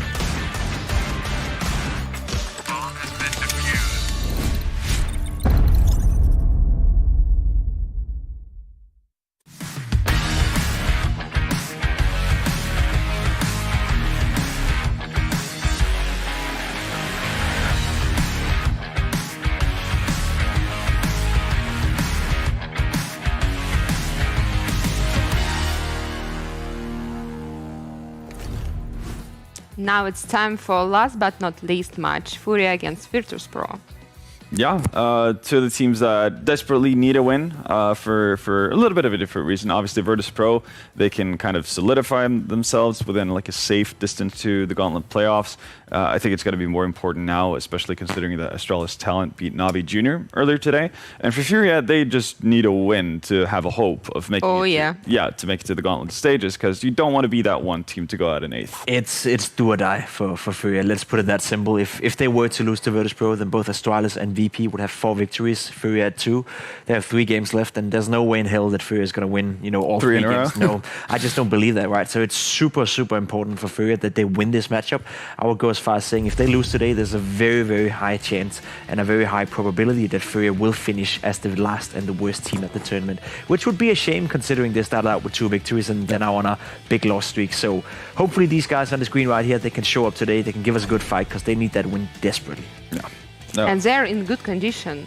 They are having boot camp in Kiev, everything perfect, thank you, WePlay, but I don't know why they can't show us so good Counter-Strike. Yeah, it's been a weird one, and so we've seen in week 2 that they've tried to go towards a little bit of different maps, etc., which I think is a good thing. I mean, even though they lost Nuke versus mousesports, even though they lost Dust 2 versus Fnatic, I think it's a step in the right direction, and they're being more competitive than what they were when they constantly went back to Vertigo, because Vertigo had the same issue happening over and over again, and if you can't fix it, at a certain point, you just have to put it by the wayside and come to terms with the fact that it's not going to work out for you. But it's like you said, like they had all the opportunities and groundwork laid out for them to fix it, because they're on a boot camp.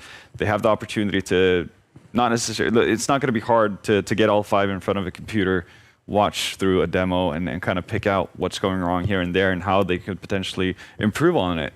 So it's a little bit disappointing to see that they haven't made those strides, because we've seen, I'd say more or less every other team that we've had, when they've had repeater maps, they would actually come better the second time around.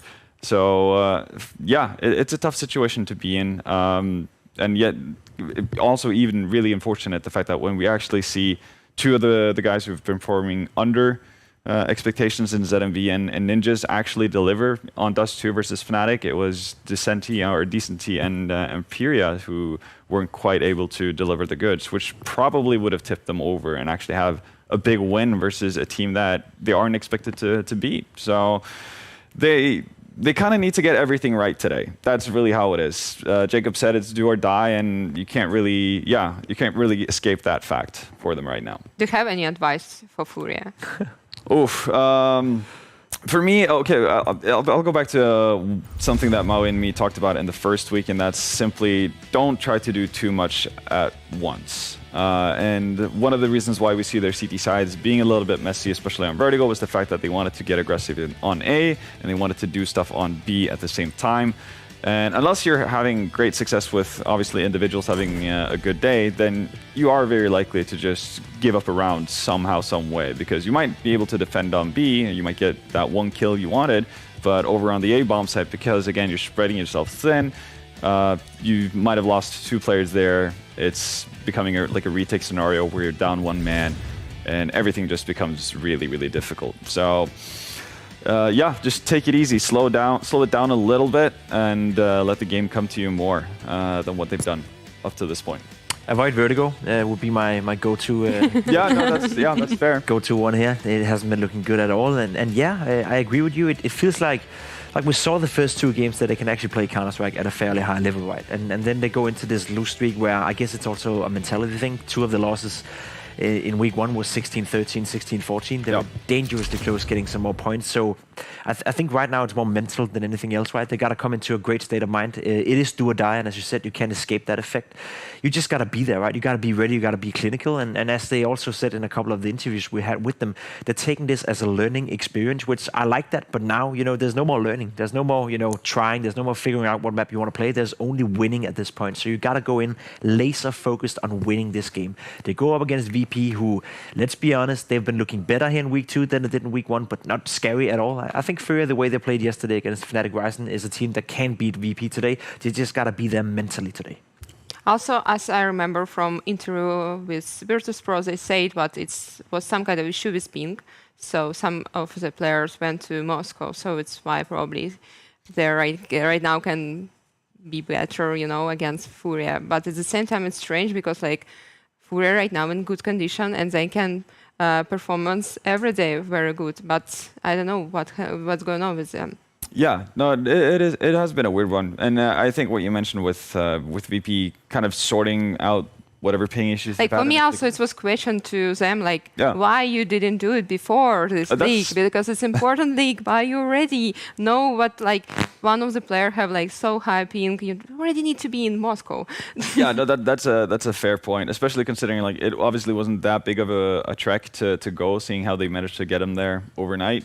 So definitely should have probably been boot camping the entire time, and I think we've seen, I guess the uptick in performance that we've seen out of VP Prodigy has come when they've all been gathered. So we're now seeing them sitting together, and again, likely no ping issues whatsoever, and they've been able to deliver better games. I mean, they have a win versus Young Ninjas. That's impressive in itself, and obviously we saw them take a win over Fnatic too. In week 1, we never would have expected that, considering how they were looking, because the best they could do at that point was they can put up a good fight, and then they would fall at the end. But now we've had 2 instances where they actually put up a good fight and win. So yeah, no, definitely should have had everybody in the same place from the start of it. Maybe they wouldn't be in a situation where they need to win this game. Maybe they already could have felt pretty secure about being in at least the Gauntlet playoffs.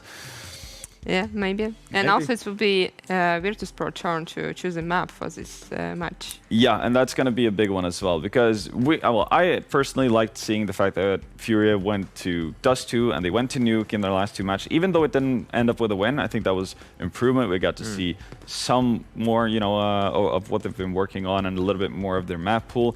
The problem now is that VP Prodigy do get the choice of map, and that means that it's very unlikely that we're going to see Dust 2 coming through, because VP Prodigy have been very, very consistent with banning that out.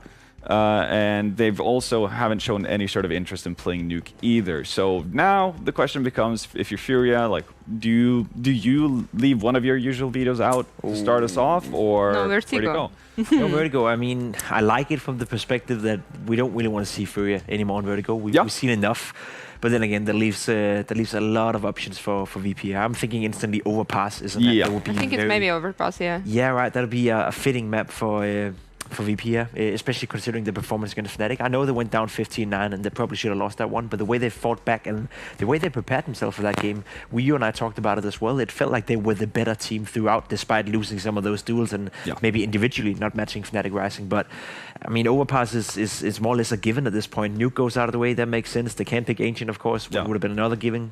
Dust 2 should go out. Dust 2 should go out. That will be consistent with the veto process so far. So yeah, this smells a lot to me like Overpass. Inferno, I mean, that's the one map Furia have had a win on, where they look good against mousesports. They would probably love it if VP decided to pick Inferno, but I don't see any reason why VP would want to do that. It's gonna be Overpass. Yeah, no, it has to be. At least VP Prodigy hasn't played Dust 2 so far.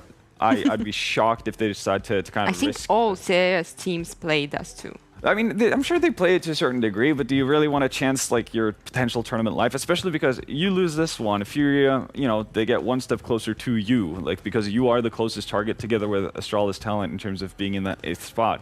So I think you play it as safe as possible, and that's what they've decided to do. Yeah. So Overfast makes perfect sense, and if I'm VP Prodigy, I'm feeling pretty good about it as well. I think the Fnatic game, as Jacob mentioned, even though they were down 15-9, just by the fact that they managed to grind it back and actually play so well as they did in overtime, that's going to bring them a ton of confidence. And generally, like, we have seen decent overpass from VP Prodigy. The problem is that they've usually just done it on one side, so they'll have a really good CT side and then a lackluster T side.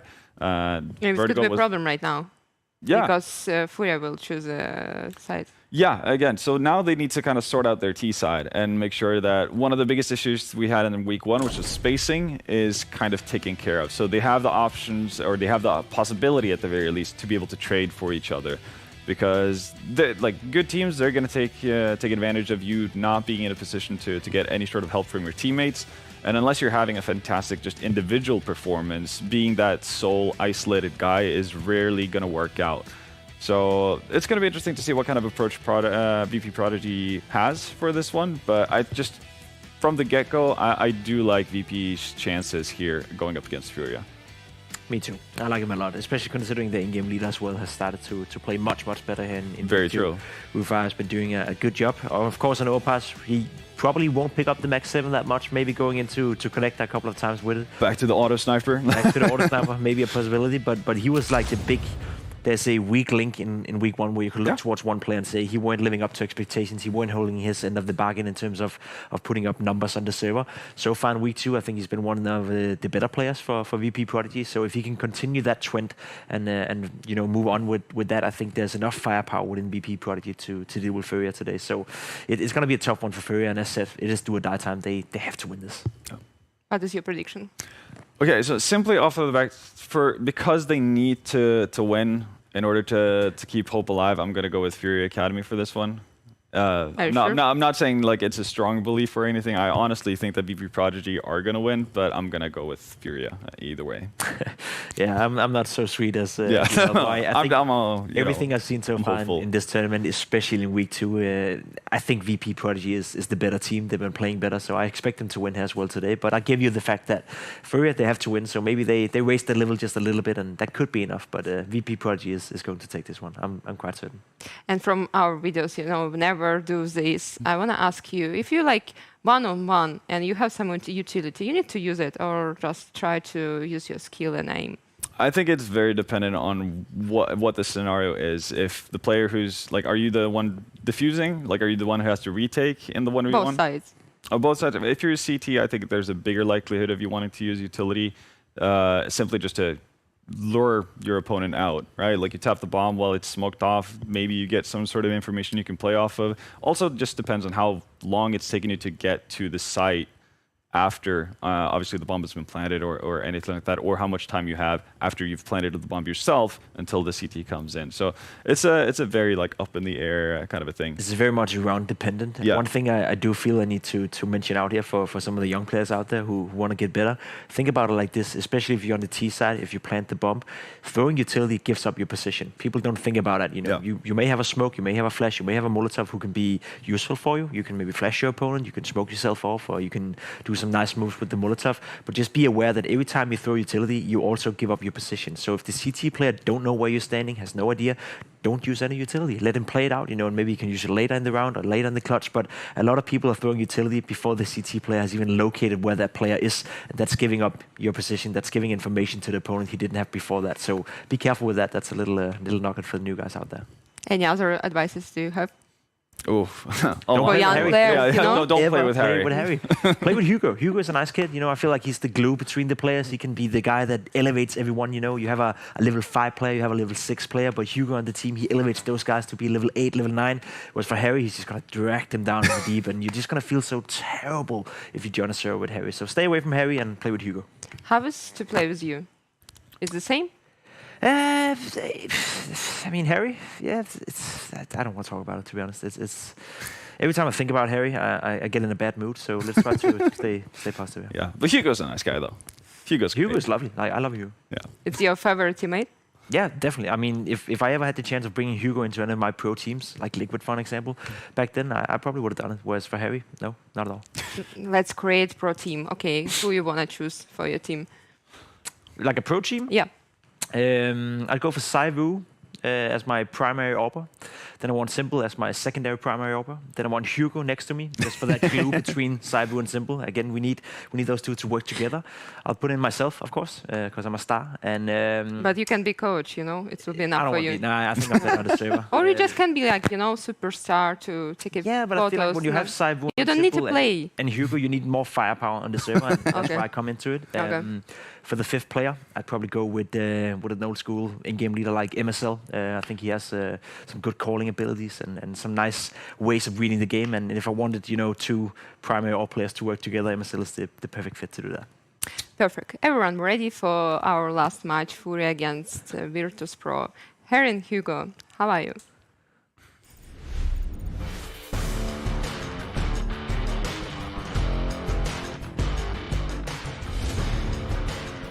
Yeah, all right, Pimp, mate. How's it going? How's it going, Pimp? Listen up, man. Square up. Throw down. 1v1. You and me. Bring it on, buddy. I'll screw him. I'll ruin his whole day. Well, I'm feeling fine, Vladdy. You would be feeling fine, Hugo.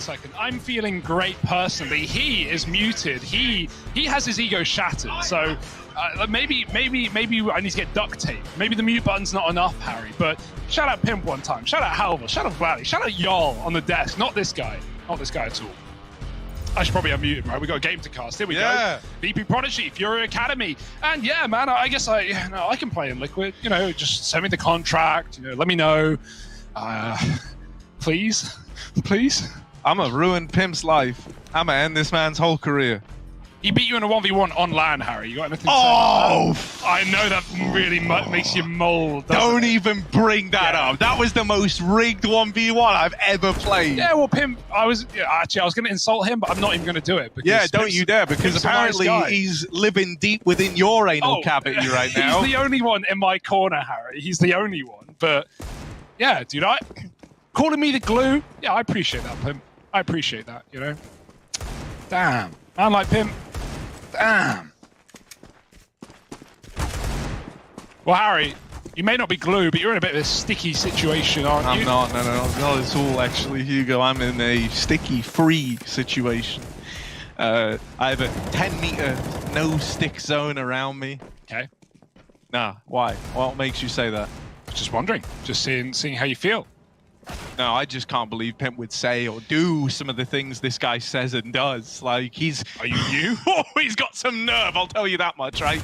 The thing I love about Pimp, right, is that, like, in spite of all the difficulties this guy has faced, like, you can't understand a word he says, he can't do anything in the server, he's not a particularly nice person. In spite of all of that, he just refuses to give up. And, you know, that's really nice, right? It just goes to show you that if you keep grinding, if you keep believing, then you can just barely hold on to any spot in the world. So... Pretty sick, man. I'd say he's doing all right, Harry, myself. But then again, he pays me by the hour. So I would say that, wouldn't I? Hoping for this game to start in a moment, though. VP Prodigy v Furia. This went 30 rounds last time, right? This was a VP victory as, both these teams have had their fair share of struggles. For VP, it was more of a, like, slow start to this tournament, right? They didn't really show us anything. They were sitting bottom of the board for a while. They managed to put together some wins in the recent days, but they've only, edged themselves one place above Furia Academy. This is kind of bottom of the league right now. This is a survival matchup. I think loser of this, I haven't done the maths, so bear with me here, but loser of this is probably out of contention. I would be willing to bet. You shouldn't trust what I say, though, because that's the thing. You're sending me so many mixed messages here. There's head-to-heads, there's round differences, and there's still more days to be played, Harry. But considering both these teams are bottom of the league right now, I'd say this one holds a lot of weight.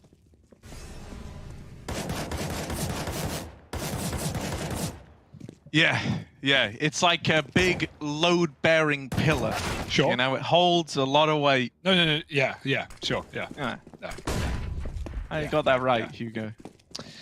Yeah, for Furia, man, like this team started the tournament looking so good, Harry. I don't know if you remember. Like we were all, I was all on the Furia hype train.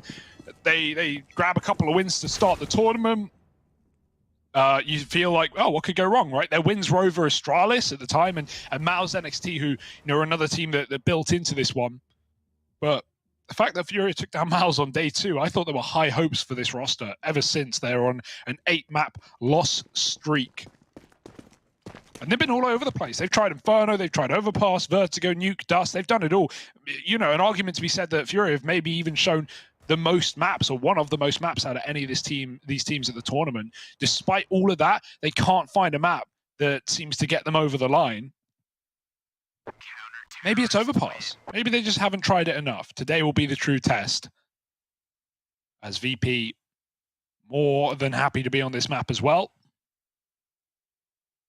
And let's see if they can show us why. Wow. I didn't even realize there was a bird on that sign, Hugo. No. Did you know that the bird was there? Damn. Look at that. HD, baby. 1080p. They blew up all the pixels. You can count. What does that say, Hugo? You speak a bit of German. Not enough to tell you what that says. Sie für einen tappen. Oh, it's too long. Tappen den Shell. Yeah. Du hast ein Dervid. Oh, dude, I can't. It's too hard. And I always end up going a bit like Rammstein with how I do it as well. I like hearing Germans shout. That's cool. Yeah? How many Germans have shouted at you? Not at me, just in general, you know. Oh, actually, okay. Sometimes when you don't jaywalk in Germany. No, you do get in shout trouble at me for jaywalking. Yeah, apparently that's a crime or something in some places. I'm allowed to cross the street in my country. What do I know though? It's a pretty scathing review. There's no cars on the road. I feel like you know it's fine. Do what you want. Regardless, there's no cars on the road, but there are trains on the track here on Overpass, and we're going to be heading into this one. Furia CT side start.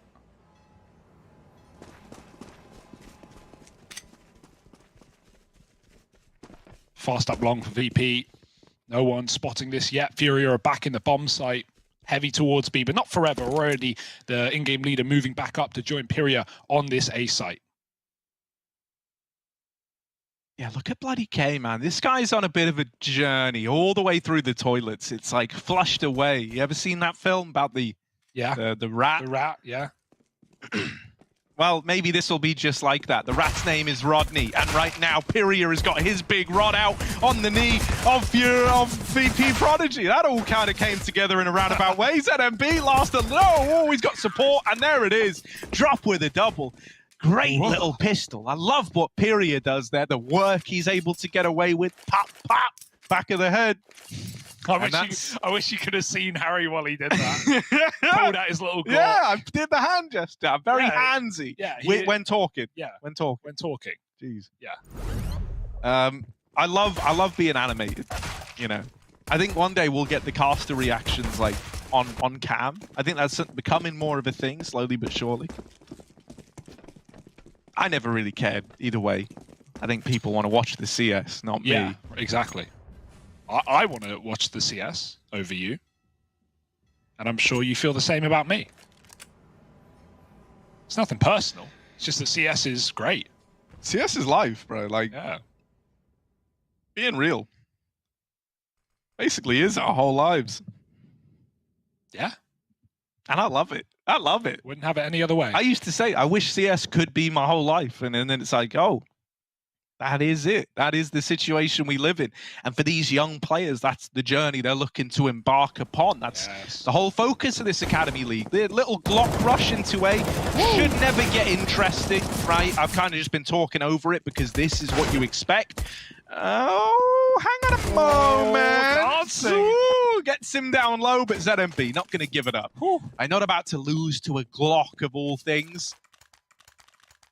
Let's go into the Furia TeamSpeak. Let's see how they're doing, right? Is the mood high? Are they pumped up today? They're looking a lot better. So let's see if that reflects in the comms. Fazer gay parquinho? Não vou não, na real. Não tem mola. Vamos fazer mola e faz a gay parquinho. Tá bom.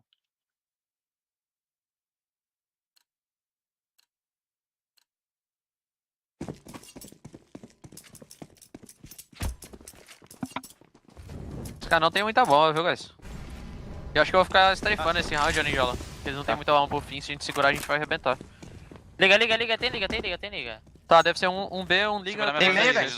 Passou, subi liga já, fez a ganha na liga. Toma ganha no pé. É, C4. Sim. Vamos para esse FG junto, falei.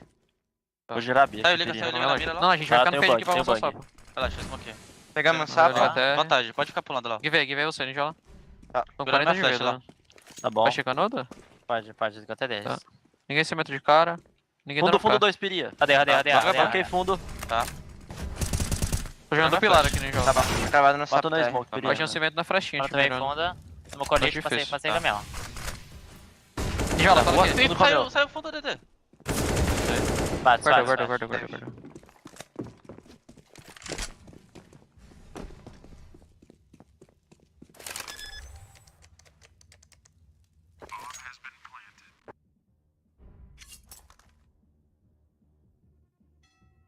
Também você vem no sapo aqui. Tá.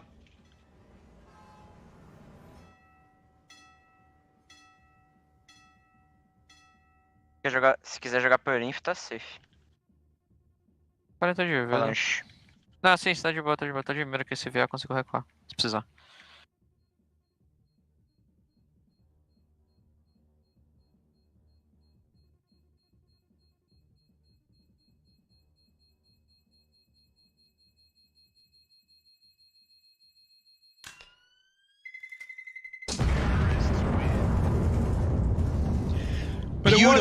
Beautiful openers out of Rufire in that round, right? He runs through this long smoke after Lomic taps that first kill in.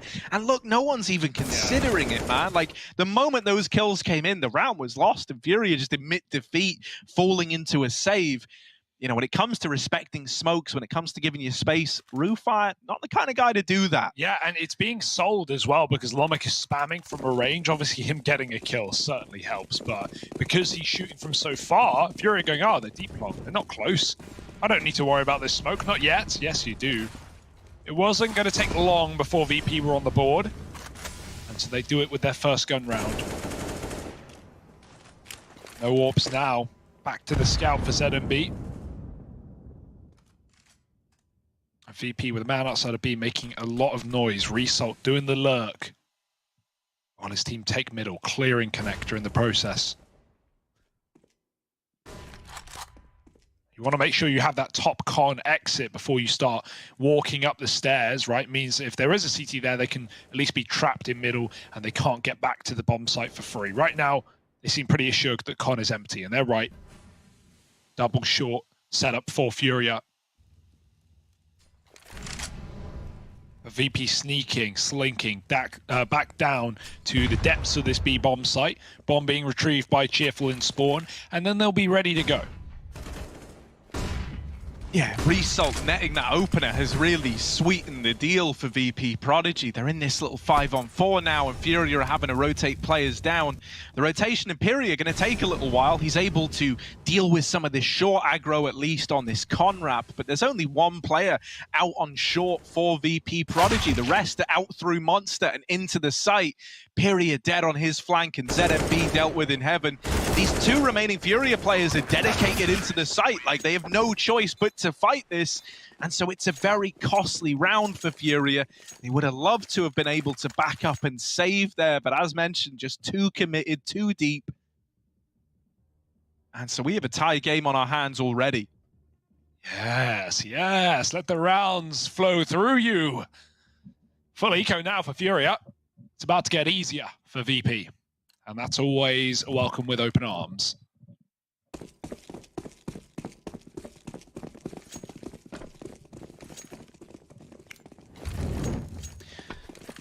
Yeah, the default of VP is pretty nice. We've seen a fair bit of overpass from them, and it hasn't changed too much. Result just often, you know, doing the solo stuff outside of B, keeping the attention, using his nades sparingly, just enough to make sure the Furia don't abandon that B bomb site. If he walked through B right now, he'd figure out it's all clear, and that Furia are setting up with their pistols in middle, stacked together, side by side. Quite the armada. But even if VP walk right into this one, they should still be good for the round. The double setup is pretty sick, though. But does it cost you your life? Do you line up? Lomic hasn't seen that con player either. Bloody draws the attention. Now Furia start to move in, and easier shots, easier lines of sight here. Yeah, and look, man, VP Prodigy put together what's happening right away. They see three players and they go, well, this is a full stack over towards mid. They take that bomb into B. Result's already cleared it out. So they're going to get a bomb plant here. They're going to get away with the round. They're keeping it still very, very safe, not wanting to give anything over to these USPs. Hugo, I see the sneeze coming. I'm containing it, Harry. Keep the sneeze in too there. Far away Keep from my the mute button. sneeze in your nose where it belongs. The snooze is loose. No, Put we're okay. that sneeze away, good Put sir. that sneeze back where it came from. Also, help me. Look out, he's got a sneeze. Achoo. There we go, nice, beautiful. Of course, Cheerful, just hanging about in T-Sport, man. What about you? You know, he's coming for the title, the Cringe Lord from Sapek. Ah, okay. Because this is a toe curling play. Oh, yeah. My toes look like Cheerios, mate. Cheery toes. Cheery toes. Oh, you might want to get a doctor. We've come full circle, just like they have. And now, 3-2, lead taken for VP Prodigy.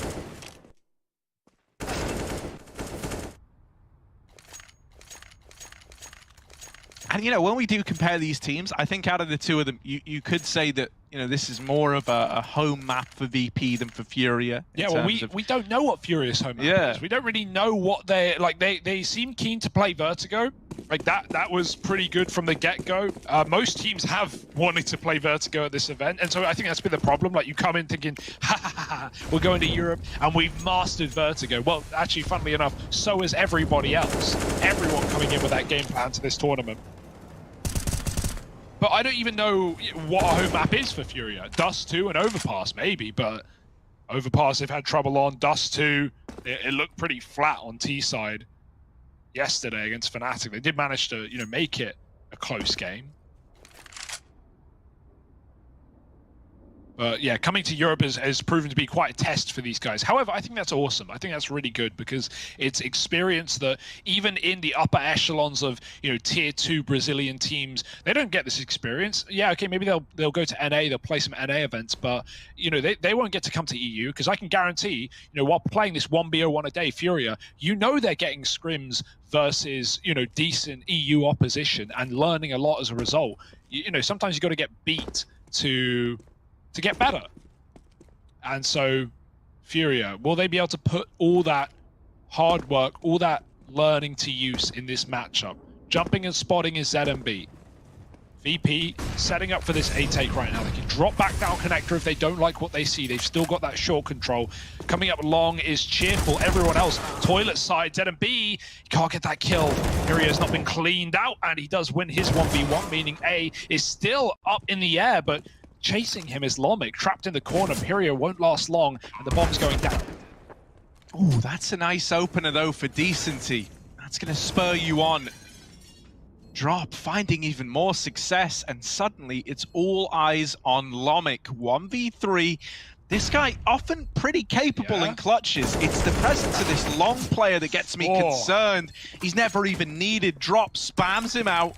Yeah. And the round is Furia's after a 3-on-3 retake attempt. Keeps all the players alive for Furia. Yeah, I think we had like high expectations of Piria in this team, or Pariah. I hope I'm not butchering his name, but no, I'm pretty sure usually, it's Piria. Usually I get told if I am, so and I've not. I said Pariah at first, and it's not spelt like Pariah. Yeah, Piria makes sense in and English also, accent. like, you know, Maui was saying Piria, and he watches a lot of VODs, so I'm assuming he picked up some pronunciations there. Good stuff. Well, yeah, we were expecting Piria to be the guy to look out for, and he actually was in some of these early games. But and you know, not to say he's had bad performances, he's actually looked pretty good in most of the matches. But I think Drop to me has been the more exciting prospect in this roster. He came in with a bang on day one, and I don't think he's really slowed down ever since. So yeah, definitely some names for the future. Obviously, I don't. Ooh, the boost up, it works.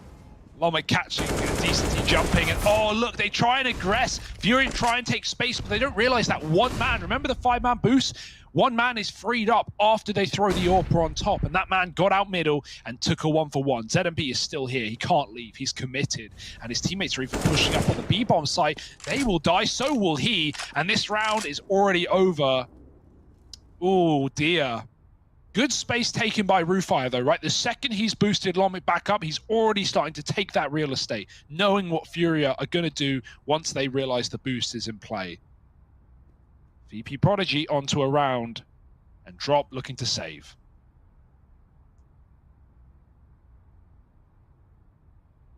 And even now, VP in the 4-on-1 is still moving slow. They're still, you know, being very, very cautious. Lomic gonna give the AWP to Cheerful. Lines up this Heaven Smoke. That goes over now. And they move into an empty B site, destined to win this round.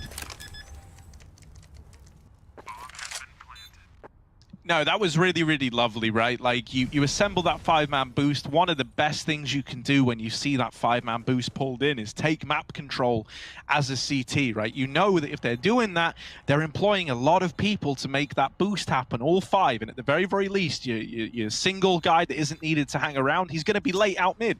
So that's what Furia tried to do. And, you know, they tried to take that real estate. They try to punish the 5-man boost. And yet somehow VP Prodigy, you know, fully aware that this is a normal response to seeing that problem pulled in. They kind of, you know, they plan ahead. They plan for exactly that response from Furia. Yeah, the boost was also, like, not delayed, but, like, Lomic waited on there for a good while before he actually got the kill. It came at 139, you can see. So, you know, Rufa had already moved pretty far, pretty deep, and probably deeper than Furia were expecting. So here we go. Saved gun, surrounded by pistols. You can put a bit of Kevlar in, maybe get a dig if you want. Depending on that future buy, you got a bit of loss bonus. So make use of it. But really, VP should not be dropping the ball in this round. Drop following his teammate. It looks like they wanted to boost in connector for that B short info. Could be big. Waiting for the molly, clearing close, and out they go. Oh dear. Okay, that's one. That's something for Furia. An AK now retrieved. They do lose decency down in combat. It's not this M4. It's not the guy who could disrupt the flow of the round. Drop is still very much a threat. And his decision to re-aggress into Con is brilliant. He has just got the info that this is an A play on this push. And he's very, very close to wrapping these players now on a good timing. Furia, anything you can get out of him is a win. 1-for-1, not ideal, but it's good enough. Drop needs this flank to come in huge, and he's kind of jumped the gun a little bit there. Gets startled by the guy jumping across. Drop, caught out, put down. Rufi gonna finish him off. Also, that's like the rattiest plant I've ever seen in this map. Like, well, not the rat, we saw the rattiest the other day, but yeah, like fully tucked in the truck corner. I don't think Drop even knew about that. Thought it was behind the truck, perhaps. Yeah, we saw the rock plant coming the other day at Cologne as well. First time I've seen that in a high stakes competition. If you know, you know. If you don't, get grinding. 5-3 and the AWPs are out.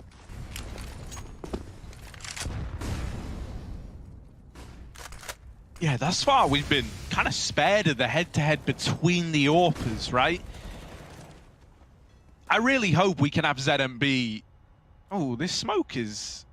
Surely that's a miss smoke, but it's left a weird impression on... Like, Resalt was freaking out about it as well. He was like, is this a one-way? Am I about to die if I walk through this? Is it fine? He's all good. What I was going to say is, I hope we can get a good game out of ZMB. I felt like in the first week, he emerged as like a very exciting player to get to watch. He reminded us a lot of Art. You know, he has some of the same pitfalls that Art had early on in his journey in Counter-Strike, right? When he was still trying to make his style of CS work. But he was the comparison we were putting on ZMB a hell of a lot. And I think he showed a really good face in those first few days. Lately, he's just been very unlucky, it feels like. Always on the rough side of timings, always getting leg shots, but never the kill. I want a full force ZMB game today. I want to see this guy bring everything he's got. And he's going to have to, because Lomic is a very pliable AWP player. Very, very good with this gun, especially when you put this guy in clutches. He's trying to trap them B right now. It's actually an A play. Cheerful's been spotted deep up long. The bomb is a little late. He's got to win his fight. Orb shot baited out. Cheerful follows up, and he knows about the bank player as well. Big gap in the smoke. Cheerful with a Molotov. Well, let's send that player forward or back. In they go, and it works wonders. Orb will trade, and maybe there's still hope here, but Lomix switches guns and gets caught out in the sight. Roofire has to fake it. They're rushing him down. How is he still alive? He's surely not going to make it out. Oh, with 1 second. Just get him round the corner, and he'll save his gun at least. It's something here for VP. What a weird and wacky round. If only Lomic didn't swap off the AWP there. Honestly, if he stayed in his position, if he just posts up on the swing out dumpster, Roofire can stick the bomb. Maybe there's a chance, but Furia does a really good job of making that weird as the Molotov comes in and jumping over the dumpster. Last thing VP expected. Still full buys coming in for both sides. And another 5-man boost, why not? Hey, they're pulling this in a lot. Will they get rewarded again? Oh. Mate, Lomic's checking everything. He's like looking for the train timetable as he's scoped up. Do they realize? Look at the push-through connector right now. Backstab. Furia has just taken him out of the boost, and suddenly Lomic is like, boys, put me back up. Oh, what? Hang on a moment, what? Oh no, we're a man down. It's all very weird now. You just got to go. I actually like the hit into B. This is a good call. You know the cities can't push up in B. If they do, you would have seen them outside of Monster. So the site is actually yours. Furia trapped out at short side. You can see Lomic's even covering that tunnel wrap. Now it's on Roofire to take up that mantle as VP need to muscle their way into the bomb site. Furia are just holding off right now, knowing where VP are.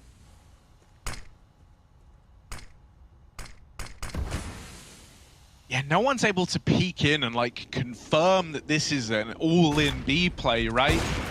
Oh, now it's starting to become clear. Missed shot first time around, but Lomic's going to make up for it. And Result finds himself an opener all alone in the B site. He's carved a bit of a path for his team. ZMB, they don't know about him. This kill should be free, and it is.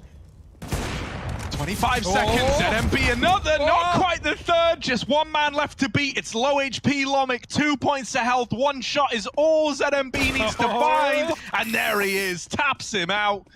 Lomic gets rinsed by that UMP, and Furia are tying this game up again at 5-5. Oof. That's coming in big for ZMB. Look at this. Yeah, that's the flank that just undid it all. And even though, you know, I like the B call there, but ZMB never seen getting into the pit, able to grab a 1v1 and then VP spacing out of Monster, just trying to trade. It doesn't go well for them. One shot, he had to hit one shot, and of course it's the headshot. ZMB, classy. And Furia onto yet another round, hanging on to their economy. It's in tatters though. VP fast towards short. Result looking for the early kill. Has he got a flash behind him? There's no one even near. He's just tucked in, waiting for re-aggression. But nothing being given over, not in the early round. Furia have seemingly only been taking short when VP are putting pressure on Monster, knowing they can trade one for the other. And VP are coming in to clear out Connector in the meantime as well. Furia still not giving them picks, back in the bomb sites on both sides. And now VP have to pick a bomb site. Back to B they go. Minute on the clock. Looking to execute.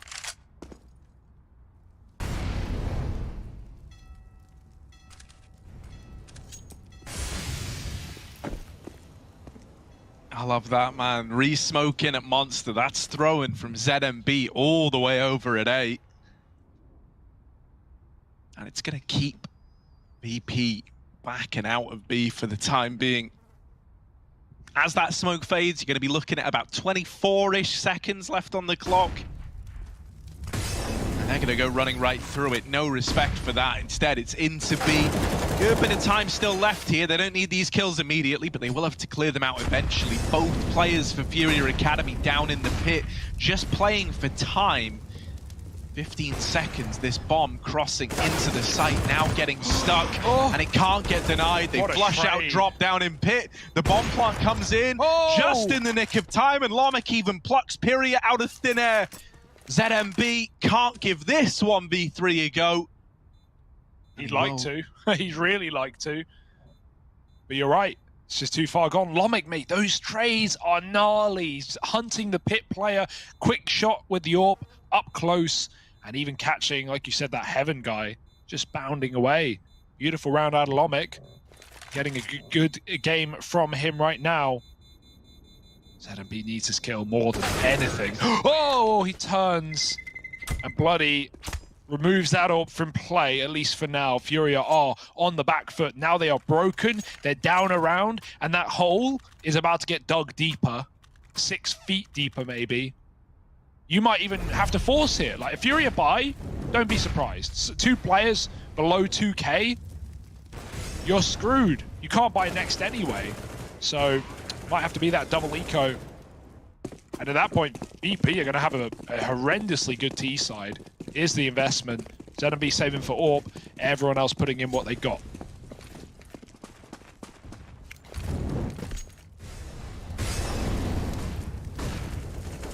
Yeah, Piria's going to play up close to this mid smoke. It can work to like gimmick you a kill. I just don't think it works versus VP Prodigy in particular. Although, why do I even bother talking? Bloody will actually chance walk in that smoke. I was going to say, like, considering these guys are often so keen on like being measured, being slow, and not falling for little gimmicks around smoke fades like that, surprising to see that that's how they lose the opener. But now it's put an AK in the hands of an armored Piria. A 5-on-4 early, and oftentimes, Hugo, when these rounds get out of hand, it's because of something like we just saw there, where a kill goes untraded, and there's no way to recuperate that lost man. You know, now you're in this 4-on-5, and you're saying to yourself, boys, they only have pistols. Like, this is our round. This is free. We shouldn't be losing this. And so everyone starts to teeter on the edge of being in their own head a bit. It forces you to take it safe and even slower. A's clear, though, mate. Only one guy there. I know it's the gun. That's the one you're worrying about. But in terms of your best chance, it probably is into the rifle. If you're able to take him down, bomb plant, go back to the toilets, play it safe, and round's yours. Resalt's thrown his util B. He's now running up, and with that util B, it's forced Piria out of the bomb site, rotating down. Now he's probably realizing what's gone wrong. Cheerful starting to pick up the pace, cutting off this CT spawn. Resalt kills a lurker, and the bomb is going down on A. Cheerful cuts out that AK, and he's just going to molly it. Make sure that no one can go and grab it. Stall out the gun pickup. I mean, the very nature of this round just changed, right? It went from VP Prodigy nervous about losing to a pistol to getting all this space in A, misdirecting the rotations, and then the moment Cheerful takes that man advantage, he's like, well, that's me done. I don't actually need to play aggressive anymore. It's just about the formalities of finishing this round off and not giving them a reason to even go for it. And you can tell from that round alone that Furia are a little bit scared, mate. Furia are a little bit, antsy. Like, they are 5-4 up. They, in terms of manpower, they have a gun. The 4 pistols are on B. Piria's solo A. Resalt throws like 1 molly and 1 flash into B, and then your anchor on A rotates, and then you lose a round. Like, the only way you win that round is if Piria stays on A and does something, anything. Yeah, I mean, even a 1-for-1 would have made all the difference. Oh, for sure. Right? Like, you could flood it on a retake, for sure. But at that point, you lose a sight, you molly down. Yeah. You're down by 2. I think it's very much showing the nerves, right? Yeah. And I already thought it was kind of ballsy enough, but like a ballsy in a way where you kind of respect it, like to stack 4 down on B, leave the AK soloing, right? It's just a panic. Yeah, and it's like panic. And it's like taking a bit of a gamble. It's this idea of like, look, Piria, mate, like if you can just get 1 on the entry, that's all we need out here. And if they come B, we're in a really good spot. It just feels a little overzealous, a little panicky to have shifted your lone A player down. And they pay the price for it. So I guess they learned the hard way, right? Yeah, but do they learn from their mistakes, Harry? Do they adapt? Do they improvise? Do they overcome? I don't know. They're running out of rounds. They're running out of time. Another eco. It's about to get out of control. It's about to be a VP T-side 1. Yeah, at a bare minimum, right? Solidifying a lead moving into that second half of play is pretty much guaranteed now for VP. Something would have to go really horrifically wrong to lose to pistols in this round. Oh, that's a hell of an opener. Oh, no, dear. Drop! Oh, not quite the third. It had to stop. Yeah, man, I could feel that was about to come in. He was feeling it as well. The hot hand rule, with each shot you hit, the next one becomes even more likely, but unfortunately, it is this 3-on-2. And VP, you've got to give them credit. When they go, like, you know, and they lose players early on, the way that they're able to slow the rounds down and like grind their way back into it, you've got to respect it. Like, Furia want the chaos there. In order to win that round, they want to be shoving you. Yeah, I mean, you want VP freaking out and everyone scrambling to different areas of the map, right? The best eco wins are ones where it's like there's like 15 seconds between the first and last kill. It's because there's just so much chaos, there's so much communication. You don't know who's looking where. You know, this isn't like, oh, it isn't how you play a typical round. It's you just trying to, you know, react to what's happening. Yeah, well, because you've got nothing to lose, right? Yeah. It's your opponent with everything on the line, essentially. And so for you, running in with a pistol and going for a one and done and just causing that chaos, mate, that's nothing. That's easy. Even in this round, VP bleed, you know, blood from a rock, blood from a stone. What did they say? Yeah, something blood from a stone. It means like it's impossible. Okay, well, I'm using that sentence wrong. They bleed this round for everything they can get out of it. There we go, that works. Yeah. Bloody walked through the A site, flanked B, and checked out, you know, from heaven, the B site, calls it's clear. That's in a 3-on-1 when their opponent has a P250. Like, they are really making sure these rounds are coming through. Yeah, and hell, man, respect to VP for that, because they have to. They're trying to dodge, you know, a last place finish as well, along with Furia. So at this point, it's like all of these rounds matter.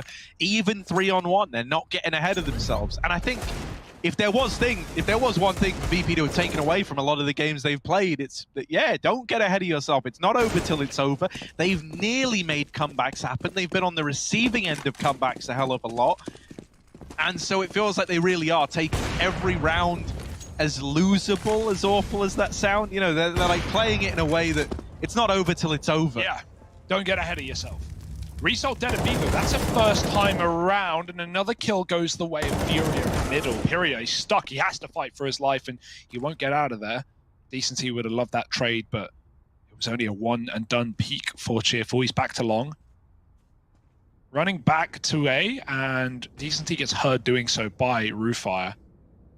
Well, that's not really much info. Okay, yeah, Furia have players on the A side, no surprise. 2-2 split right now. Very standard setup here in a 4-on-3, and you're afforded to do that. You know you've got the advantage.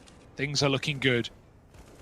It's just about confirming the round, and it's far from that. Roofire with an entry, and with that long player dead now, these two Ts up on long can get so deep before Furia even know the molly. They run right through it. They do not care. 2-on-1 in the bomb site, and they win it out with ease. Molly to cut off a rotate, and then if a bomb gets planted and Lomit can go back to toilets, it's as good as done.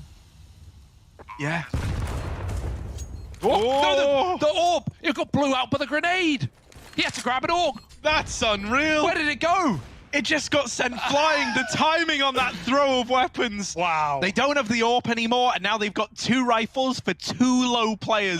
Not what they wanted. This could still get out of hand. Drop and ZMB with a kill. Has blowing that AWP out of the round just changed the outcome of everything. If Cheerful was scoped up here with an AWP, this would be a winnable round. With the AUG, it's got to be flawless. They're on the bomb. They're sticking it the full 10 seconds, and he's missing every bullet. It's the defuse for Furia. I cannot A wild timing, a crazy timing. The nade. Oh, I hope we have a replay of that. Please say we do. I want to try and figure out where the orb got sent flying to. It just evaporated into thin air. It's going to rain down from the sky next round. Oh my goodness. And to think that actually has impact, to think that, you know, okay, sure, he sticks the bomb in his smoke. The AWP is not going to be much better there, but the entire round probably plays differently. Yeah, if he doesn't. 100%. Look at this, look at this, look at the grenade. Oh, it went over long.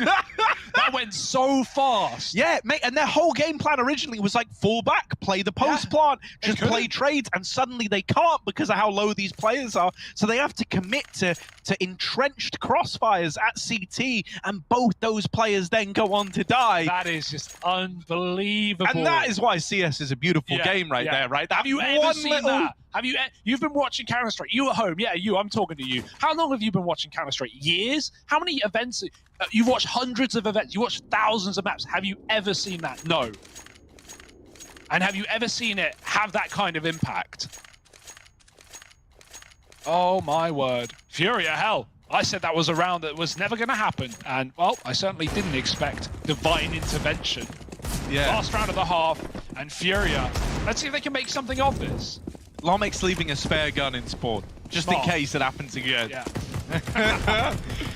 Ooh, flashed. Oh, but the Krieg tickling the feet of ZMB. Still 3 here. Yeah, still very entrenched, and VP taking another peek. Result doesn't want to offer the trade up. Ooh, dear! Asking to get shot through that smoke.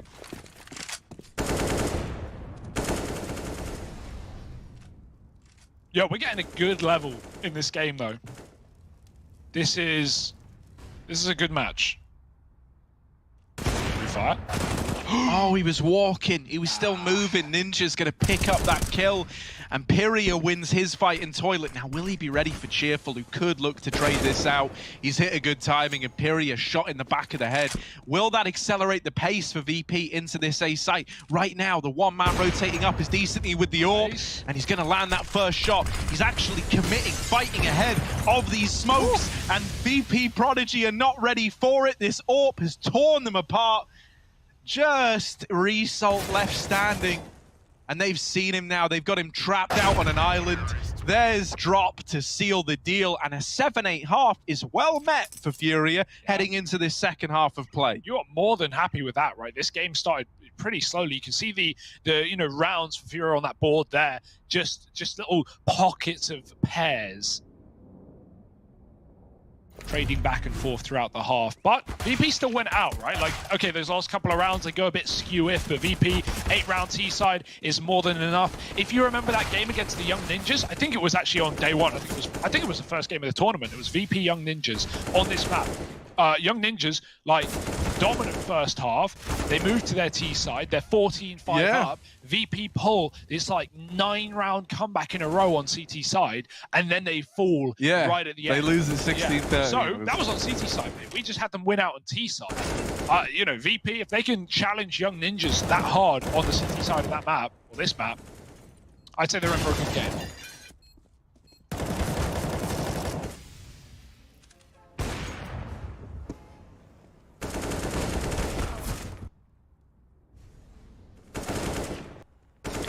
Yeah, I mean, as we've kind of highlighted, this is a must-win match for both of these squads for, very similar reasons, both being down towards the bottom of the board and trying to dodge that last place finish. They're both giving it everything they've got, and that's why it makes it very, very hard to read into how this second half is going to be. I think the fact that Furia sneak a couple of rounds on at the end is surely going to inspire a bit more confidence in this crew, right? We had a slow start to the day, had a guy like Ninjas, he kind of found some kills there in that final round, started to pick it up again. So can we have them recover? Let's head into the team speaks, let's listen to the comms as this pistol round plays out. Let's fucking go. Tá parado, acabei de inventar esse, hein? Esse é do momento. Inédito. Eu falo o time. Cuidado do sapão, deixa o cara fazer. Ficou 2 meio, ficou 2 meio, ficou 2 meio. Ficou sapo. Pegou 2 tiros de P2. Vai, vamos fazer HE. No 3, 1, 2, 3. Vamos jogar sapo, vamos jogar sapo. Joga na frente aí, ninja. Na real eu jogo. Tem smoke bang. Vou bangar uma, vocês jogam. Ficou 2 meio, me viu e recuou, guys. Recuou meio. Sapo 2. Tem 3 aí. 3 sapo então, vamos par. Tá, era 2 que picou meio, me viu e tinha voltado, guys. Tô indo liga. Tem smoke bang. Vamos liga, guys? Sim. Vai pelo TR mesmo, marcando cimento.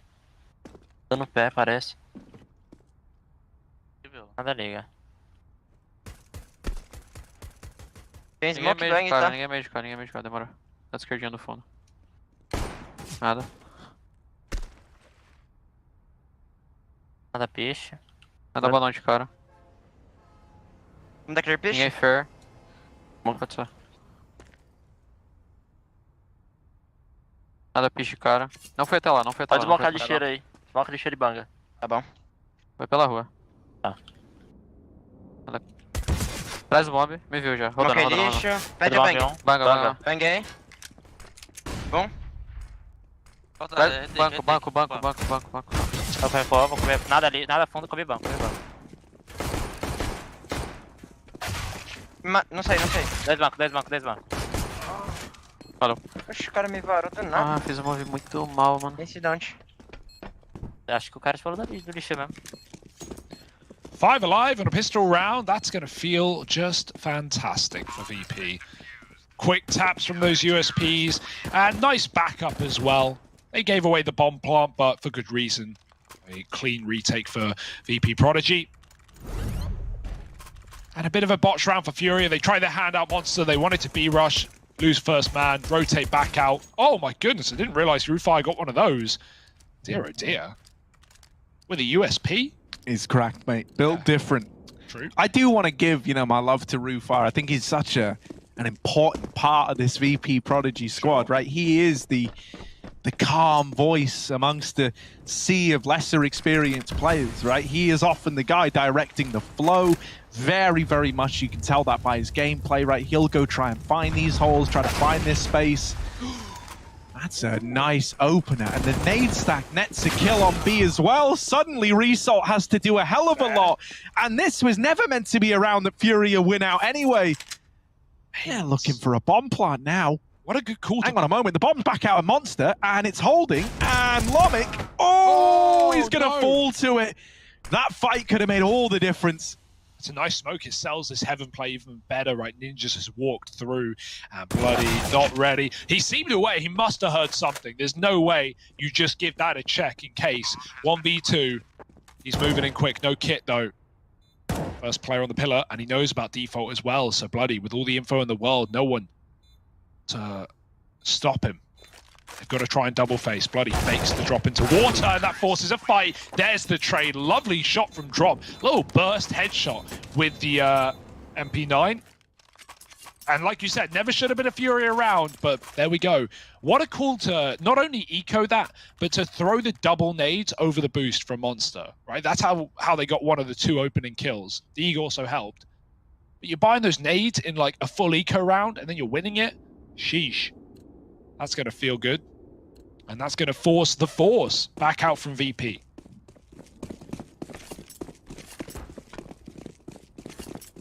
Yeah, it's crazy that comes together so well for Furia. Like, they couldn't have expected that, right? You were hoping that either the nades or the short player found an opener, and when both do, it's like, well, hello, round win that we weren't meant to get. We'll be taking that. And as you say, now the Deegs are out for VP Prodigy. They've taken a lot of short control. They're pushing the extremities of this B bomb site, and they know that right now Furia must be grouped up primarily over in middle because of the control they have. If they go any further, they're going to find Pyria making a rat-tastic play all the way back in T-spawn. He's just holding for this aggro, and it's kept a late B rotation open to Furia. As they go in, they have to be cognizant that they've given up a lot of Monster. And so Result has pushed up and taken full advantage of this. It's all about how many can Result get. If it's not one, then that's a bit of a grisly start to the round. It's given this opener over. It lets you get the early info that Furia are leaning towards B at least. And you can see the rotations have come in accordingly. Everyone down on this lower site. Is that going to be enough?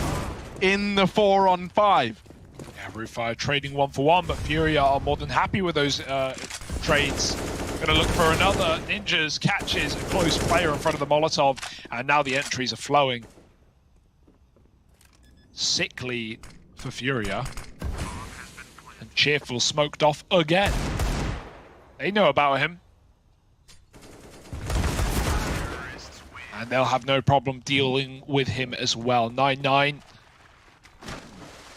No, I'm not telling you off. That's the score. We're back in, and it's level pegging right now. But it's about to get a whole lot worse for VP. That was a force, remember? Off the back of Furia winning their eco. And now VP back to $2,000 each. Sounds like a lot. In Counter-Strike, it's not.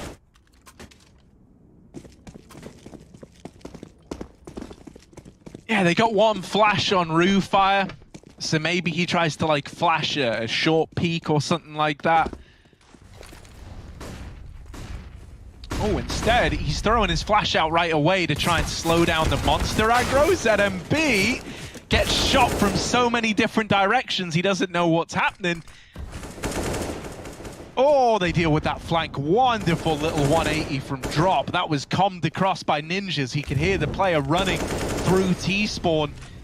And so, you know, in spite of the initial danger that was maybe presented, they've still traded out into the advantage. They deal with the vanilla pistols. There never should have been much of a threat. It was just with that first kill going against them. You always get a bit worried. There's Furia Academy up on a 10, now in the lead, but the reinvestment's coming through for VP Prodigy.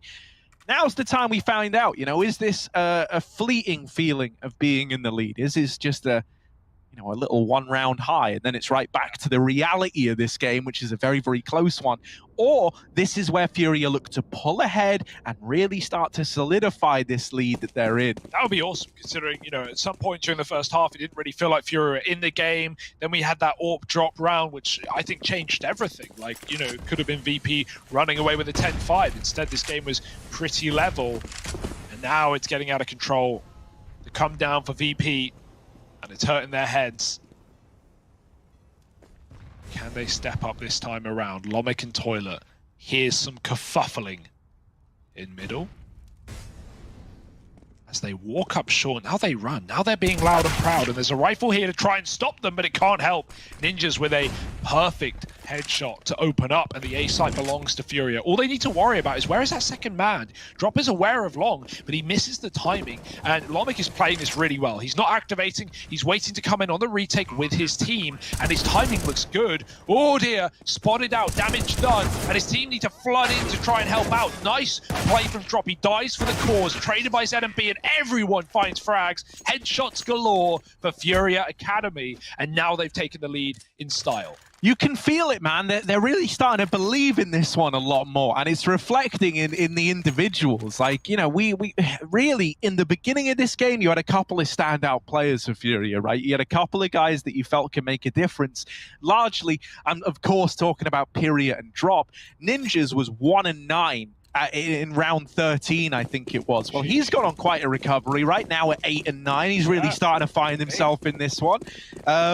You know, I think the fact that you have ZMB and Decently starting to find their footing as well around this double duo of Pyria and Drop, it's shaping up to be Furia, the ones to close this out, right? And it's going to take VP to dig deep now. They're the ones who have to come up with solutions to a scoreline that's quickly slipping away from them. Yeah, this is what I call a cringe round, but it's lovely. Okay. It's lovely. Furia are boosted in con, and and boosted in playground. Now forget the con player because he's gone. Deleted by the Deagle. Bloody grabs a gun. He fakes his retreat, hoping that will force a drop. No one's going to make that mistake. 4-on-5, recoverable. You don't want to dig the hole any deeper than that. 3-on-5, and now you're asking for something incredible. So VP still hold the advantage, and Furia start to move up long with the rifles. That gets spotted. You want this gun to be put to good use, and so Bloody rotates back into the A site.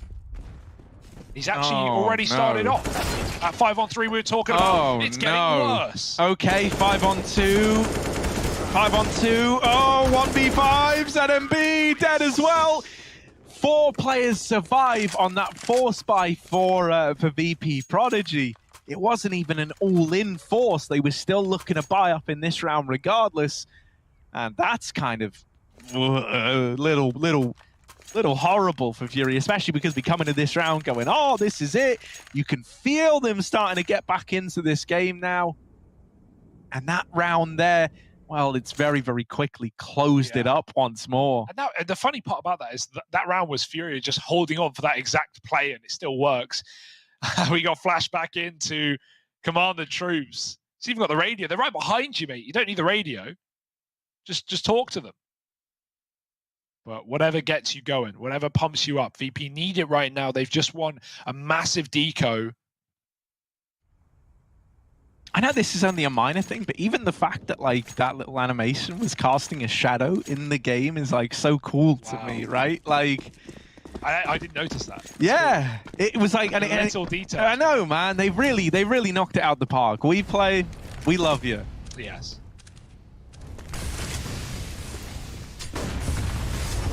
Fast into the B site. Oh my God! Result will keep it under lock and key for now, but the Barbarians are at the gate and they're not being respectful about any locks that you put on these doors. Furia are trying to brute force their way in. Oh, it's a little awkward, this flash between Ninjas and Lomic. I'd rather I didn't even have to watch it. They're both blinded on that fight. And so Lomic's out of there. He's just going to give them short. That's a gnarly flash. It cancels out one of these players at Monster. But they weren't able to capitalize. Now we're finally getting that cheerful, removing drop. That's the bomb as well. And the bomb was the most deepest committed player into B. This is now a rescue and recovery mission for Furia, and it's getting worse by the second. Cheerful, living up to his name. Big smile as he brings Furia to their knees and leaves it all on one guy. Yeah, nice round for Cheerful. He reads that drop already got out behind the barrel as well. I felt like Decency was doing a good job of like baiting someone off barrel to push in, to maybe fight him, and drop could have taken the kill. Cheerful checks it, he follows up, and that B anchor work is sublime for VP Prodigy. They deal with the rush easily.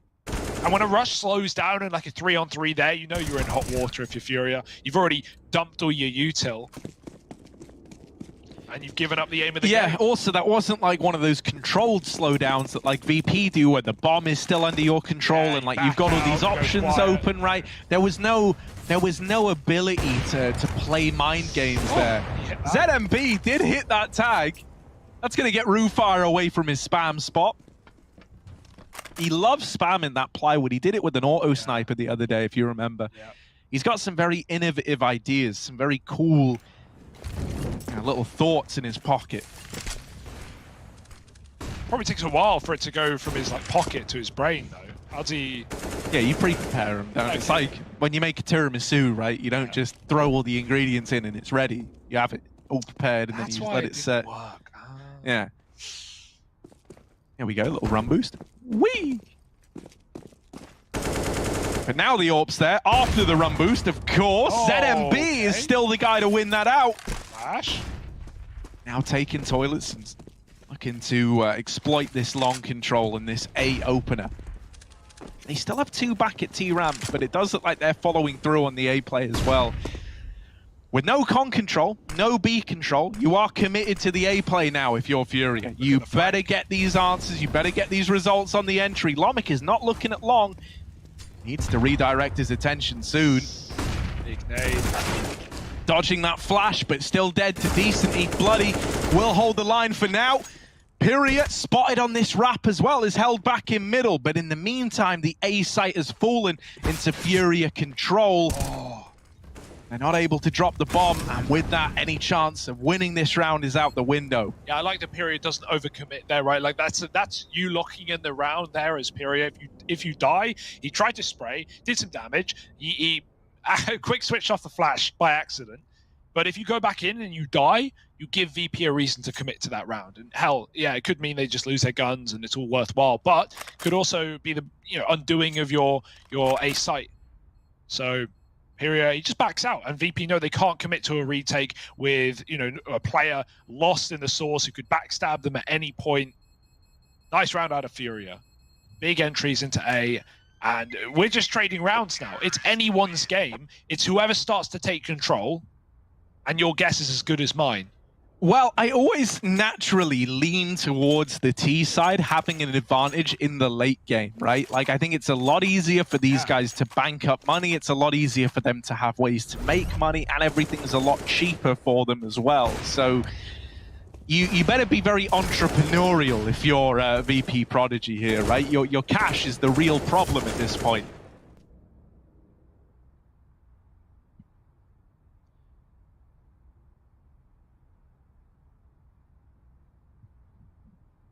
Yeah, just to put a bit more context on that, the reason why I say it is like, look, you bring the full guns out here, everything's looking good in this round, but it's if you lose it.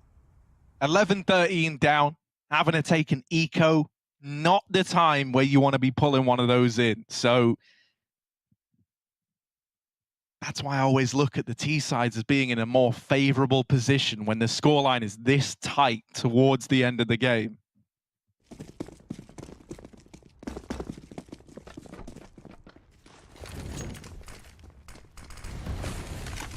Some plays looking to be made here perhaps. Lomic fast fighting middle, but there's no one there. It's a B-centric round for Furia. 3 out short, 1 monster, 1 con. And Cheerful, he knows something's going on. He's heard a bit of movement around these parts. Doesn't want to give up the early kill. Bloody, with his back covered by that AWP, is able to play a nice weird angle in the connector. Oh, the spam. Oh, he knocks the bottom out of the boost. He's done so much damage. Roofire full of wallbangs, as you said last round. A bit of a hiccup in this round for Furia.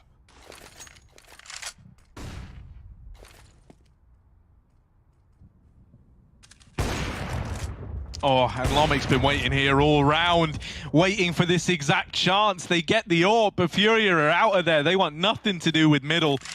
The scariest, this has to be a save. You actually have no more options. This is a T-spawn save at 50 seconds. Look at how asphyxiating VP Prodigy are being all across the map. You've got nothing. You've got nothing if you're Furia. Nowhere to go, nowhere to turn, no answers to be found as to how to solve this round. And so you've just got to go in the next. You've just got to wait.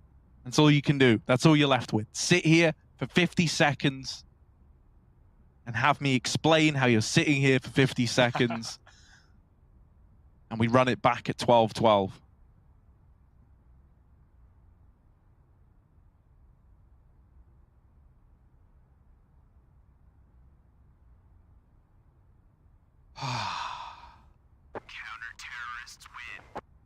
That's what it all comes down to, Harry.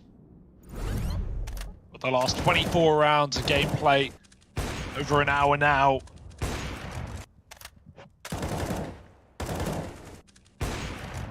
Sweat and tears, probably no blood, probably no tears, not till after at least.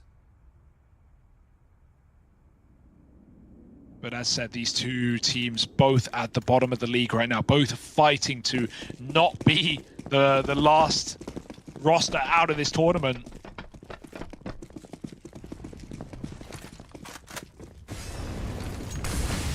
Ollie on short, smoked by Lomic. He runs right through. It doesn't bloom properly. Bit of an annoying bug, but he gets through relatively unscathed, half health. Worth the risk for the amount of information that Lomic has just gained out towards B. He stays on this angle with con covered by Cheerful. He can watch Monster and have information on the whereabouts of Furia, whether they're recommitting B or not. That means Result needs to leave. And yes, after he's cleared the tunnel, up he goes. This is a really good setup for VP. They've got so much info. But I say that, Lomic gets headshot by Pyria. Don't know how he beats the AWP, trained on his corner. But now that throws this round into disarray. Cheerful, if he wants to stay here, he's got to be aware of so many positions. On top of that, they can walk out Monster. So this AAA stack already pulled back. As Result has joined by a teammate in lower. Resalt's had to go and supplement Cheerful down here at B, and that's problematic. The whole point about having short control was to free up rotations for A. Now you've got it, but you're putting so much into holding short. The A site only has 2 on it, so they've got to come up huge. Nice Refire and Bloody both toppled after getting 1 apiece.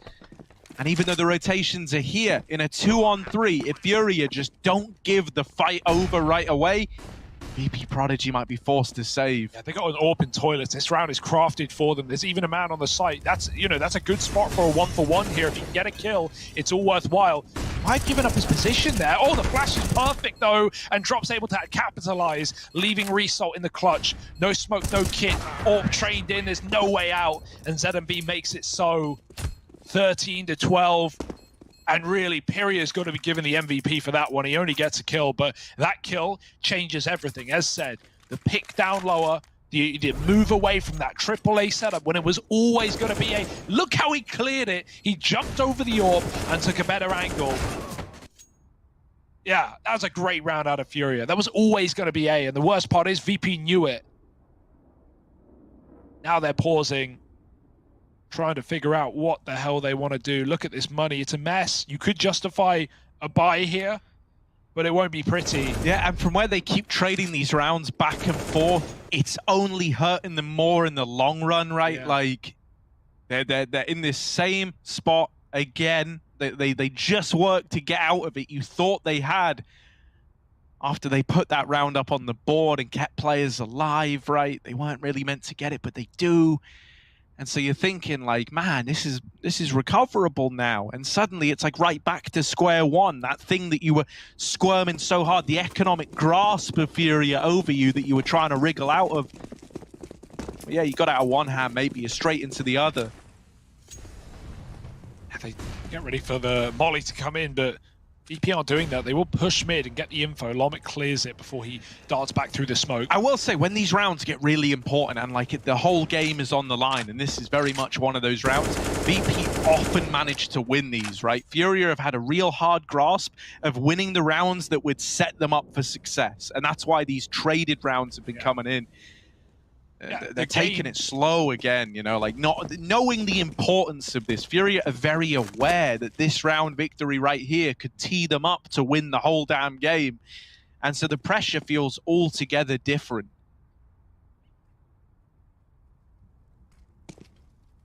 The game on this round indeed.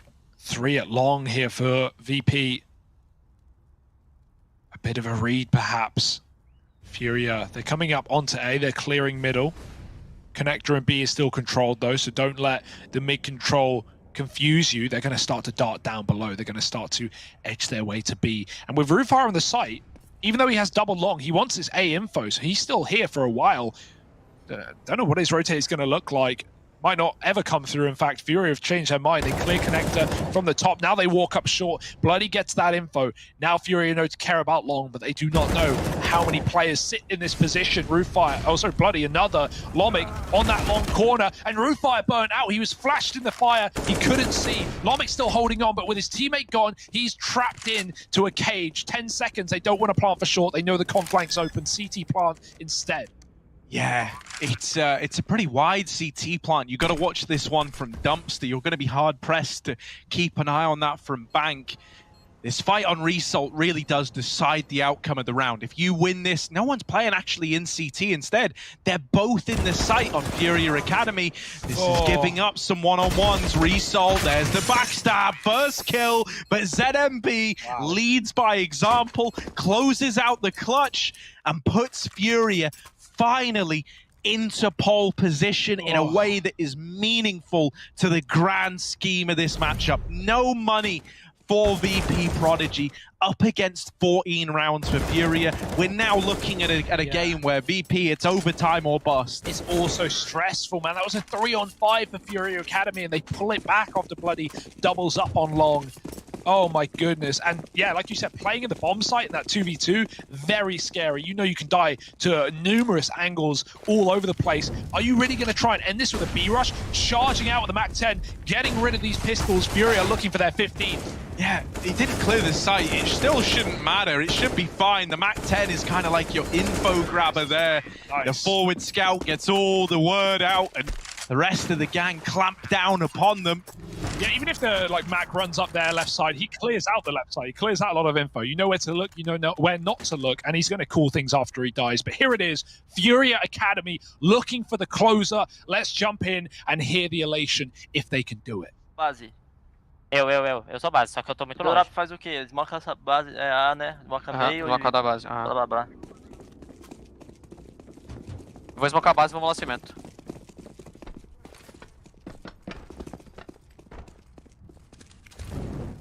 Vou lá, tá?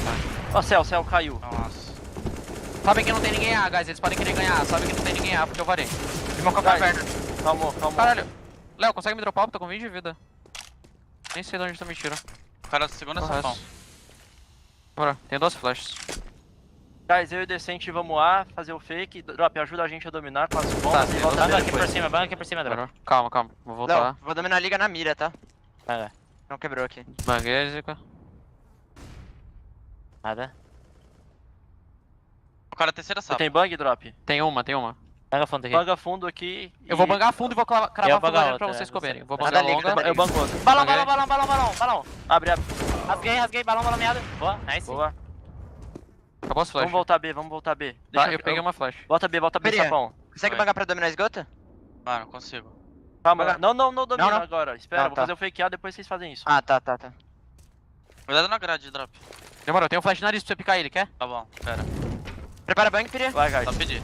Banga, banga. Banguei, banga. Abriu. Tava na direita, passou pra esquerda, Piria. Banga. Banguei nariz. Smoke em céu. Cimento ninja. Tá bom. Bangou. Tá de cimento. Tá valia. Dois pontes, um ponte e um água. Ponte. Ponte abriu. Água. Cimento, minhado.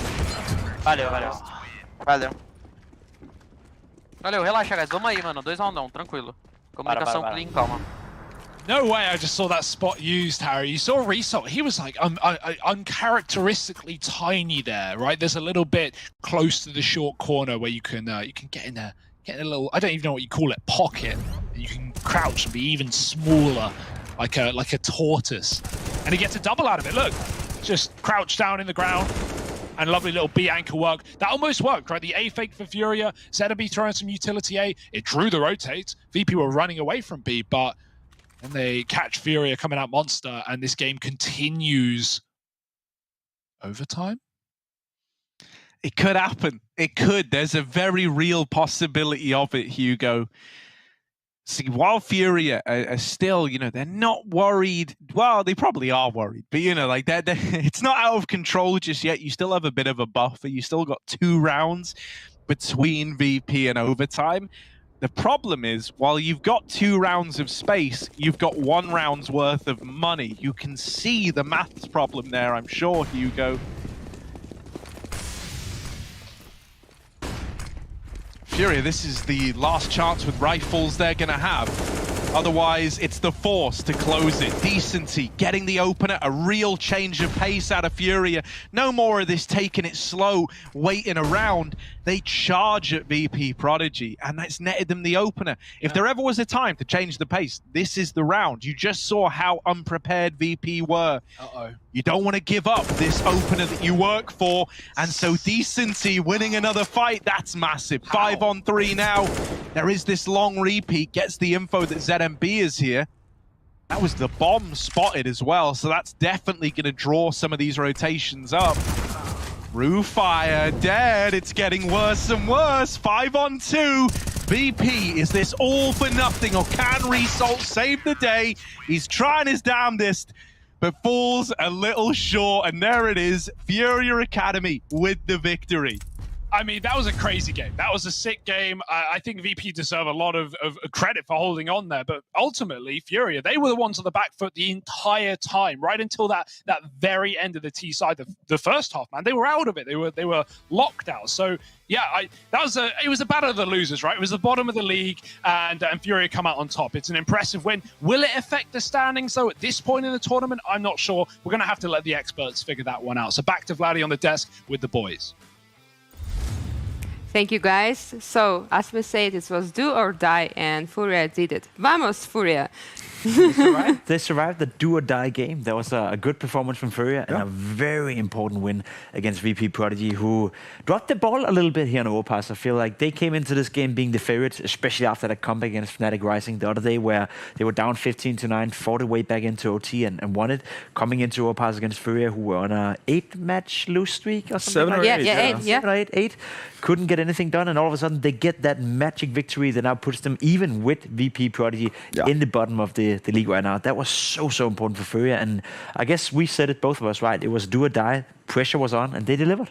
Yeah, they did. And again, they did off the back of, I guess, one player you would expect to do it, which is Furia. That's great to see. But again, Drop quickly just rising the ranks in terms of, I guess, the hierarchy within the Furia Academy team. I think before we started the league, he was looked at as maybe like the 3rd best player or something. I think he's been the 2nd best player on the side by a fair margin. And also just seeing a good showing from ZMB, the in-game leader and Opper. It was really important for Furia to have him on board and actually be able to contribute with the op and lead the charge again, because they didn't have the best CT side in the world, so they had quite a bit of work to do, obviously, going into that second half. And they did it, in a rather simplified style, but again, if you're effective and you do a simple plan, to perfect execution, you're likely to get results. And I feel like just being grouped up as much as they are, more or less only leaving Furia to kind of I guess, be by himself because he can take care of himself. Sure. That worked out well. Again, if they didn't get an opening, they would get a trade. So there was rarely like big advantages for VP to play off of on that CT side in a lot of those situations, it felt like. So I'm happy we got to see a different Furia. Now maybe they feel a little bit more confident about their overpass as well, because they've played it a couple of times before this and they've lost both matches. So the fact that they get to play it now, get a win under the belt, has to feel good. And again, as Jacob has said, like they had to win this game. There was they won only against mouz and Astralis on Inferno and Vertigo. Yeah. So again, this is going to be good for them. Boost their confidence a fair bit. Obviously, they know that they have tougher matches coming up, but just being able to know that you've beaten the guys who are closest to you, again, puts you in a situation where you could potentially qualify for the Gauntlet playoffs. And I think that's the biggest thing. That was the goal of the day for Furia, and they did it. So they have to be really happy about what they accomplished. And then it's going to be interesting to see, obviously, how it turns out, if there's going to be potential tiebreakers coming down the line, depending on how the last couple of days go, and in terms of results for these two teams. But yeah, at least Furia made sure that their fate is going to be in their own hands. Do you have anything to add to this match? Yeah, I'm just looking at the highlights and thinking to myself that this was a good performance from Furia, just like it was a good performance the other day when they almost beat Fnatic Rising on Dust 2. They were supposed to. They were up 13-10, so maybe we have underestimated Furia a little bit. Maybe the progress that we asked them to show us and maybe the adaptations that we wanted to see from them is slowly but surely coming. Now they all of a sudden find themselves in a position where they're even with Virtus.pro Prodigy, and I mean, to be completely honest, right, who's to say that they can win one more game and by then, go into the Gauntlet with a bit of confidence, having won a couple of the games coming into it. So it was so important for Furia, and the way they did it today and the fashion they did it here in Overpass as well. I felt it was a deserved win. I felt they were the better team. ZMB, a player that we've been after a little bit, haven't really lived up to any expectation, I guess, throughout the tournament. Once again showing that he can deliver on the server, had some good productivity. So there was a lot of positive signs coming out of Furia in this game. Whereas for Virtus.pro, you gotta be a little bit disappointed, right? I was starting to believe that this Virtus.pro lineup was getting better, that the bootcamp facilities they were now using was helping them and enabling them to perform better, but that wasn't the case today. They lost the game against Furia where they could have ended it, right? They could have put Furia down there and they could have secured a spot at the very least in the Gauntlet. Now they're in a risky situation where they could potentially go out before we even go into the fun playoff. Yeah, I would like to see a standing. I think it will be an interesting situation right now. Oh, absolutely. I do think there shouldn't have been like that many changes in terms of where the teams are placed, but obviously we're going to have people being closer to each other. Yeah. mouz, obviously not the same kind of room around them, seeing how they lost to Young Ninjas today. And Navi, obviously in a bit of a pickle with their loss to Astralis talent. That's obviously something that was quite unexpected. And it's the same position for Virtuspro and Furia. Yeah. So they're tied now. Astralis talent probably feeling a little bit of a relief, considering that they don't necessarily get anyone to tie them up on the score lines. And for Fnatic, obviously with them losing today, they have to feel good about Navi also dropping the ball. So there's still all to fight for there in terms of placements and so on. But yeah, mouz, Young Ninjas, and Big Omen Academy. I'm still very impressed by the fact that Big Omen Academy are so high up this late. I was just about to say, right, because every time we talk about Big Omen Academy, we say that they can be really good, the high highs, the low lows. mousesports, they've been very good. Week 2 have been fantastic. One loss changes that entire perspective. Now there's only one win between Big Omen Academy and mousesports from that first place to the third place. It's extremely close right now. Navi Junior, they got to be super sad about that loss to Astralis talent today. Had they won today, that top 4 would have been so close and so intensive. Whereas for Navi Junior now, they fight backs against the wall if they want to qualify for the playoffs straight away. Yeah, and it's only 3 days left. Yeah, time is starting to run out for sure. Yeah. And I don't have it in my head like who's left out of the like who Navi is playing the next 3 days, but I have a feeling that they haven't ran through all of the top tier teams, to put it that way, in the league so far. So it could be a pretty rough ending to the league for them if they are going to drop the ball versus Astralis talent. Then you for Navi it will be not so easy because they will play tomorrow against mousesports, and it will be Fnatic, and then it will be Furia. Yeah, so already there not tomorrow. Not too bad. I mean, the first one is pretty, yeah. I guess the benefit here is that obviously Fnatic Rising, who are tied with Navi Junior in score, are going up against Young Ninjas, who just seemingly have hit their stride in week 2. So there's definitely some help potentially to be had, you know, from the Swedish team, that they can prevent Fnatic Rising to get some extra points. And again, another important match to close out the day. Astralis Talent, VP Prodigy, obviously, especially now that VP Prodigy lost their match. They need to win this one. So they're kind of in the same position that Furia were in today. That's where they find themselves now. And a big Omen Academy versus Furia. This should be interesting. Again, everything can happen. Yeah, I mean, I wouldn't be immensely surprised if we ended up on overpass on that one. And again, Furia showcased that they can play it. The matches that they've lost weren't necessarily blowouts. So yeah, absolutely possible. So 3 days left. Don't miss this broadcast. It was a beautiful day, interesting matches, and I want to say thank you guys for joining us every day here at the same time, same place, and I want to see you tomorrow. Good night. Have a nice day.